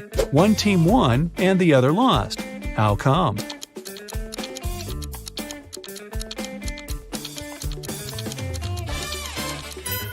One of the teams scored an own goal. Young but very popular blogger Eric wrote his first book. It was a huge success. The guy was preparing for his first book signing. He was very excited and nervous, so he took a break to steady his nerves in a quiet corner. But even at 6 p.m., when the meeting was supposed to start, Eric was nowhere to be seen. In 10 minutes, a security guard found him lying on the floor in the bathroom. Someone had hit the writer on the head. The police had 3 suspects. Angela, his agent, said she had been solving some urgent organizational issues. Frank, one of the fans, said he had been a great lover of Eric's books for years. He wouldn't do anything to harm the writer. And Patrick, the security guard, said he had been doing his job, keeping the fans away from the entrance. Who hit Eric?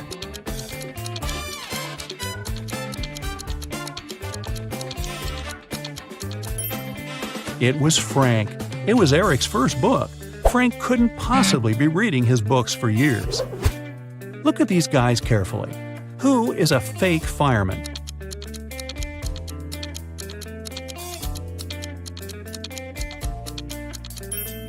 It's the guy on the right. He's not wearing a helmet and doesn't have a special bag. Plus, his pants aren't part of the uniform. You have 3 empty cups and 10 sugar cubes. You need to distribute these sugar cubes between the cups so that each of them contains an odd number of cubes.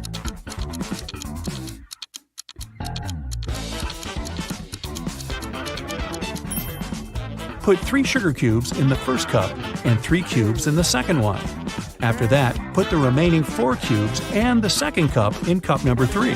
Now, the first cup has 3 sugar cubes and the second one has 3 sugar cubes too. As for the third cup, it has 7 sugar cubes, 4 of its own and 3 in the second cup.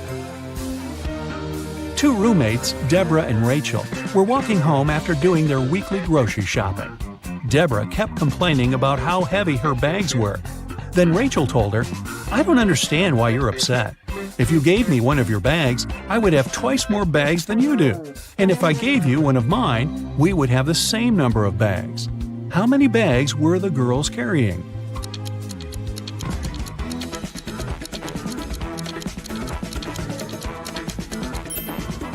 Rachel had 7 bags, while Deborah was only carrying 5 bags. Detective Black's assistant, Josh, was late for work. When he arrived, he told his boss the following story. "I was driving along the highway when I saw an unconscious man lying on the left side of the road. I picked him up and took him to the nearest hospital. Finally, he came to his senses. He told me he had been pushed out of the moving vehicle. The bag and all of his money and documents were left inside." But Detective Black said the man was lying.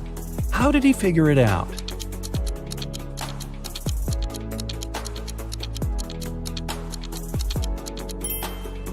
If the man had indeed been pushed out of the car, he would have been lying on the right side of the road, not the left one. Kenneth was starving. He found a nice diner that served burgers and bought one. After a waiter brought him his order, Kenneth went to the bathroom to wash his hands. But when he came back, his burger was gone. The guy looked around the diner and understood who had taken his lunch. Can you figure it out?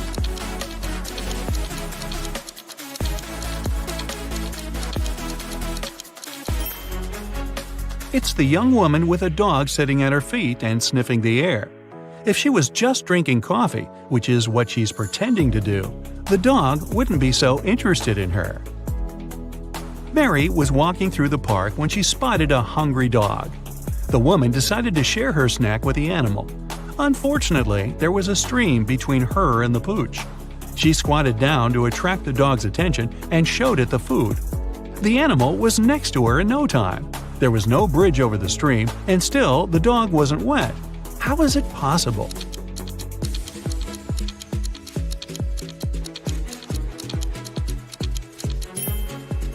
It happened in the winter, and the stream was frozen. A rich entrepreneur disappeared from his office. The only thing he left behind was a note with the numbers 6, 4, 9, 10, and 11, and a calendar. The police have 5 suspects: James, Kevin, Carol, Jason, and Laura. Who knows something about the man's disappearance?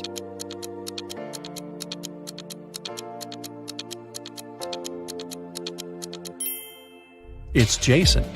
The numbers mean months of the year, and the first numbers of these months make up the culprit's name, Jason. Matthew bought a new smartphone and a phone case. He paid $310. The gadget cost $300 more than the case. How much did Matthew pay for the phone?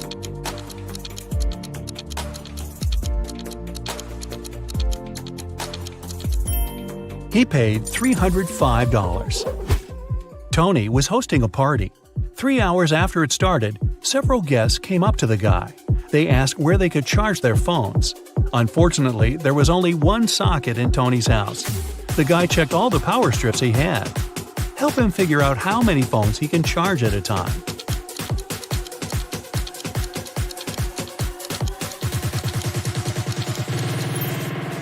Tony can charge 8 phones. Look, one strip has its cord cut.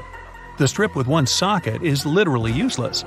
One of the strips doesn't have a cord whatsoever. Another has no hole for a plug. Plus, one socket on each of the 2 strips will be taken by the plugs from the others. A rich businessman called the police. When he arrived at his office in the morning, he remembered he had left a bunch of important documents in his safe at home. He sent his secretary, John, to bring them. But the guy called half an hour later. He said the safe was open. The documents were still inside, but all the money had disappeared. The police examined the businessman's home office. They tried to find some fingerprints. Nothing at all. The detective had 3 suspects: the secretary, the businessman's nephew, Mark, and the housekeeper. The secretary said he had called his boss as soon as he had seen the safe. Mark said, "I opened the door for John, then I went to my room and found out about the accident only after John called me." The housekeeper told the police she had been very busy with her chores and hadn't been to the office since the previous evening. Who took the money?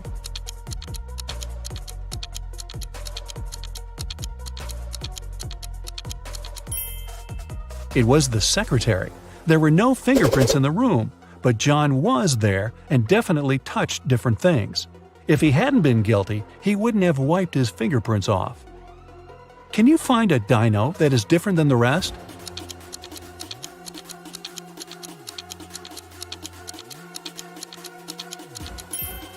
Right, it's this one. Now, Foggy is a friendly ghost living in the attic of an old house. Every night, he goes for a refreshing walk around the house for 4 hours.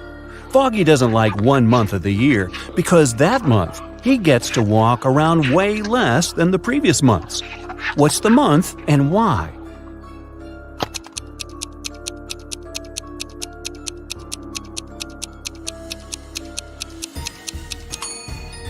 It's February. There are just 28 days and nights in February, and 29 on the luckiest years. So, fewer nights and less time for Foggy to walk around. Just a month ago, Autumn and her family moved into a new house. Everyone loved it, but Autumn was sure that the house was haunted. She doesn't know it yet, but our old friend Foggy is the ghost that lives in her attic. He is a friendly ghost, so once he left her a message written on a mirror. Autumn woke up and saw this. Can you help her read the message?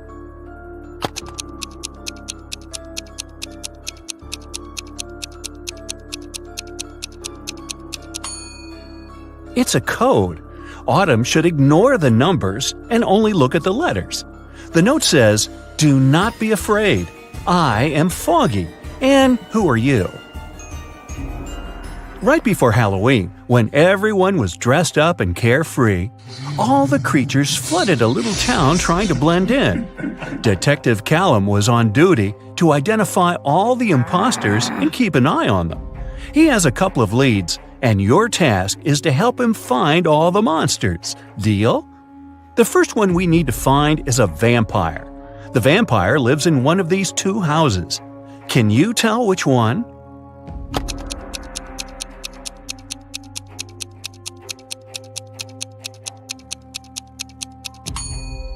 Look, there is garlic hanging in this house.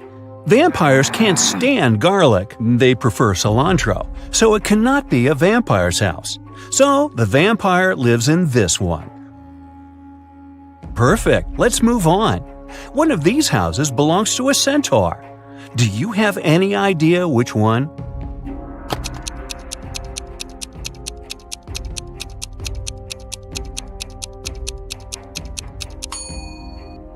It must be this one. Pay closer attention to the path to the house. There are footprints of horse hooves. Centaurs have an upper body of a human, but a lower body of a horse, which explains the prints. The centaurs must be living here. The next one we need to track is a mummy. Take a closer look at these two apartments. Where does the mummy reside?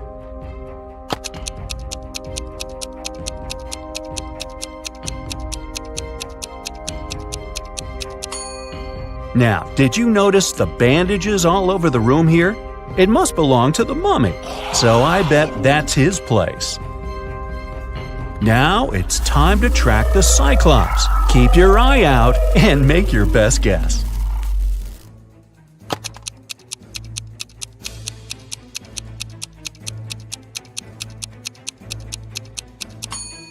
Did you notice this strange object in this room?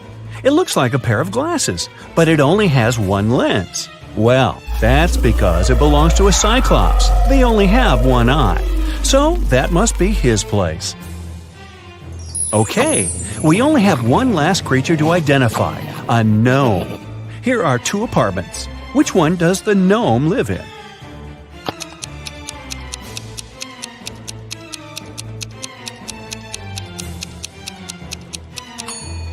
Did you notice that the mirror in this apartment hangs a bit too low? That's because gnomes are short. He must be living here. Other creatures that have flooded the town are robots. For Halloween, some people started to dress up like them, too. Look at these three people. Can you find the fake robot?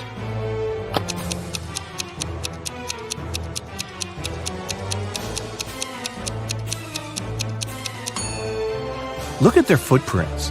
The robot on the left has human footprints in the beginning that only later change into tire patterns. He must be the fake robot.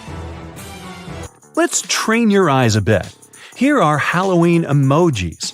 All of them but one has a pair. Can you find the one that doesn't have a pair?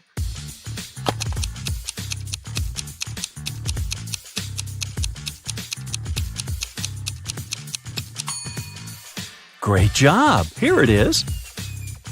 Okay, one more time. Now there are even more emojis. Do you see the unique one?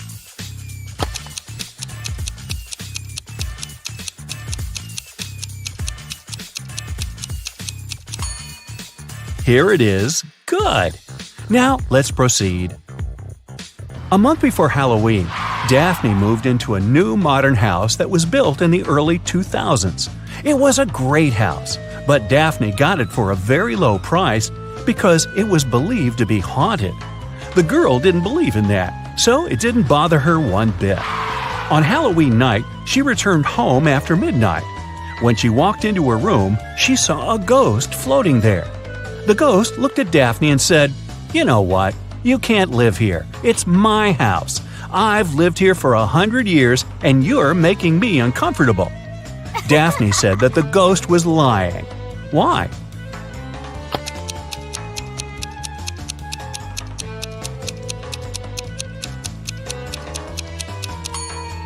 The house was built in the early 2000s, so it's barely 20 years old. The ghost couldn't have lived there for 100 years. That's right, ghosts lie. It is Halloween night, full moon, all the creepy things, but Eslyn went to an abandoned spooky house in the woods alone. As soon as she walked in, the door behind her got shut and locked. She wandered around the house and found 3 doors leading out, but they didn't seem safe. Behind the first door, there was a werewolf. Behind the second door, there was a zombie. Behind the third door, there was a ghost. Which way is safer for her to choose?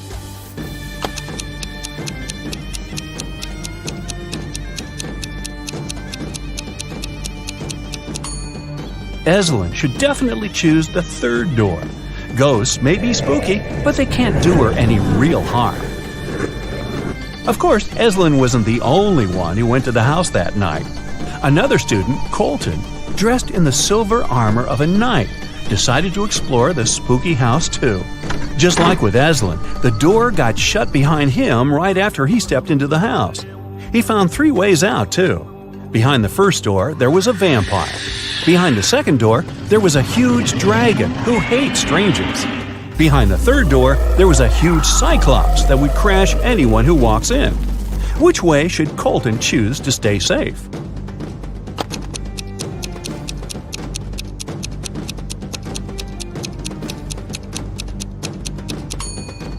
Luckily for him, he is dressed as a knight in silver armor. Vampires are afraid of silver, so the first way is totally safe for Colton. On Halloween night, Kennedy wanted to spend the evening with her boyfriend, but her dad was against her dating anyone. To go around it, she lied that she was going to trick-or-treat with her friends and promised to be home by midnight. She returned at 11:30 p.m. Yet her dad got mad at her and demanded to tell him where she really was. Wow! How did he understand that Kennedy didn't go trick-or-treating?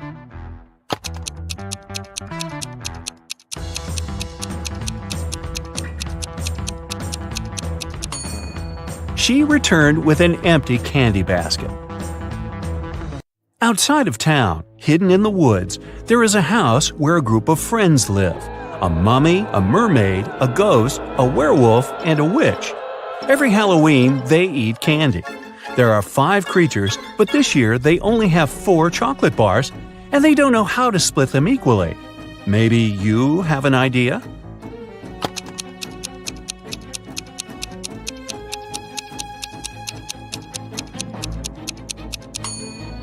They should split each one of the 4 bars into 5 pieces, and then each creature gets a piece from each bar. This way, everyone will eat exactly 4 pieces of chocolate. Now that monsters and humans live next to each other, let's try to identify who is who. I will be showing you photos, and your task is to find a monster in each photo. Here's the first one. Can you find the monster?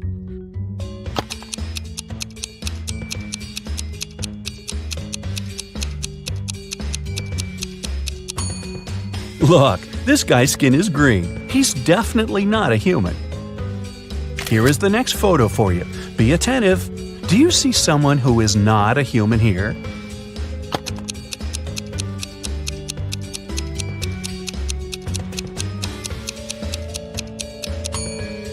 This girl in the swimming pool is a mermaid. Good job. Okay, here's one more. It's quite hard, but I believe in you. Who do you think is not a human here?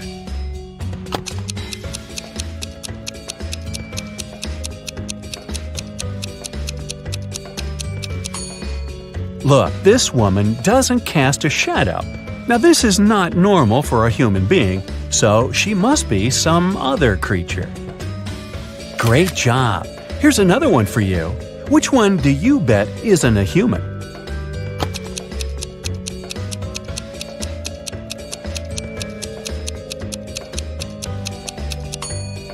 This person is carrying a wand.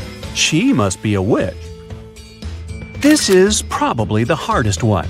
You have to keep your eyes wide open. A photo of a local cafe. Do you see something suspicious?